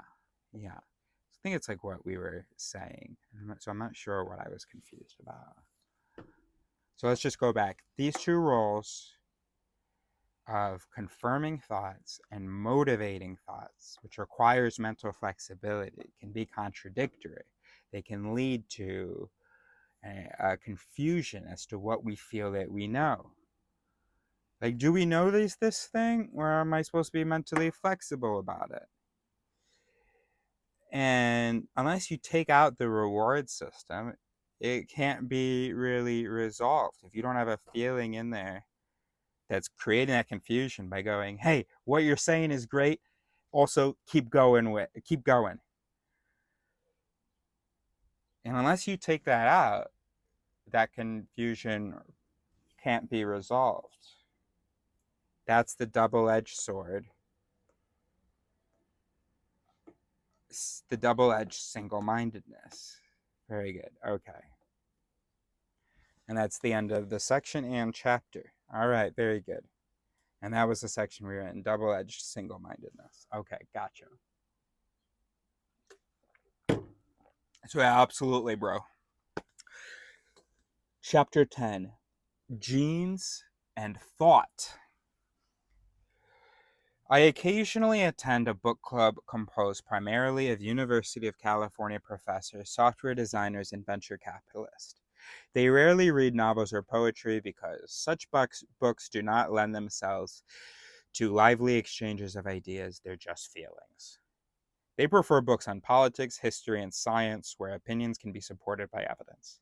The more polarized the opinions, the livelier the conversation, until frustration sets in. Then the most commonly heard arguments are, why can't you just once be reasonable? And if only you would be objective. Gosh, these guys lack critical recognition. The unstated subtext that drives these discussions, there is an optimal line of reasoning and I can know what it is. Yeah, and it's our default. That's one of our Warsaw illusions. In private conversations, these men are quite willing to acknowledge that a poet inherently sees the world differently than an engineer, even that their own wives prefer novels to nonfiction, and yet they persist in the belief that everyone should draw the same conclusion if given the same information, as though reason operated according to an obligatory physics like the optics of an eye. Hold on. Logic is not a biological system. As in correctly treating information, being objective, being reasonable, as they said. We define that as being logical, not a possible psychological system. Now, it is a real thing, though. There is an unknown correct treatment of information that we are trying to figure out.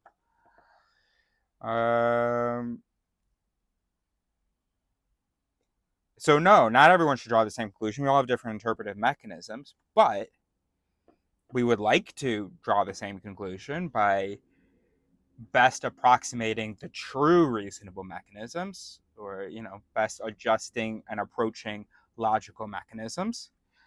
And then if we were to all follow logical mechanisms, if we had logical mechanisms, if we were able to install it with an AI for a given question, not pure all logical, but for a certain thing. Here's the correct way to treat this information. Here's what's been demonstrated to be the correct way to treat this information to get to the, then we should be drawing the same conclusion if we had that. And yet they persist in the belief that everyone should draw the same conclusion if given the same information. Right, no, of course they should, but they don't have reasoning systems, so we shouldn't expect them to. But morally, that should be the goal. As though reason operated according to an obligatory physics like the optics of eye. Now, if you mean reason liberation, how things happen, it does happen according to an obligatory physics. Much more complicated than the optics of an eye, I think, but yeah, it's a bunch of neural networks, a bunch of biophysics. Anyway, so these book club members aren't alone. 206 highlights for the rest of this page. We are raised believing that reasonable discourse can establish the superiority of one line of thought over another.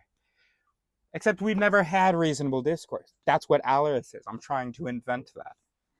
We are raised believing that reasonable discourse can establish the superiority of one line of thought over another. The underlying presumption is that each of us has an innate faculty of reason that can overcome our perceptual differences and see a problem from the optimal perspective. One goal of this book is to dispel this misconception. Yes. And it's not, Dr. Burton, not just about perceptual differences, about the difference in the activity of interpretive mechanisms as well. The process of reasoning arises from fundamental biological principles that we all share. It's so exciting. I think we need a cigarette because I don't feel like a joint. Let's get into this. Gosh, a drink would be nice, but no, we've got work to do, and we know that if we start drinking now, if we went to that store and started drinking, we'd be in bed by 4:30, and we'd want to cancel on Leo. All right, let's go. Tell me about the fucking process of reasoning. Referring now to liberation, not actual logic, but just how the mind treats information to produce conclusions and behaviors. The process of reasoning arises from fundamental biological principles that we all share, but this is like saying that all computer programs arise from principles common to all algorithms. Even we computer illiterates know that Windows and Mac programs have the same generic structure, a series of algorithms, but that the programs are incompatible without additional bridging software. Which brings us to the question of the relationship between our code, our genes, not referring to lines of code, but the genes that encode the lines of code. And the lines of code then being metaphoricus with the arrangement of the neurons. Even we computer illiterate, blah, blah, blah. Which brings us to the question of the relationship between our code, our genes, and the formation of our thoughts. If the Windows Mac analogy holds, we might suspect we share general powers of reason, but that our individual lines of reasoning for any given problem will be idiosyncratic. It will be as idiosyncratic as our underlying code. In this chapter, I'd like to look at how genes might affect the very texture of our thoughts. So what do we think about that? We might suspect we share... Oh, stop it. We might suspect we share general powers of reason. Well, then we wouldn't be... What do you mean sharing general powers of reason? And we share general powers of liberation, maybe. But yeah, none of them are reason, and so they're... Anyway, all right. But so yes and no. Yes, our liberation for a given problem will be as idiosyncratic as the arrangement of our neurons. Well, I mean, the neurons, bro, you can't, I don't think we can look at genes yet and say this is what the brain's gonna look like. The genes set up the basic, and then the whole great thing about the brain is how responsive it is to the environment. You would need to see the sit stem, the connectome. Before beginning this discussion, be assured that I am not promoting genes as the only or even the primary determinant of our choice of thoughts. Though we tend to assign behavior into arbitrary categories, practical distinctions between nature and nurture are rarely possible. Genes and environment influence each other in a complex, irreducible dance of positive and negative feedback. Nevertheless, if we want to understand why lines of reasoning cannot all be identical, we must consider how individual genetic makeup might influence our choice of cars, spouses, or presidents. Yes, bro. This is why you have to understand it theory. Because if you understand what the elements of your thought are, these its, and how they can be arranged differently, then yeah. First of all, it shows you how logic is impossible.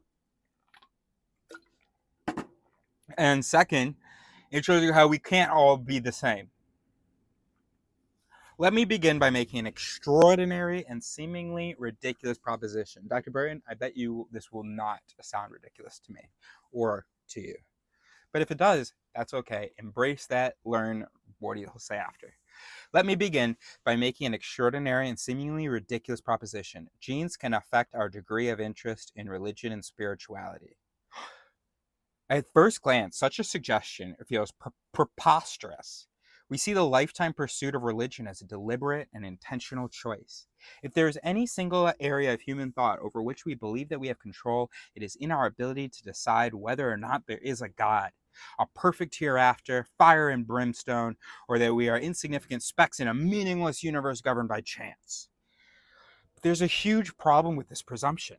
Interviews of identical twins raised apart reveal a very strong correlation in the twins' religious attitudes and inclinations. If one twin is preoccupied with religious thoughts, the likelihood is high that his identical twin raised apart will have a similar inclination and vice versa. I'm referring here to the degree of interest in religion and or spiritual matters, not the choice of any particular religion.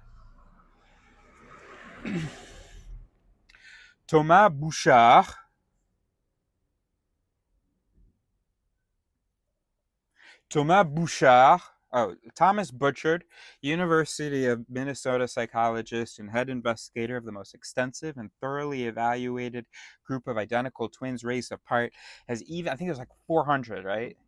I wish I could Google it. Oh, I can cancel this shutdown. Oh, but my phone's not plugged in. Fuck it, shut down.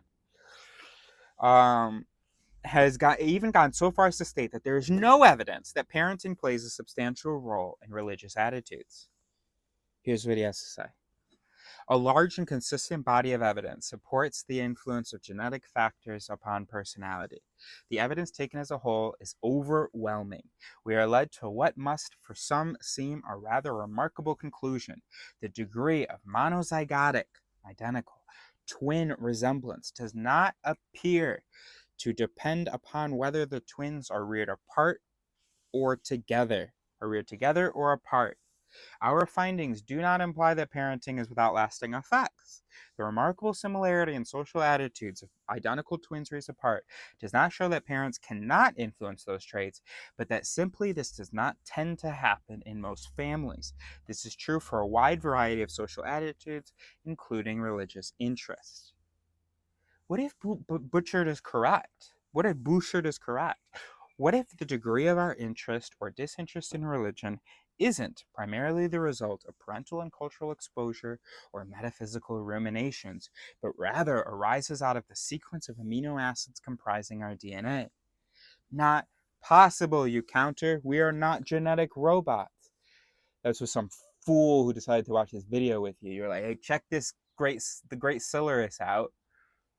And that's what they were saying, right? And you're like, oh gosh, you're so behind, right? Is that what you're saying to your sister or your brother or whatever? Did they say, not possible, we are not genetic robots? A person highly spiritual by temperament might choose to reject all organized religions and become a card-carrying scoffer. Like Frederick, who we met in Ibiza. Like my dad. Or he may become a secular humanist. People can find God or lose their sense of faith, but what remains unclear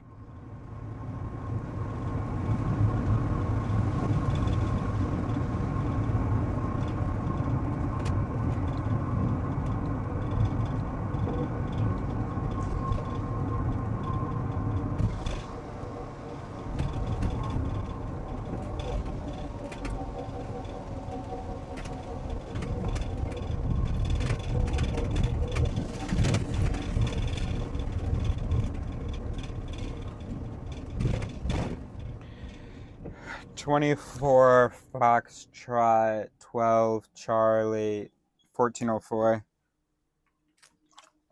Let's brainstorm aloud.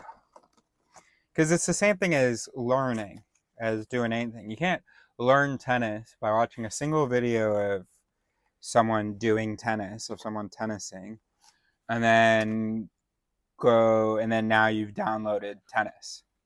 You need repeated exposure.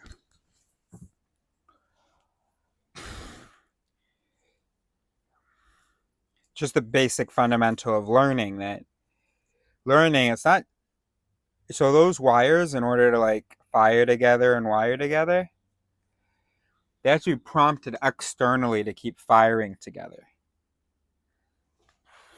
It's not like you learn, oh, hey, procrastination is bad, and you want to habit, you want to develop your working ahead neural networks.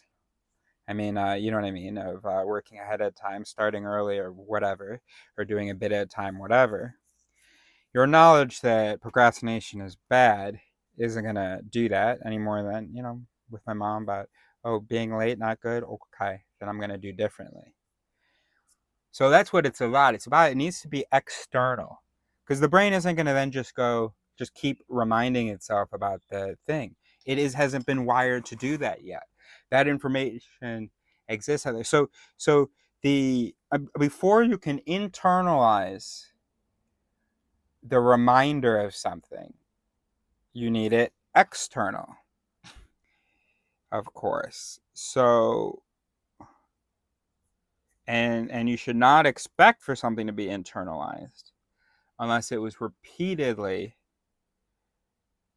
perceived its like actual form outside. So the source, because otherwise you see it once and then it goes and gets distorted, and you've got networks just reacting to representations of it. I mean, higher level representations of it, so more distorted representations that have been reconstructed and affected and so on. So you have to keep looking at the source material to have as primary as possible of a representation, and that repeated exposure to just keep going into the system. You can't unplug until it's charged. So the principle could be called something like repetition to charge, or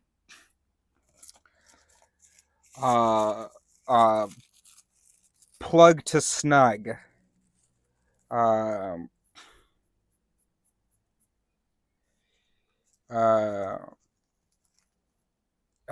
Exposure installation. Because isn't that kind of what we're talking about? Rather than talking about... Do I want any more hash in here? Because I don't actually see any right now. What did I do? Did I put 2 whole cigarettes in there? Or you can't see. Seems like a lot of tobacco. Install... so it's like...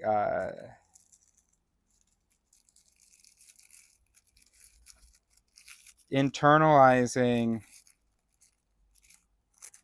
installing, internalize, plug till snug. You got to keep plugging it in.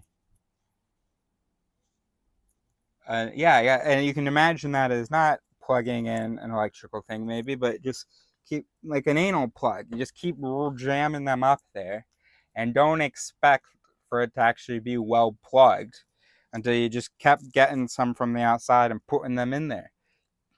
You can't just put in a little thimble and then it's just going to develop into a proper anal plug. I mean, the metaphor doesn't really work because one plug probably is sufficient, but you still got to fucking get it in there, bro. And sometimes you got to push, maybe. I don't really know. I don't really know. I don't even think I've ever seen in real life an anal plug. Plug till snug. And you can imagine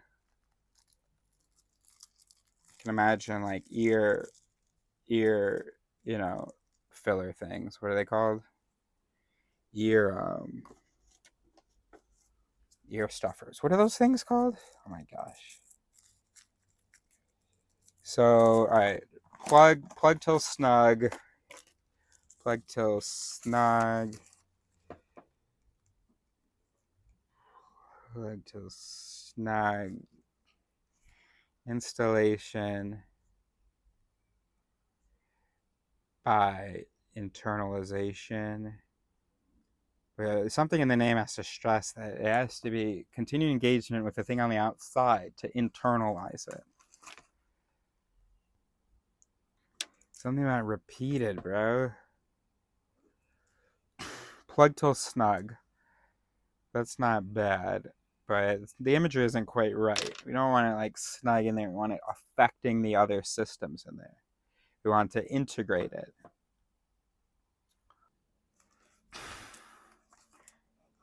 Something, bro. All right, let me smoke this and think about it.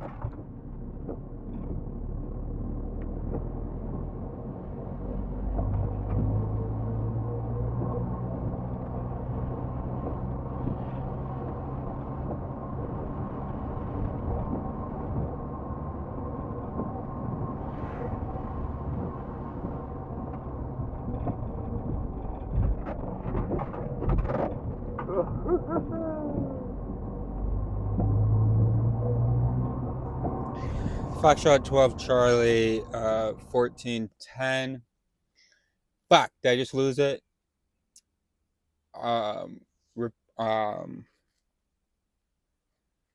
Yeah, until it can be repeated inside, it has to be repeated outside. So when you're learning something, if you haven't learned it yet, then it can't be repeated inside yet. It doesn't exist enough inside yet. So you have to, the outside, the repetition is needed regardless. So you can't repeat it inside yet, so you need to just keep repeating outside.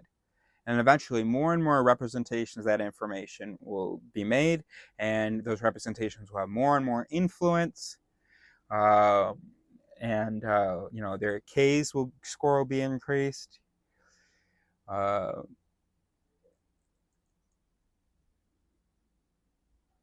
Yeah, so it's probably some very basic principle in education, in the field in the study of education. It's already been named. Something like the mere exposure effect, learning by repetition, and not just repetition of the action, but repetition of the engagement of the thing that's meant to be learned. The concept, the examples, the archetype.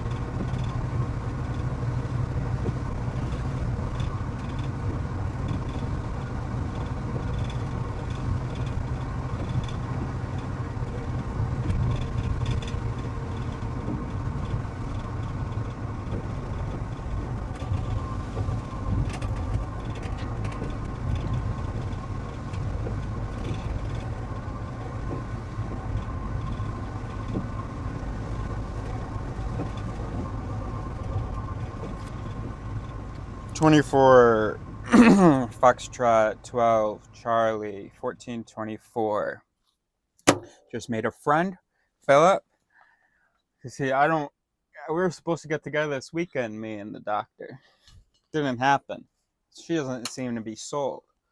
She said, oh yeah, sorry, it didn't work out, but I really do want to get together and stuff. I don't know why that's the case. I was planning to leave yesterday to go by the beach because I need, friends, and I wanted him to be able to go play in the water.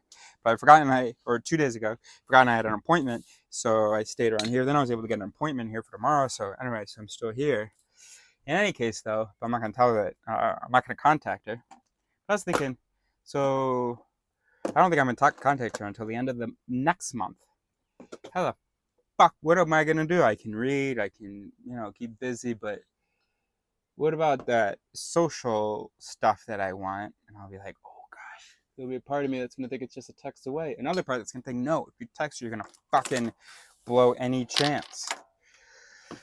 But another it going, oh, she could be a source of socializing.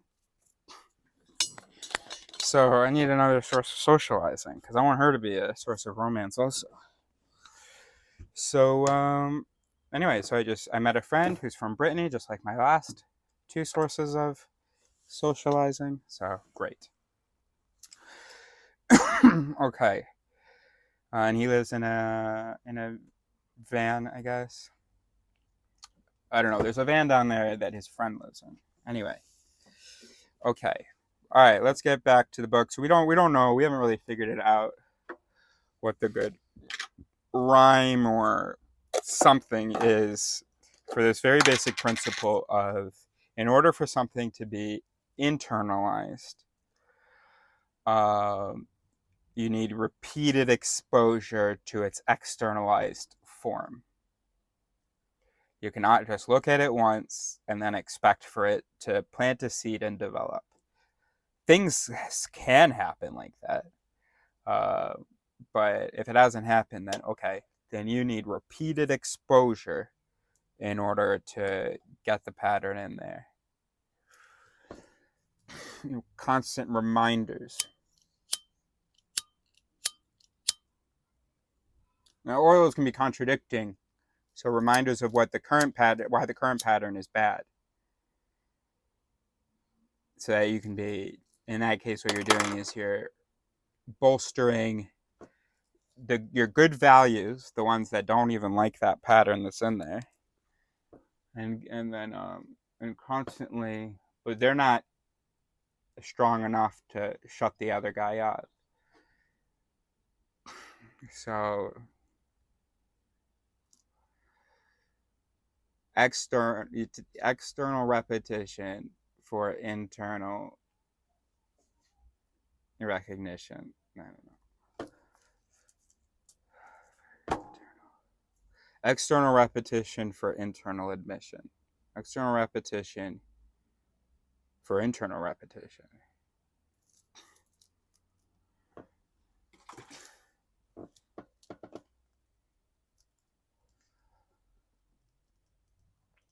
External repetition, internal conviction.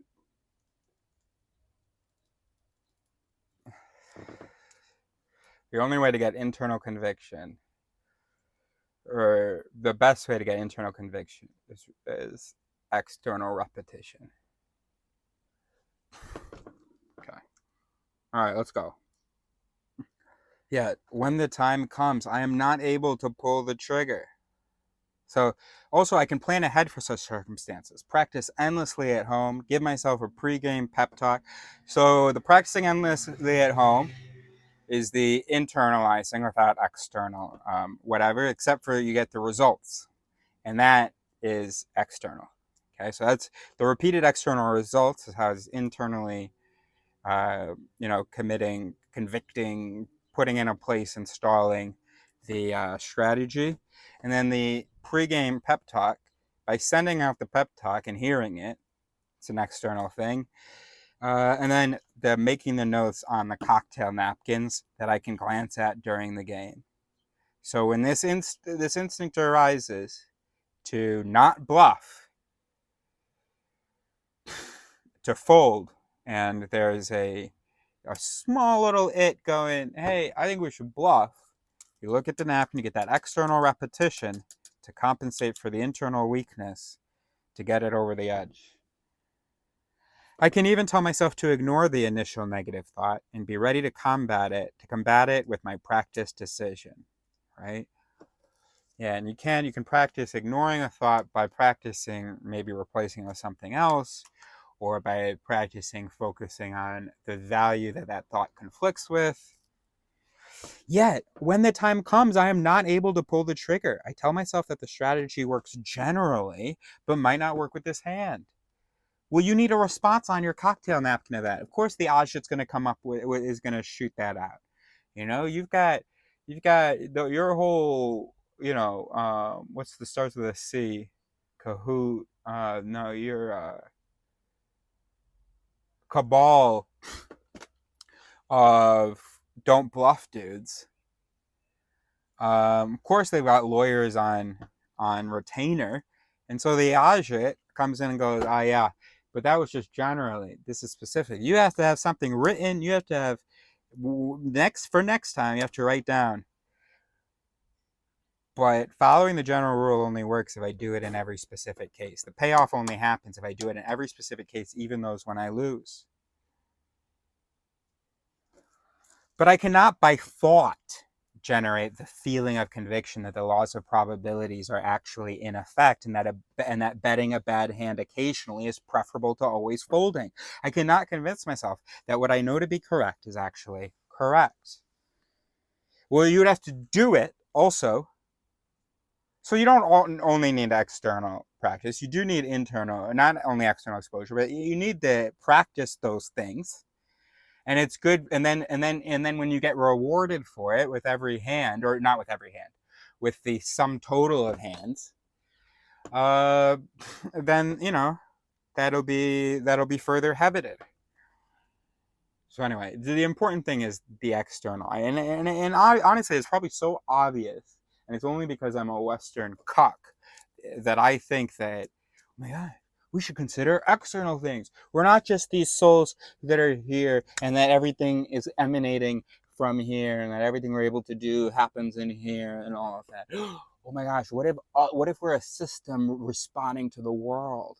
And so what if we have to actually change the world in order to change the opposite of the system?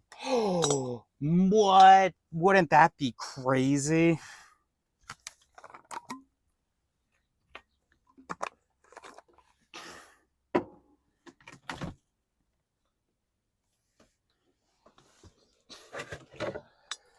What a twist. Most top players that I know have a different response. They tend to first think, if I make a big enough bet, my opponent will fold. They are equally aware of the possibility that an opponent might call, but are comfortable with a larger picture that the large bluff bet is a winning strategy. And this is why there's no free will. You can't be like, oh, I know this is the winning strategy. This is another example of the Warsaw illusions of source will and source reason. Of free will and source reason. Wait, you know this, so why aren't you fucking doing it? What do you mean? Because I'm a human brain, that's why. But if you know that, then you should, you have free will. You're not just a genetic robot. So, you should just tell yourself this is right. And, your conviction is warranted.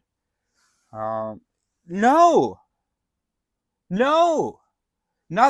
Shit can't just happen in here. You need external things. So they are equally aware of the possibility that an opponent might call, but are comfortable with the larger picture that the large bluff bet is a winning strategy. One World Series of Poker champion scolded me for being timid, saying that the difference between us was that he was not afraid to go broke. Watch one of these high-stakes TV poker games, wait until someone makes a huge bluff, and check out your own feelings. If we know in advance that this play is sound strategy, we shouldn't be surprised. But we are. We laugh, watch in awe and admiration, and wonder, how do they do it? A major factor in the immense popularity of these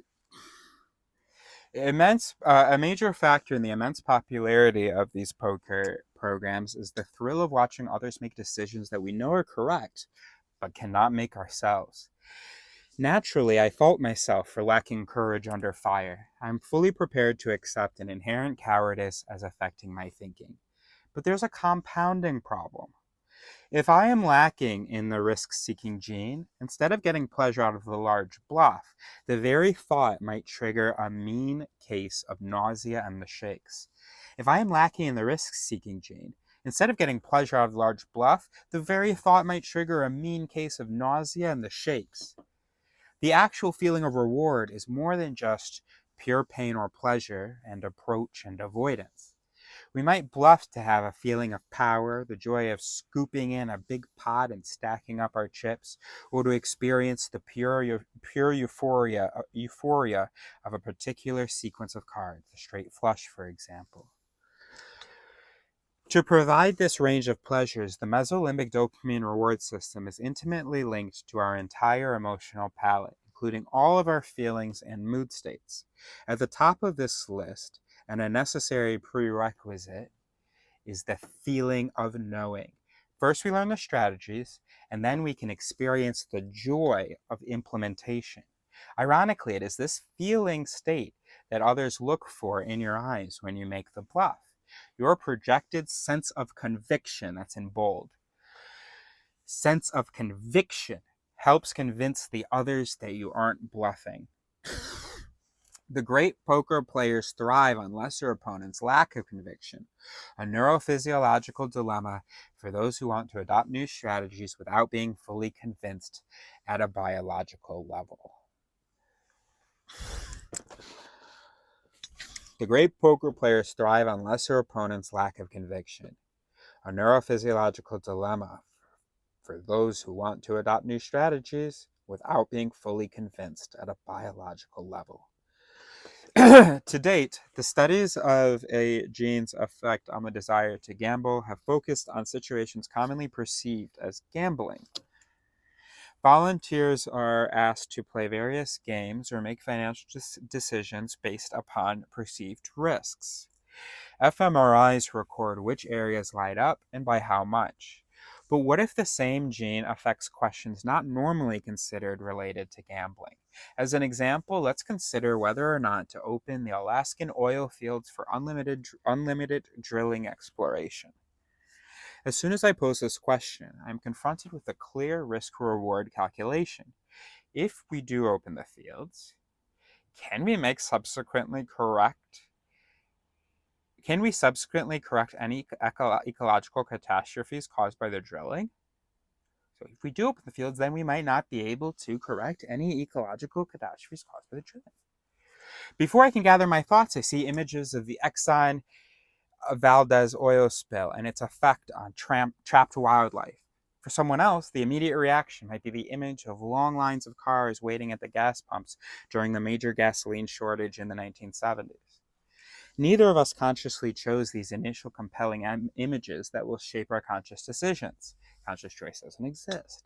The hidden layer has voted on what is most important and sent that image up into awareness, a calculation dependent upon all hidden layer factors, including genetic predispositions. Now, Dr. Burton hopefully understands that my dad is not correct to think that this hidden layer produces these options, and then the conscious mind makes a metaphysical decision between choice.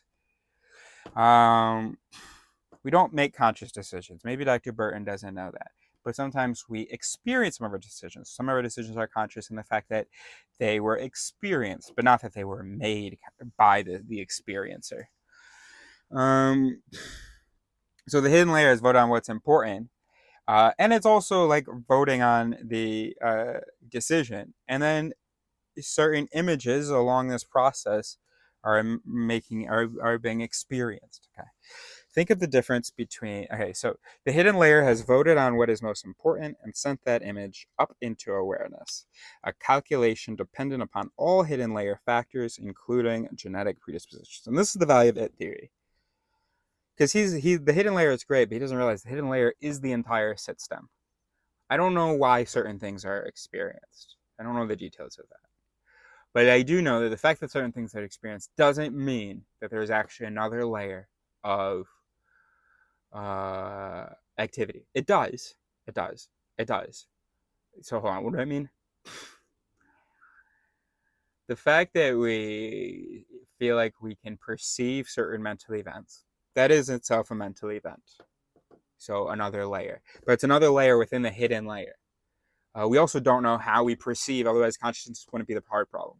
So we can't perceive our perception of consciousness. And we can not, there's no layer that we can like fully perceive, or no thing that we can fully perceive. So it's just blots in the hidden layer that get glimpsed by something in the hidden layer. The glimpsing is an act of the hidden layer. We are our brains. It theory, we are those its. There's not the hidden layer and then the conscious decider, the master. Okay. But you know that by now. Think of the difference between two poker players. One without the risk-taking gene, the other with it. Both have the same information, but the one without the gene worries what will happen if his bluff is called, while the other feels confident that he won't be called. Now, make these two players politicians, voting on oil drilling in Alaska. One will worry about all conceivable catastrophes, while the other will shrug off the downside risks with the added optimism that the miracles of modern technology can clean up any spills, or make them oncologists. A very good friend of mine developed non-Hodgkin's lymphoma. Standard chemotherapy failed. He went to the 2 local university medical centers to inquire about bone marrow transplant. Both oncologists indicated that the percentage increase in survival from the transplant was the same as the increased death rate from the treatment. Risk exactly equaled benefit. My friend was stumped and asked both doctors what they would do if they were the patient. Freed from statistics and now only voicing personal preferences, each was quite convinced that he could make a recommendation. One voted yes, the other voted no. From politics to medicine, seemingly deliberate reasons for decision will be influenced by innate risk tolerances. See, when we consider logic, we think about all the reasons and stuff. Oh, here are the statistics. But that's not all that's happening in here. There's also, is there more of a risk averse it or more of a risk avant it? A close look at more contentious issues of the day reveals the same problem. Arguments about capital punishment, abortion, stem cell research, cloning, and genetic engineering often are the reflection of differing risk-reward calculations. In thinking about capital punishment, a major consideration is one's degree of concern that an innocent man will be executed. For some, the slightest risk isn't acceptable. For others, it is.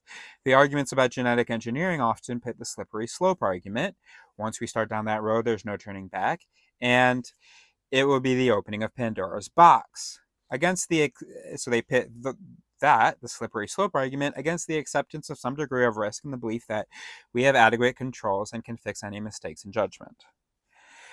With such examples, it would be utter folly to attribute a decision solely to the presence or absence of a risk-seeking gene. On the other hand, it would be equally short-sighted not to consider that genes do play a role. But as soon as we postulate genes in risk-taking, we immediately sense that the problem is more complex. Let's go back to poker. I might lack the risk gene and be doubly cursed with maximum expression of the Stathman protein in my amygdala. I am risk gene negative and Stathman gene positive. Not only will I get less pleasure out of bluffing, but each time I contemplate this decision, I will instantly remember every agonizing loss when another player called my bluff. Combining genes quickly produces exponential possibilities. Do you play below? There's this thing where if you're playing the non-trump, you might want to put, let's say you have an ace and a king, put the king down and maybe hope that you can pull someone's 10 in when you play the ace next rather than playing your ace now and then they win the other trick with their 10. And I try to sort of combat because I know I'm seeing myself how embarrassing it's going to be if either he takes, he all he had was a 10, so he takes the trick. And then maybe I play my ace and I get cut by the trump. Or maybe I play my ace later and I get his 10 and then I get cut by the trump. And that, prospect theory, right? That anticipation of the risk, of the, negative consequence. And it can become quite salient. But I sometimes still do it because I have other activity, obviously. I must. That is going, go for it. Combining genes quickly produces exponential possibilities. To continue with our hypothetical oversimplification, what if future genetic testing were to demonstrate that the most strident advocates of environmental laissez-faire policies fell on the far end of the daredevil genetic spectrum? Such risk-taking gene-positive, Stathman gene-negative politicians could not be easily intimidated or humiliated. They wouldn't readily recall embarrassing or compromising situations. We bemoan our least favorite public official's total lack of self-awareness, but what if this apparent insensitivity is, in part, a function of a turned-off amygdala? No prior bad experiences would be triggered. Criticism wouldn't land anywhere. The politician could feel entirely justified in saying that he didn't understand what the fuss about global warming is all about. I have been unable to fully assimilate, Assimilate. But there's an 8 word that is involved like repetition. Probably already exists anyway in theories of assimilation. Repetition, exposure, assimilation. I've been unable to fully assimilate the superior poker strategy of the random large bluff. I'm aware that my choice of less profitable strategies isn't the optimal decision, but nevertheless is the one with which I am most comfortable. I'm open to the idea that this flawed decision-making ability might even have a genetic component. Similarly, when thinking about environmental issues, I'm aware that I see greater risks than the pro-drilling advocates. The unanswered and perhaps unanswerable question: if a conservationist has more staffmen, less risk-taking gene, and the pro-drilling advocate has less staffmen, more risk-taking gene, how can the two have a reasonable dialogue? Their basic genetic predispositions will create different lines of reasoning and an uneven playing field. The conversationist will more readily respond to innate fears and might be more easily intimidated. Right, bro?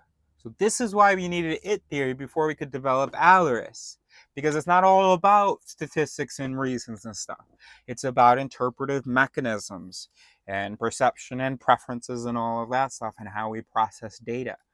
So if we're there trying to have a reasonable dialogue, at some moment you need to do a map it of the two and go, look, based on your other behaviors and based on what you're saying in this conversation and then confirmed by your other behaviors, it seems like in your map it,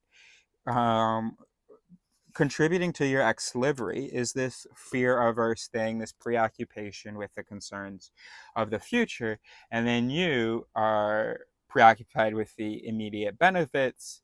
You are dismissing the immediate benefits by this it, and you are dismissing the potential concerns by this it. So then let's say they have to sire the conversation. Let's say they have to stop because they're just not able to. Other people can maybe learn from the points that they make, but they're not themselves able to learn from the discussion or convince the other.